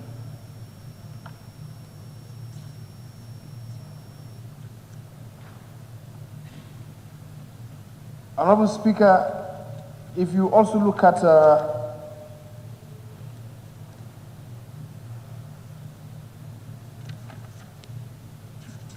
immunity,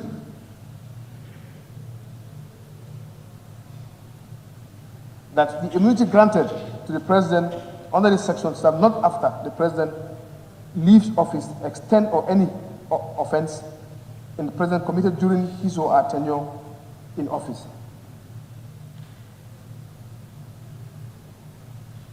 And also, if you look at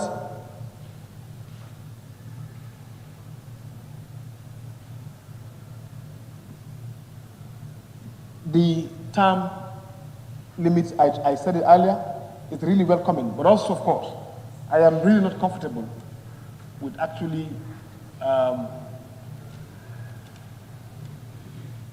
depriving him or her not to run for elections after this time. Trying to revise this constitution to take effect from 2016 to count that particular provision in the term of president. It is left to him, honors lies to him to decline that I am not really interested to run anymore, but it shouldn't be seen as retroactively taking a vested right, trying to put it under this current constitution.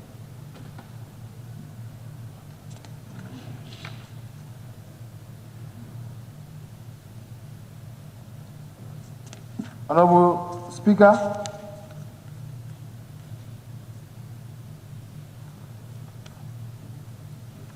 there is this particular provision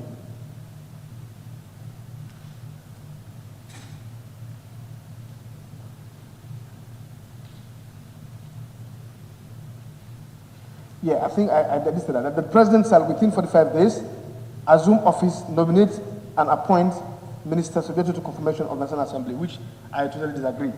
And I am not going to buy that idea. National Assembly should be seen as if, yes, these are rights given to us, and then these are powers given to us, and then we have to vet these things. So because of political pluralism and what have you, we've seen what has really transpired in this parliament. We're not going to subscribe to that particular idea.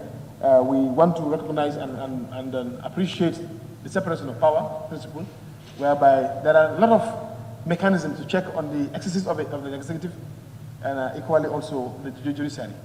So in terms of bringing,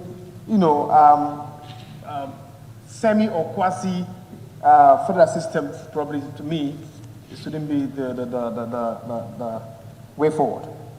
And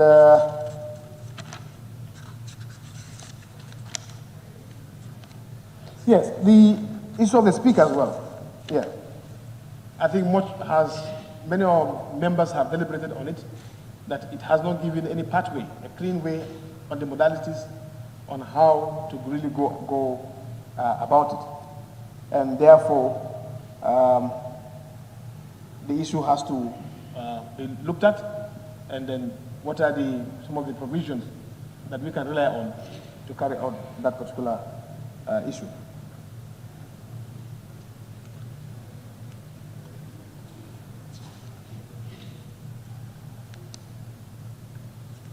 And also the issue of secularism, I think it has been really addressed by many members who gave a submission to the Attorney General to really look at, because it has really created a public outcry. And as I alluded earlier, we are not going to be shy to defend our religion we believe or we worship. That is the right. If people are not shy advocating for gayism and lesbianism rights, why would you be shy to defend a religion? So therefore, we will say an affirmative no, and also ask the minister, if possible, to actually insert that lesbianism and gayism is illegal in this country to really allay the fears of general public. I think those are my submission. Other than that, we appreciate the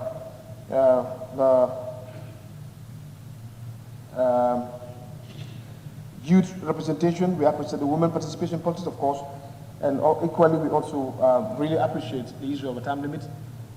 It's very important that we have it in this document, but of course, these points that we raised need to be answered because we are representing people, and any decision we take today should be in the best interest of our people we serve. So therefore, those interests or those issues also need to be clear. Lastly but not least is the issue of course, it has been addressed in somehow, that the judiciary. You see, let's be realistic. With the crippled economy that we've inherited, you cannot really subject this government or this country to be given this take home to the judiciary, giving them a retirement on salary, creating provision for any subsequent salary increment has to reflect on them. Which economy can sustain that? Equally also, subjecting the Minister of Finance to be given quarterly allocations to the judiciary. I am not really agreeing with that provision, and I really want to look at. I am totally rejecting that particular portion, and let it be determined by an act of parliament to decide. We can engage them to draft their pensions scheme, and which will be vetted by this August Assembly. But we cannot just pass this particular bill like that, subjecting the Minister of Finance to be given the judiciary quarterly, knowing that, as member alluded to, these are estimates. It's not as if these monies are in the central bank. Depend on the monthly receipts or proceeds. So there is not wise to really support that particular provision. They should be treated by like any other organ of government. We respect their independence. That's why we are not even asking Parliament to go into the issue of vetting the judiciary, because the person you are vetting, what is your qualification to vet that person? How competent are you? Do you have what it takes to vet lawyers and co? And also, we don't really want to compromise the judiciary, because it will create a society whereby if you don't belong to a particular political cohort, then it's going to be different for you to obtain this appointment or be given that confirmation in the National Assembly. So we are even at the long run of seeing element of corrupt practices may take place in this parliament. So to avert that, we are saying emphatic no, affirmative no to that particular provisions. So thank you so much for indulgence, and we hope that you come up with those clarifications, and that it will really help us in terms of making decisions in this August Assembly. Thank you so much. Thank you very much, Honorable Member for Kantora. May I now call on Honorable Member for Lower Badibu. Honorable Member for Lower Badibu, it's your turn. Thank you very much, Honorable Speaker, for the floor.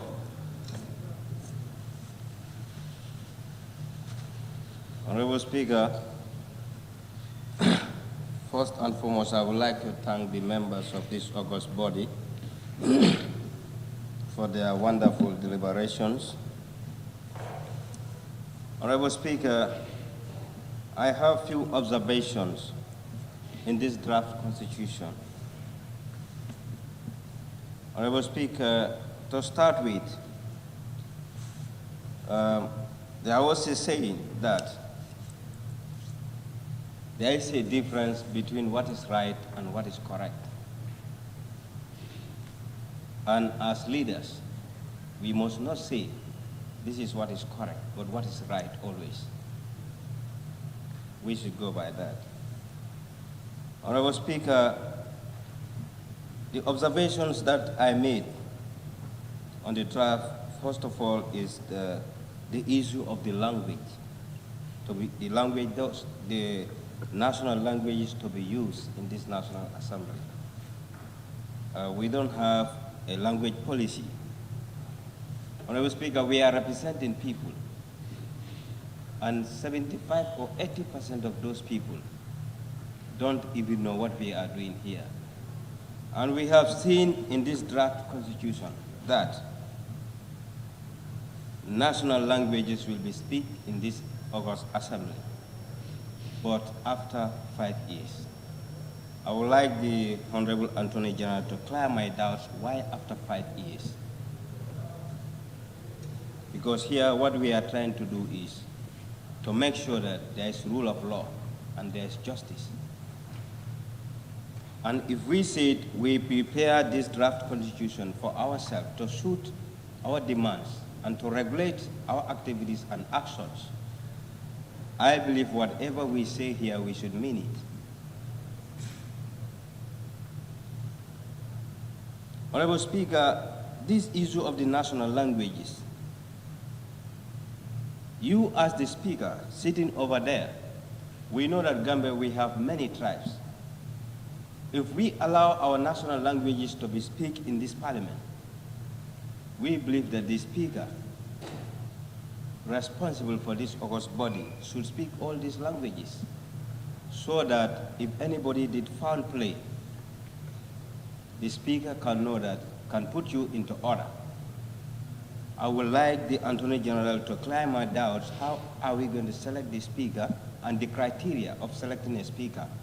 Because the person must speak all these languages. You will not say, we're going to choose language A, B, or C. That's going to be discriminatory. Honorable Speaker, the issue of separation of powers. We have legislature, executive, and the judiciary. But if you go to the draft constitution, section 190, we were told that the High Court judges will be nominated and the confirmation will be done by this august body. Honorable Speaker, I could remember vividly that in 2017 towards 2018, I support for this august body to vet certain people that were supposed to be appointed by the President. And there was a reason why I say so. But this is an open secret now, Honorable Speaker. The reason why I am saying this, the issue of Ndaw Njai and Yusuf Adiba to confirm their appointments were politicized in this august body. That's the fear I have for us, National Assembly, as a political institution. If we want to confirm the appointment of the High Court judges, we may politicize the judiciary sector. I think we need to think about this, because the reasons are, if Judge ABC knew that I participated or I facilitated his or her appointment, if I happen to have anything or if I happen to be in an event whereas I should be convicted or sentenced, where is justice now? If, for example, Honorable Speaker, the current Attorney General knew that the majority leader or the member for Woolly West or the member for Janjambure contributed in his appointment as the Attorney General. I'm just giving you a sample. If these people happen to have a problem, do you think the Attorney General will play fair? Where is justice? And in the absence of justice, injustice becomes the order of the day. Honorable Speaker, we have to make laws that suit us. We should not make laws just for the sake of making laws, or we are trying to intimidate, we are trying to, follow orders. It is very bad and it is very sad for we as Africans, we have norms, cultures, values, traditions, but we want to copy certain people at times. Whereas in those societies, the way they operate and the way we operate is quite different. So I think when we are making laws, we should be very careful what to do and what to say. Honorable Speaker, the issue of Ndawunjai and Yusufa Diba raised an alarm bell regards to this appointment or confirmation of the executive, the ministers, and the High Court judges. The whole Gambia, we witnessed what happens here. And if you want to say that the ministers should be confirmed by the National Assembly, I can tell you the judiciary, the executive will be politicized. Should we allow that? And if we allow that now, tell me, where is the separation of powers? And where are the checks and balances? We should be very careful in whatever we are doing. We are not making these laws for ourselves only, no. But we should think rationally and holistically. Those people sitting over there who entrusted us to be here. Honorable Speaker, I am saying this for the fact that history is the best teacher. A member of Nyamina Dankungu brought a private member bill here in regards to Section 91(1)D.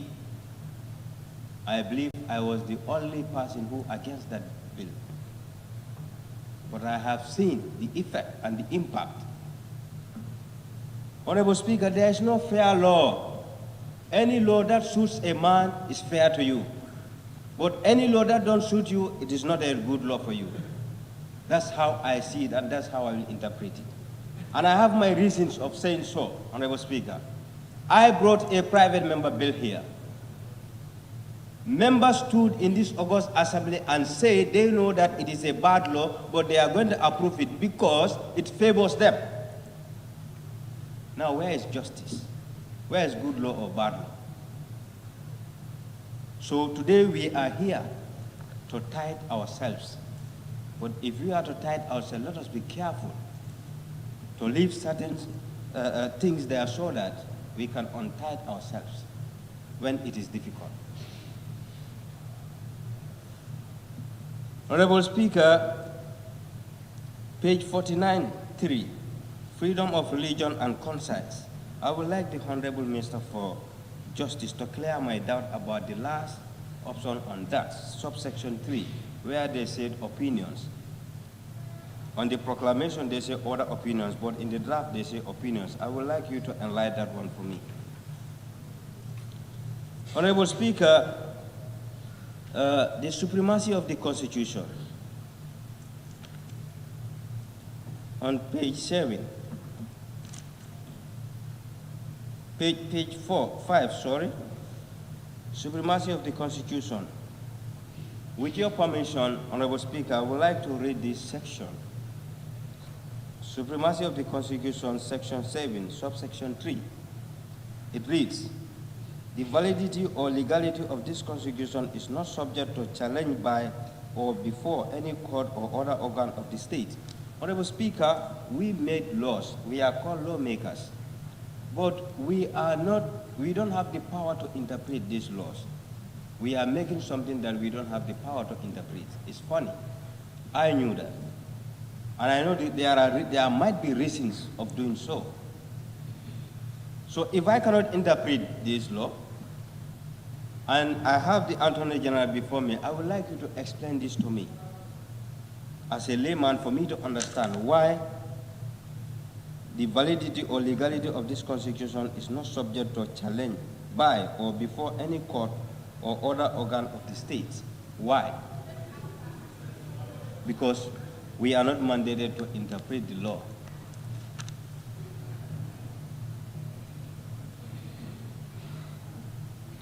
Honorable Speaker, having said that,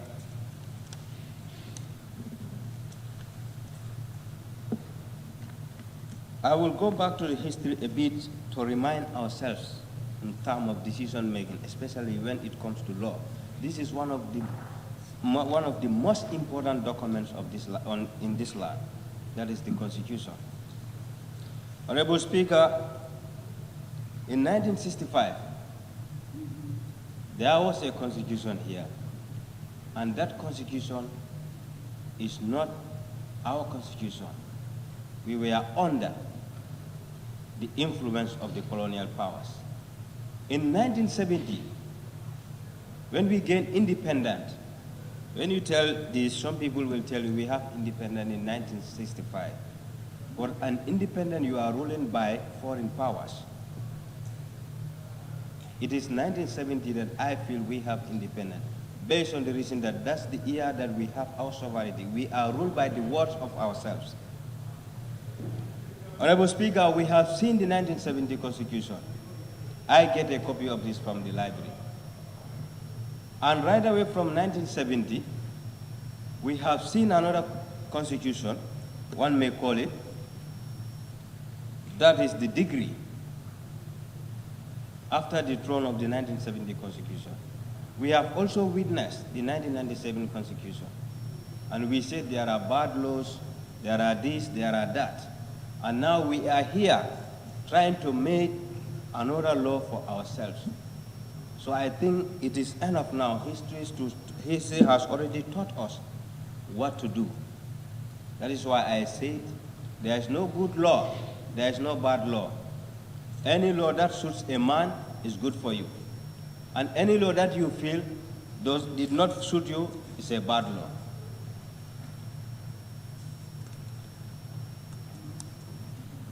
Honorable Speaker, people said there are certain sections in this constitution. They are direct a carbon copy from the Kenyan constitution. Everyone is entitled to your opinion.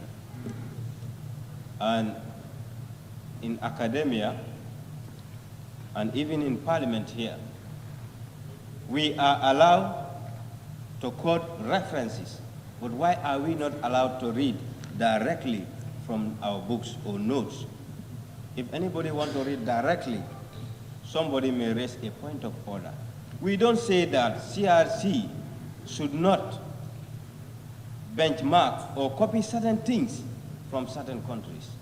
But when we see that, or when we feel that this is a carbon copy, we should bring our facts to the public. We should bring our facts to our colleagues. And if you go to this 2020 draft, the supremacy of the Constitution, you go to the Kenyan type, section 2, subsection 3 is the same. Honorable Speaker, you go to section 7, subsection 4 of the draft, go to Kenyan Constitution 2010, section 4, subsection 4 is the same. Honorable Speaker, if you go to Kenyan, the draft 145, subsection 2, you go to Kenya 2010, 106, subsection 1 is the same. Judiciary section, section 190, subsection 1 is the same as 166, subsection 1 of the Kenyan type. You go to their financial matters at the judiciary level, 198, subsection 1 is the same as judiciary funds 173, subsection 4. And if you go to their independent boundaries also, 81, subsection 1 is the same as 88 subsection 1 of the Kenyan type. So people also do their research and they make their comparison. So that is why many people say this is a carbon copy direct from Kenyan constitution. It is their right to make references to Malawi, Ghana, and others. But where are those ones? Where are those facts? Can we compare those? Can we contrast them? We cannot. So what we have seen, that's what we will say. So people might be right by saying that it is a carbon copy because the facts are very clear. What the culture, norms, and values, principles that might suit Kenyans may not suit us as Gambians. We have norms, we have tradition, we have culture, which might be different from the Kenyan type. So if you say this is the people's constitution, people's opinions and views should be captured, I think whatever they give should be captured, but not a carbon copy type. Honorable Speaker, I have been saying that I like one thing. As I said, there is no constitution which is 100% perfect. But at the issue of the powers of the Auditor General, I'm very much impressed about that. I think that is in line with good practice and in good governance. There are certain institutions, they should be independent. When those institutions are independent, it will be good for this country. Section 239, local government. Honorable Speaker, people talk about the autonomy of the local government, but still, the local government, they are looking for a percentage rate from the central government. If you are looking for an autonomy and independent, it is not easy to be independent. The word independent is sweet to say, but I don't see any country that is independent. And I don't see any continent that is independent. So when the local government says they want an autonomy, they want to be independent, and still they are looking for a percentage rate support from the central government. Where is autonomy? Where is independence? We are not living in a federal state. So we should be very, very careful, and we should inform the public what is exactly happening. I will quote an uncle, a friend. He normally mentions this in this house. When people are confused outside, we should try to make sure that they understand issues. We should try to make sure that they are not confused anymore about that particular issues. But when people are confused outside and we are trying to add that, what are we doing?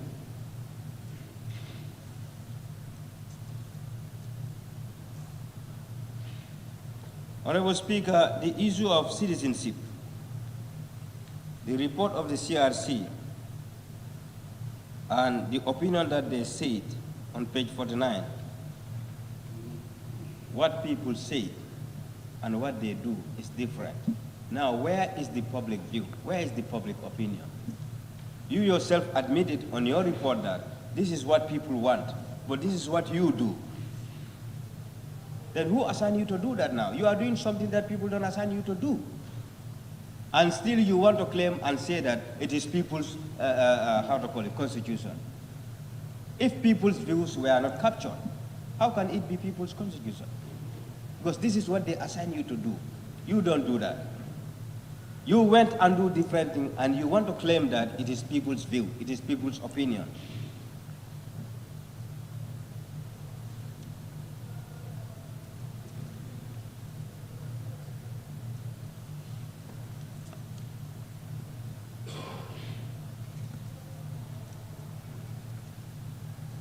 And also, Honorable Speaker, page 70, section 89.2,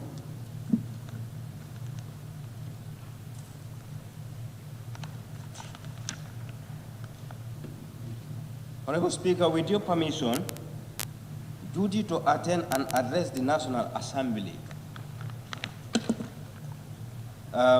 Subsection 2, it says the address by the President shall relate to matters concerning the state of the nation and may include previous, current, and future policies of the government. I believe if we said the President shall relate to matters concerning the state of the nation, and the word that should follow that should be shall, it should be a mandatory for the President to inform us the previous development that the government has done, the current, and the future. But if you say may, which means he has the prerogative to inform us the current one and leave the previous. And he may not tell us the future. So where are we? What are we going to tell our people? Because we approve a budget and give it to the executive for them to do what we expect them to do. If we say those people may, they can just inform you about the current development. And they will not tell you what has passed, neither the future. So where are we? I would like the Attorney General to clear my doubt on that.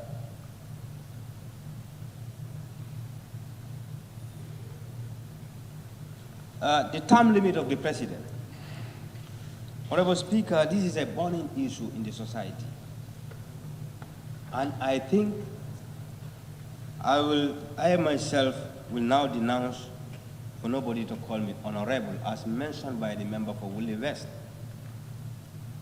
Honorable Speaker, there are members who will tell people things that are not even existing, misleading the public based on the political interest,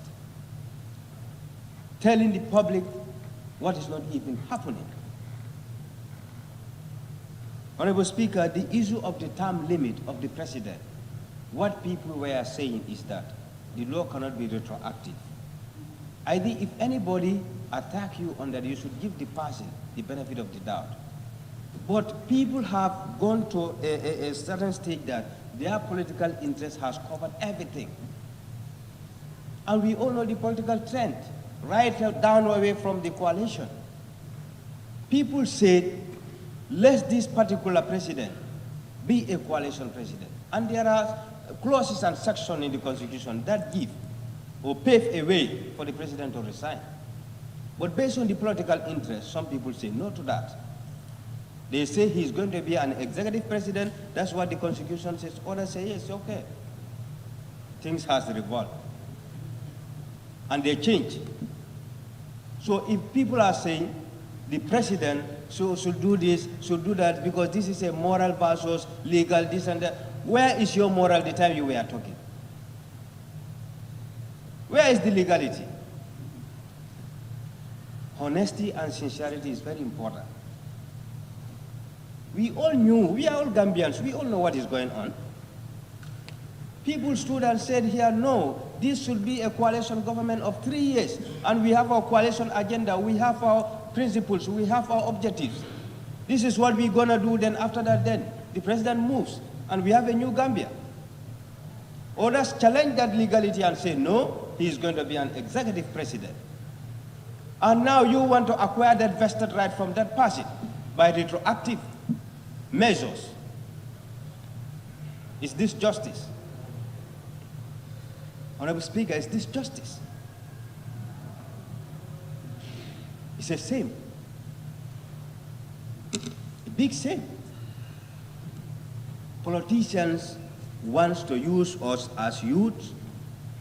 They rally behind the youths and say, concerned youth says that, concerned youth says that. During the time of coalition, where are those concerned youths? Because now you have an ambition. Because now you have a target. All those targets fails. You want to go back. Point of observation or point of order? Point of order. What is your Point of order on the what? Authority. 29. One again. Every member shall restrict his or her observation to the subject. Hello? I only ask, what is your authority? I said 29. Yes. Yes? Are you there?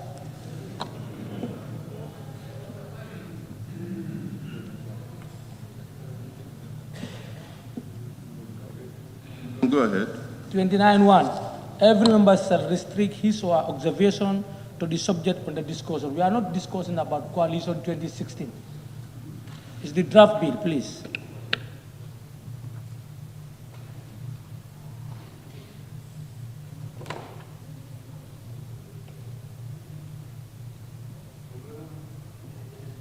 Member for Lower Bodywood, you can limit your contribution on the subject matter, please. Thank you. You can go ahead. Thank you very much, Honorable Speaker. It is a saying that the youth can walk faster, but the elder knows the road. Based on that, I will give this due regards to you to accept his point of order, but it is the coalition government that this new draft constitution emerged. You cannot separate the two. Can anyone separate the two? It is part of their agendas, their objective and principles. So we must know the history. Why those things fail should be known to the Gambians. I did not go out of topic. Did I go out of topic? Yana Commission, the draft constitution, the TRRC emerged from this coalition government. And today, if you are talking about this draft constitution, how can you talk about the draft without the coalition government? So, member for Central Badibu, take it easy. Honorable Speaker, this term limit of the presidency, many members misinform the public. The reason why some people don't want to support this draft constitution because they want Adam Barrow to be this, they want Adam Barrow to be that. You cannot even understand. Because you don't have anything to say again. The only thing that you can say as politicians, we all know one another, is to confuse the public, to tarnish the image of certain people. And these are vested rights acquired by him. Had it been that people listening to the pioneers of the coalition leaders, where what we are in today, we will not be in that. That's the fact. Whether one like it or not, that's the fact. And now here we are.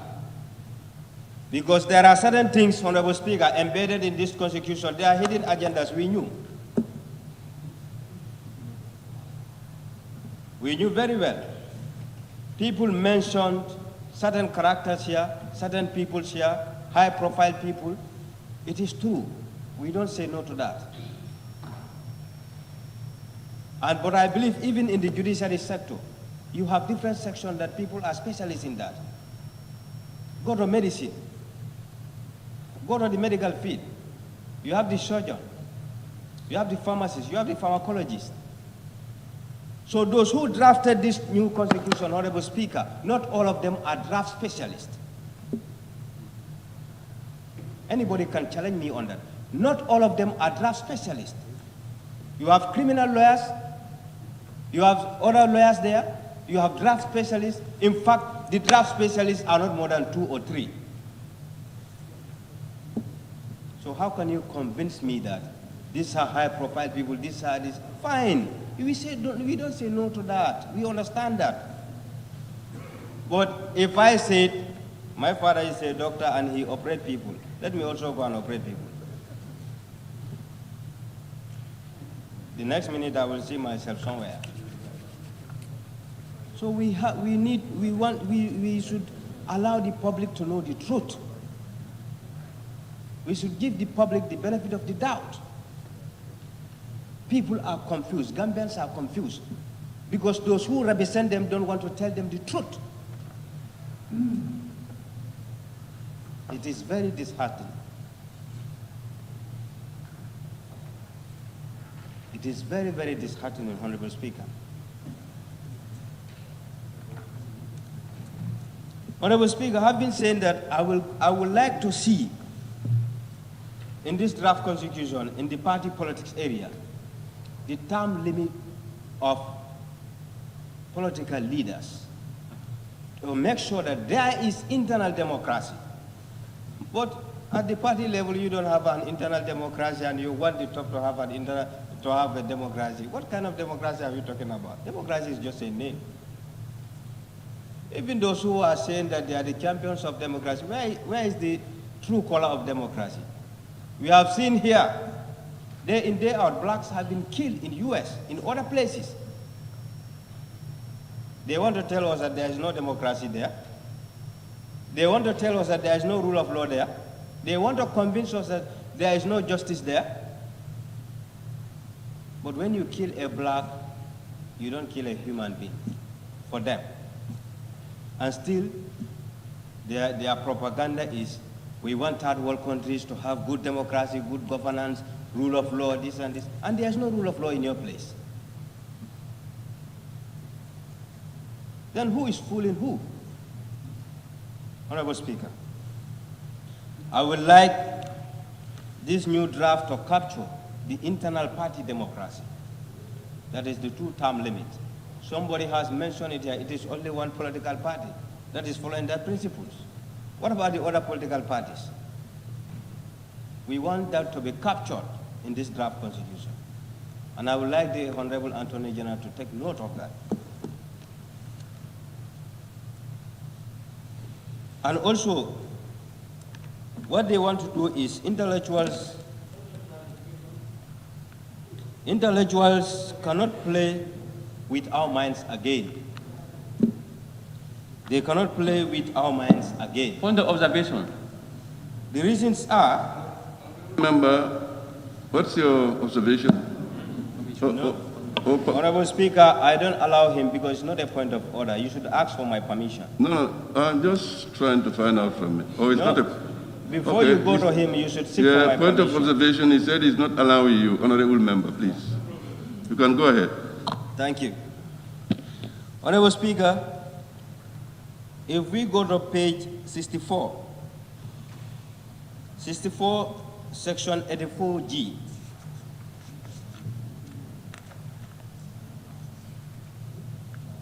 they thought that we will continue clapping for them. The youths of this country will never do that. And we will make sure that even at the parliamentary level, 2 terms is enough. When you serve that, go. Let others come. What they say youth participation. Youths of this country will never be full again, Honorable Speaker. At section G, they said,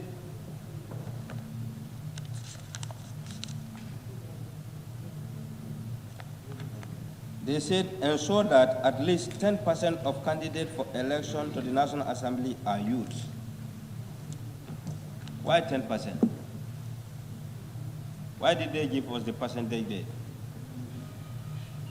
And who are those youths that CRC people met to discuss about this 10%? Can they give us the statistic? Or what is the rationale behind that? We want the Honorable Attorney General to convince us.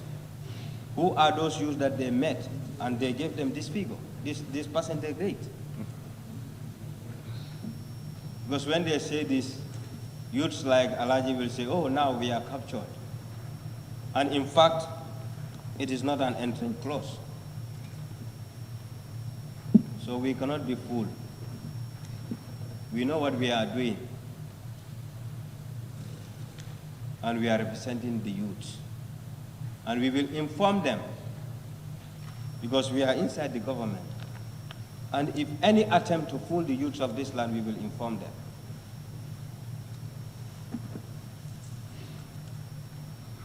Honorable Speaker, upper age limit.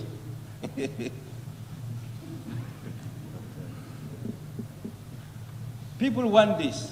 But why is it that it is not captured by the CRC? Before it was a conspiracy to repeal this clause or section, because there is a specific agenda. There is a specific agenda. But we can tell them that no, if we have how do they call it, the lower age limit, and we must also have the upper age limit.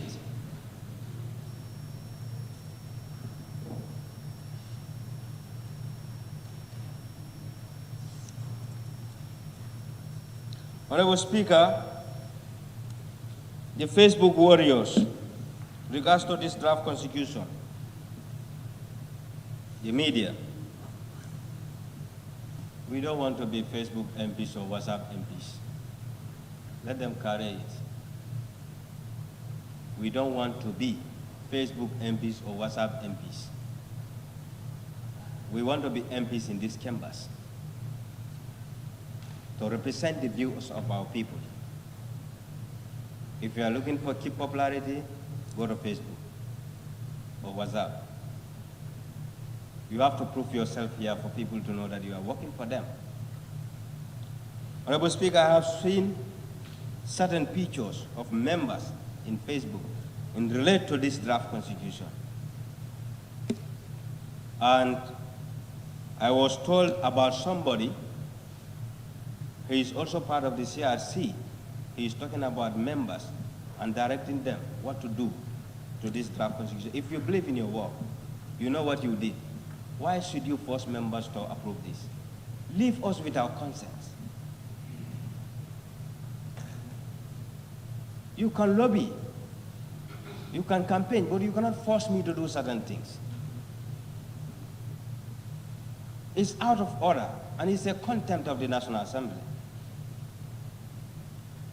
And we have also seen we need a clarity in that.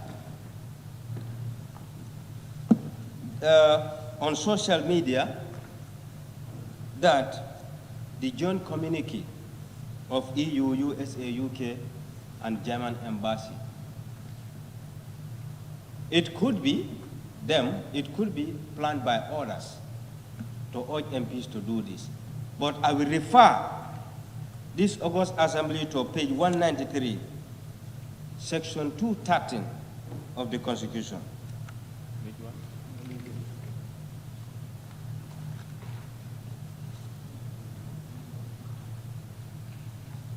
It says, the state and all citizens of the Gambia shall endeavor to protect and enhance national sovereignty, including social, political, and economical independence and territorial integrity. So I believe there is no Western power that can force us to do what we don't want. We are sovereign state. They don't have that mandate, they don't have that right to tell us this is what you're supposed to do. We cannot be colonized twice. If it is UK, US, or whosoever, we condemned it. We don't want it. It doesn't go in line with the direct principle of state policy. Because if you read section 211, you know that directive principles of state policy, it doesn't go with it. So they cannot dictate us, this is what you're supposed to do. It's not correct. If it is not them, then let them go to the media and clear themselves. We are sovereign states. We got our independence. We are governed by ourselves. Nobody can govern us again.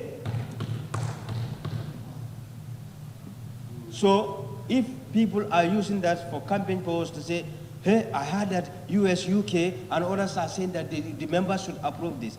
If you don't know what you are doing, the members here know what they are doing. We are sovereign state, and we will not compromise our sovereignty. We are an independent state.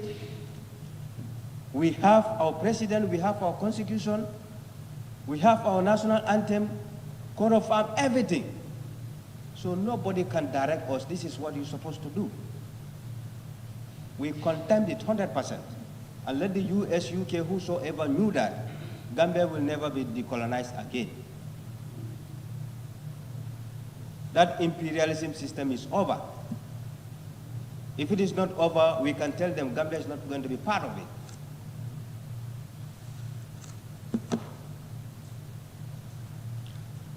Honorable Speaker, I've been saying that the issue of the public servants,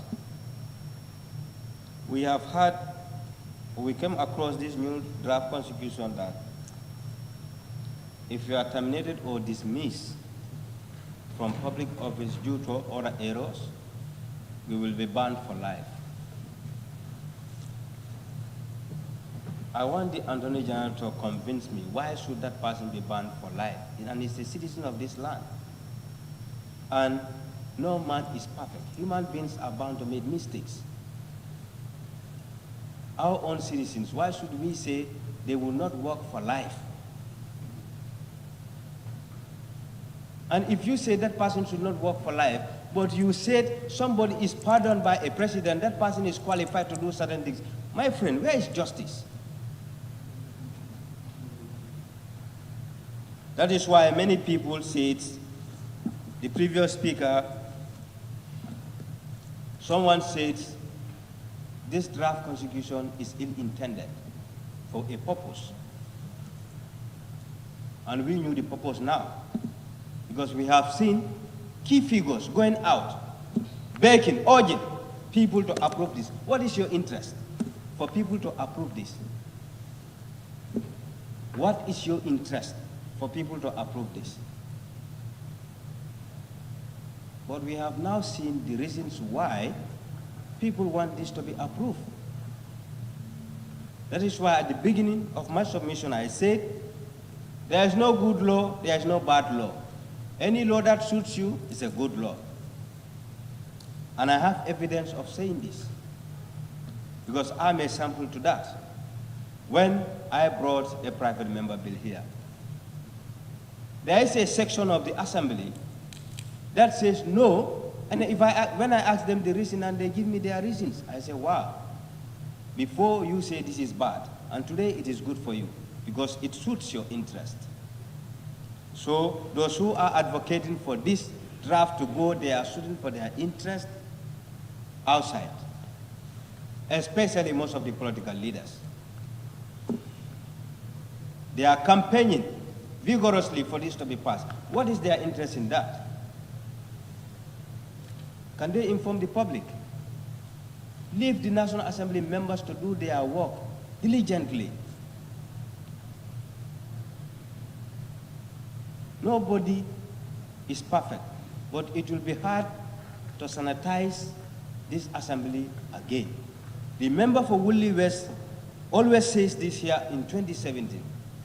If anybody came here with a political tag, please drop it outside.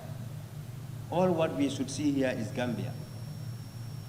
I was called by many yesterday and day before yesterday, asking me, please, Alnya approve.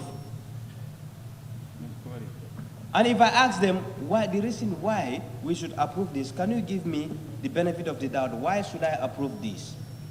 And what is your reason? They cannot say anything, but they say, no, Allah approve. Yes, just approve it.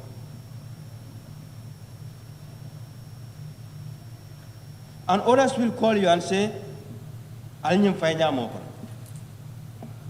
if you ask them their reason, they will not give you any tangible reason.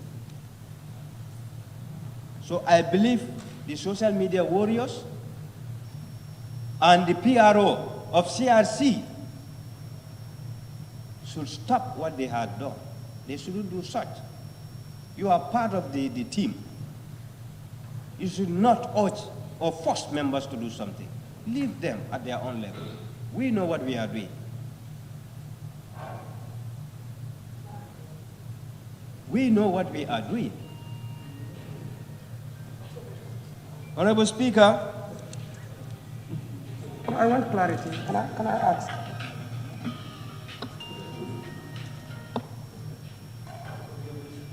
right to education. 57.2.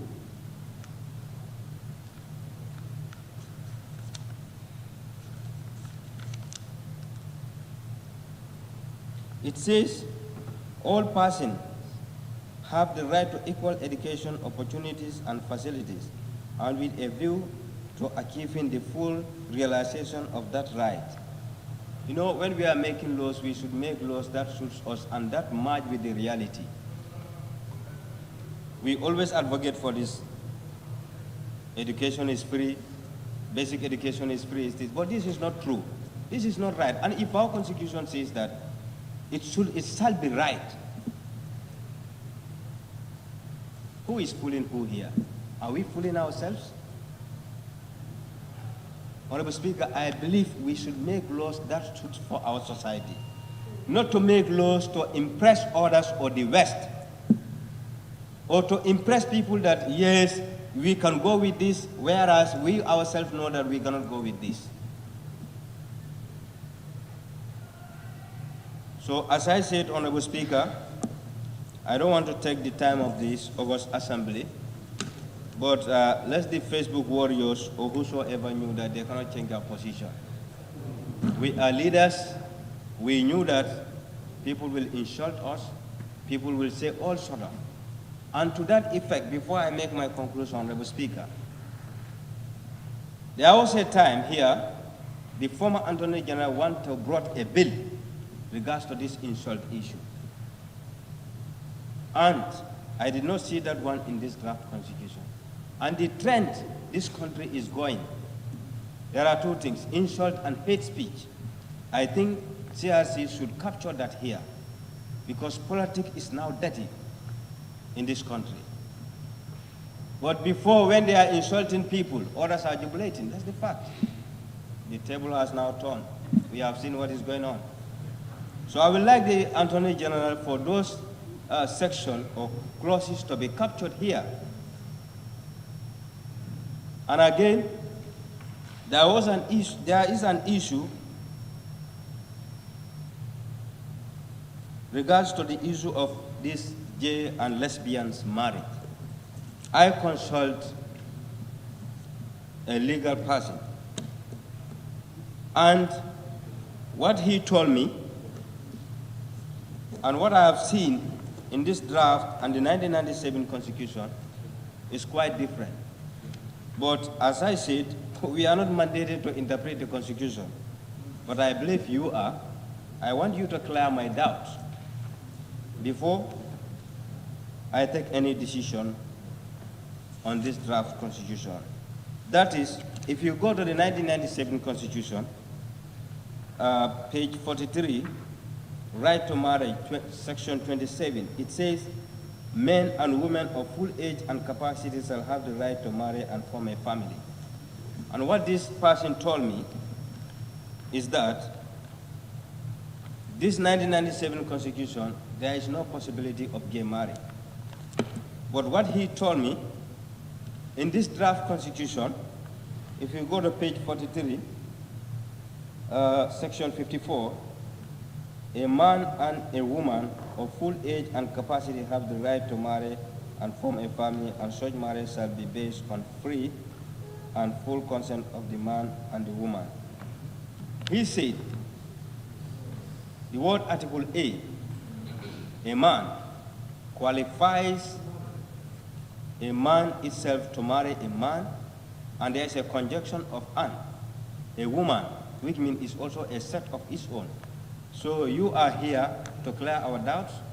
I would like you to elaborate more on that, because one thing that I will not do is to give my blessing to something that I myself knew.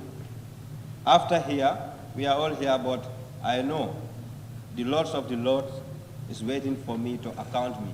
So I will not fear any human being to do something which is not in line with my faith.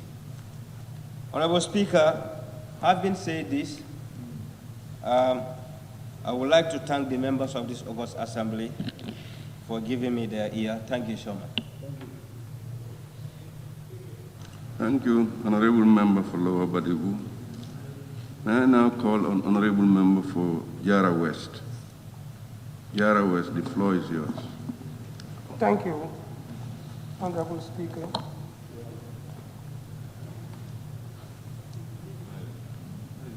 Honorable Speaker, I think I have to start it with this question. Whether I can find an answer to this question from the Attorney General who laid the bill.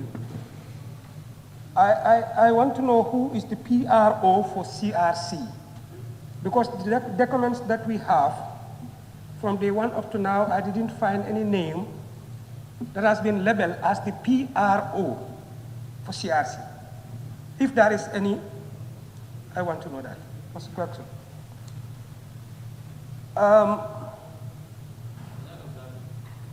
Yes. Public Relations Officer. Yes, you want to observe? Yes. Okay. Point of observation.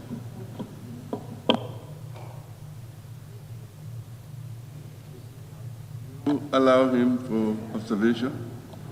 Okay. Honorable Member for Jara East, you can go ahead. Okay, thank you, Honorable Speaker. I just want to make a quick clarification. Many honorable members are fond of saying Attorney General. It's not correct. It's Attorney General. Thank you.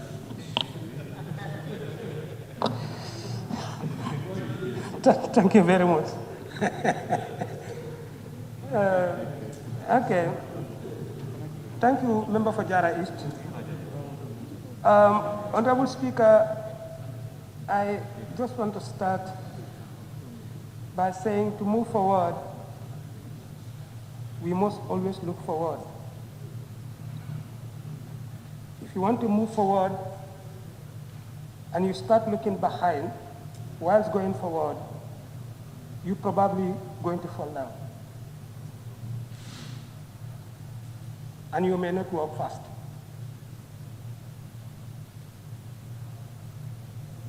From the beginning of the debate,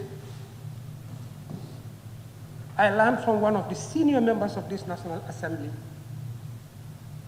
that probably we are the luckiest National Assembly members since the independence up to now. Because we are the only set of members that are fortunate to have a draft constitution before them to look into it and to give their blessings to. I was really happy. With that statement, I was very happy. But as I am standing right now, if I have to tell you the truth, I am sad and I am annoyed. I'll tell you my reasons along the line. In fact, I was about to drop all my reservations after looking at the pattern of our contributions. Seems like we are dealing with something that we didn't even understand.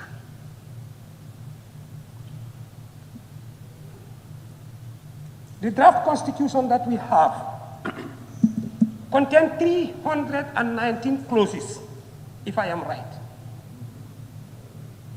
From the first day we start the debate, all the reservations, all the observations that we have done are circulating within 130. It's not more than 30. If you count all of them, because we seem to be repeating one another. If that will give us the visa to throw the entire draft, that makes me sad. And I have to say that. But I will come to that later. The reservations I have, or the concerns that I have in the draft, Honorable Speaker, this one I make it very short because it is mentioned by many members that it is quote and paste. Some are calling it as perjury.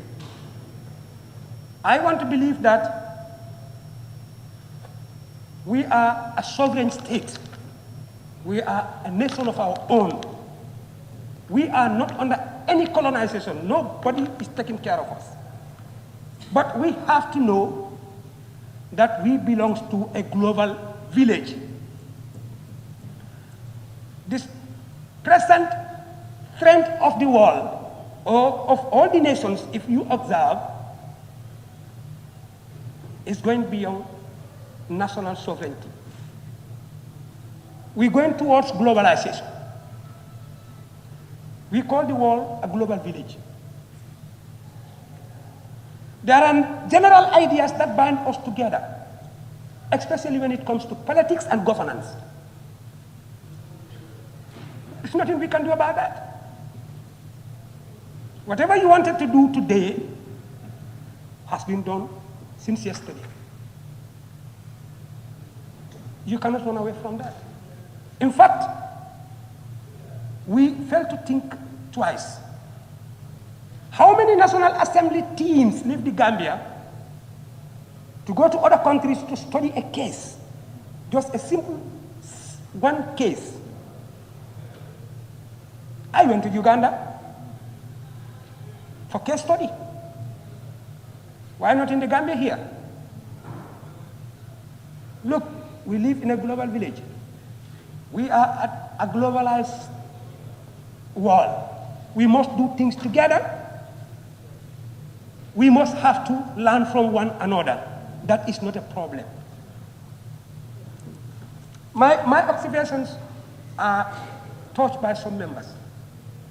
That is, and in fact, I am happy with the new draft constitution regarding to that contribution. That is the religious affairs. The provisions that are provided in the draft constitution are more explicit, they are more understandable than what we have in the 1997 constitution. Oh, sorry, 1979 constitution. No, 97, okay. It's very clear in the draft. The only reservation I have there is, I hope there will be a clause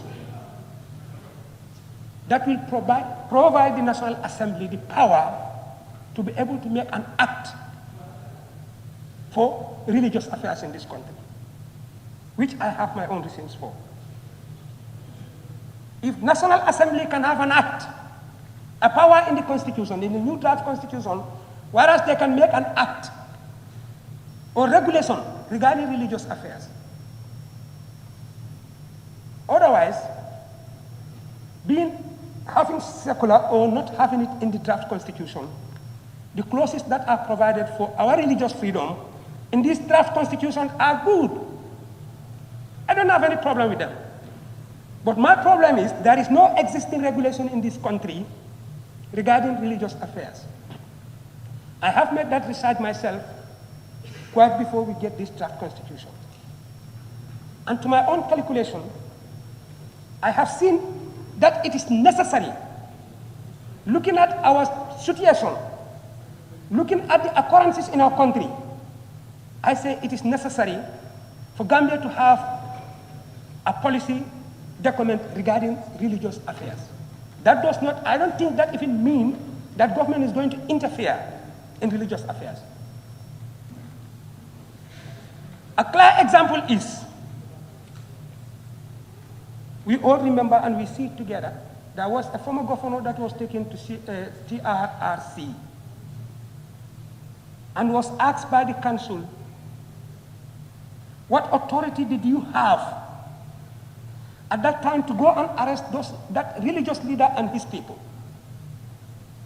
But he cannot provide any authority.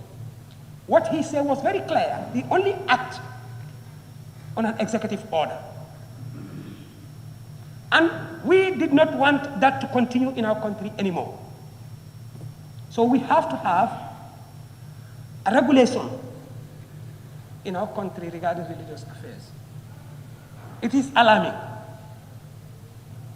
It is quite alarming.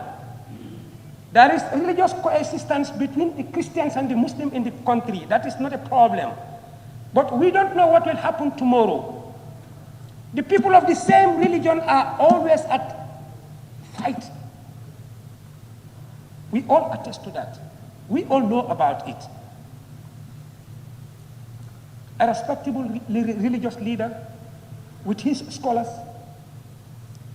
preaching against another leader with his scholars. To an extent, in fact, they insult one another. We heard them. We see them. This is happening in some of the religions. And through my research, I think the biggest problem I get was there was no connection. Automatically, there was no connection between these two councils in the country that are established, I think, by the Act of the National Assembly. I don't know. That's the Christian Council and the Supreme Islamic Council. But there is no connection between these two councils and the Ministry of Religious Affairs or Ministry of Local Government and Religious Affairs, because that is where the portfolio is. So I am suggesting if there can be another provision in this draft constitution that can allow the National Assembly to make an act regarding religious affairs. The other thing is citizenship. I just don't want to go into it too much because already my colleague has talked, excessively in that area. But my problem there is an automatic birthright. That is my problem. I think the minister has to make me understand what exactly he means by that. Looking at our country and looking at our sub-region, I don't think statelessness is an issue in our country as of now. Of course, if you look at the global trend, you know that it is in increase. Because globally, you have more than 1 million stateless people. But when it comes to Africa, in our African context, it's about 715,000. In fact, there is no registered case in the Gambia yet, unless it is not registered. According to the statistics I have, it is not registered. So, now why unconditional birthright? I need to be told why, so as I can understand. That's my problem.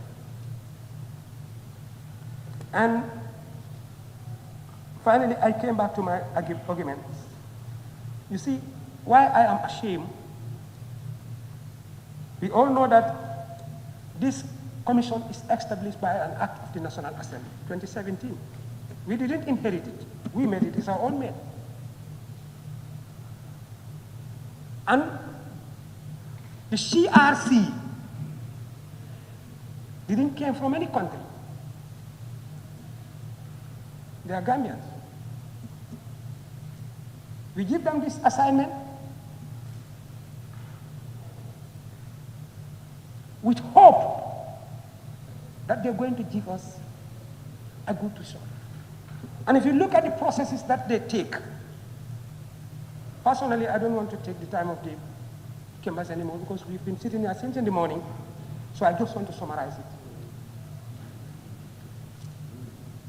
There are 51 fundamental questions that they set. And submitted these questions. That if answers are found for all these questions, that will enable them to have a foundation to build a better constitution for the Gambian people. They did their consultation at every region, almost every constituency. In fact, I personally attend 3 of their consultative meetings. To call them that they have done nothing really made me sad. And I mean, just to think about it, how many clauses did we have problem with? From the time we start this debate, how many clauses? And how many more behind? Why do we want to join them all and throw it away? Does that make sense? You cannot assign people, give them money, and make them walk in and outside the country. At the end of the day, you say you've done nothing. To an extent that you tell them something that is not even appreciable. Because everybody is just listening to the National Assembly right now. Whatever word you uttered, you are on the record. We should not do that. Why should we say what we are not up to do? Kabura maktan indallah, an taquluna ma la taf'alun. Don't do it. Don't say it if you know you cannot do it. Kabura maktan indallah. I mean, the biggest anger with God, the Almighty Allah, is to say what you are not going to do. Don't do it. Don't say it. If you say you're going to do it, you must stick to that and do it. We owe the people of this country a lot. We owe them. They are crying.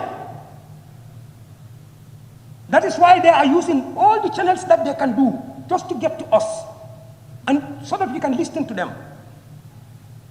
Why do we do that? You see, I want us to be very careful. We are all Muslims and Christians. Our decisions here, the repercussions, are not going to be final.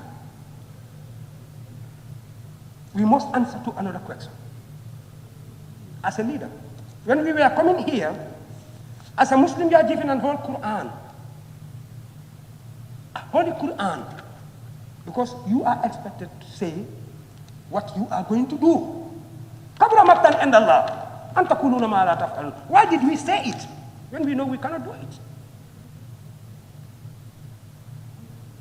Jesus Christ say in the Bible, you shall know the truth, and the truth shall free you. It's only the truth that can free you. Unless you take the truth, you'll never be free. I think we have to look at this and look at it again. It is not started today, but today is going to be the end. And our decision today will determine our position in the society. Hubul watan min al-iman. To love your country is an act of a believer. Man la yuhibbu watan hada yakuna salih. Unless you love your country, then you will not be respected. I don't want to interrupt you. Thank you. I'm going to stop there. I will not. We are getting outside the perimeters. I will never do that again. I just want to have a simple and clear definition for politics. A simple and clear definition for politics. Political parties are not created. Political parties are not created like you think they are created. There are bases on which political parties are formed. There are ethics that political parties perform on. There are principles, there are rules in every political party. You cannot just judge the book by the cover. You cannot. Political parties are individual organizations, people of the same political ideology. So you don't expect a political party, especially a political party that is not the leader of the government, to do what the government has to do. I think at certain point, we should be very sincere to ourselves, and we take the decisions on any base that you want to take the decision on. Whether you're going to take it personal, or you're going to take it anyway, just take your decision, but respect the decision of your colleague. I thank you Madam Speaker. I beg to take my seat. Thank you very much. Thank you. Honorable Member for Joshua. Joshua. Thank you.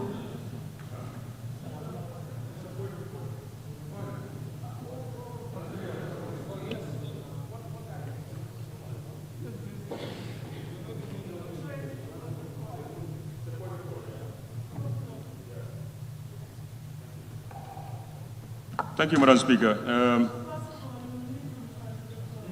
Yes, thank you. I will do that. It's clause 53C of the standing orders. Motion for the adjournment of the debate. Madam Speaker, we are dealing with a very important bill. Yes.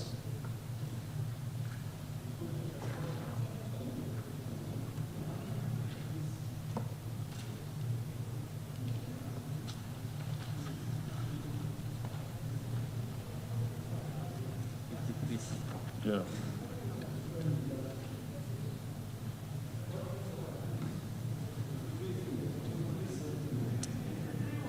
C. Motion where? Motion without notice, yeah. 53C.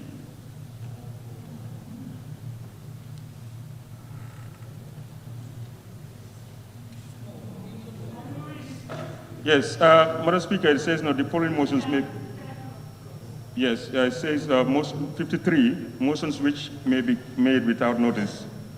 The following motions may be made without notice, and C, a motion for the adjournment of a debate. No, Madam Speaker, the reason why I'm raising the motion is we are dealing, if not one of the most important, if not the most important, bill in our tenure in office, or in fact, sometimes you can consider in our career.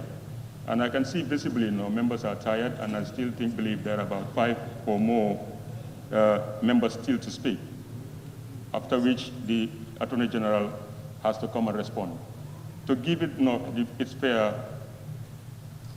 consideration, I just want to appeal to this Honorable House to adjourn the debate till tomorrow morning, then we can come back and finish what is left. It's a very important national process that I think deserves the wait. It's provided for under the rules, and it's your decision. It's a motion. It has been moved. We will follow the procedure to have it seconded. Any secondment? Honorable Member for Sandu. Yes, Madam Speaker. Thank you. I write to rest of second motion. Thank you. Madam Speaker, can I seek for clarification before going to close? Yes. Madam Speaker, thank you very much. When it is about to the end of the time, 6 o'clock, I raise a concern whether would you continue or we stop at 6 o'clock.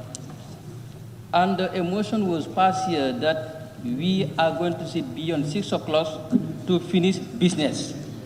And I was even saying business of the order paper is too huge, because if you look at on the order paper, dealing with the SONA 2020 is also part of the agenda.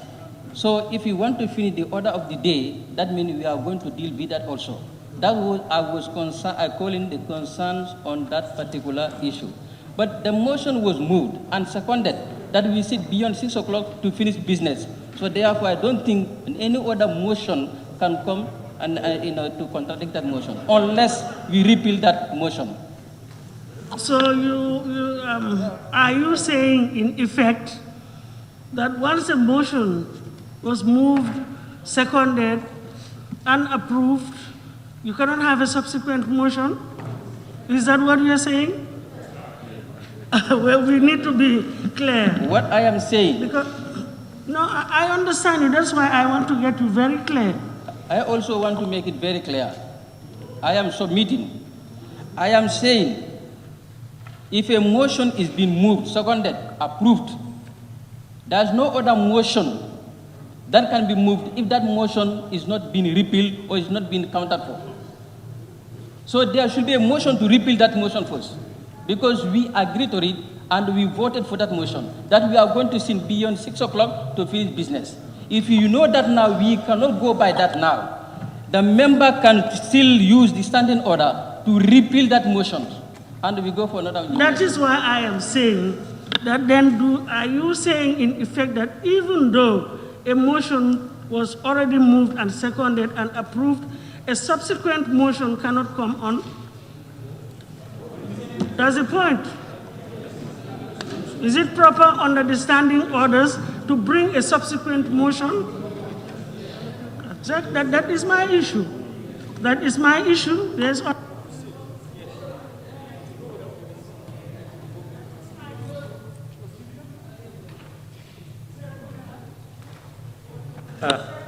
Honorable Speaker, the motion that was brought is a motion without notice, and the motion is to adjourn the debate. So the debate is on, but it's a motion to adjourn the debate.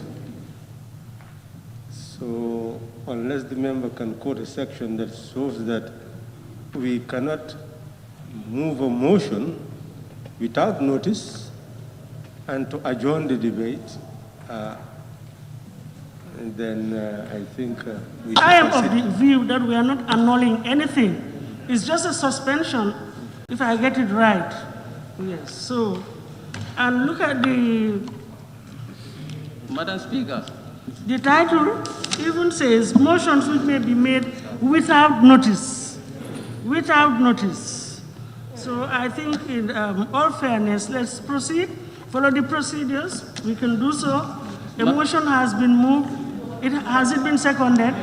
It was seconded, so it has been moved and seconded that we adjourn the debate on the Constitution Promulgation Bill 2020 till tomorrow for continuation.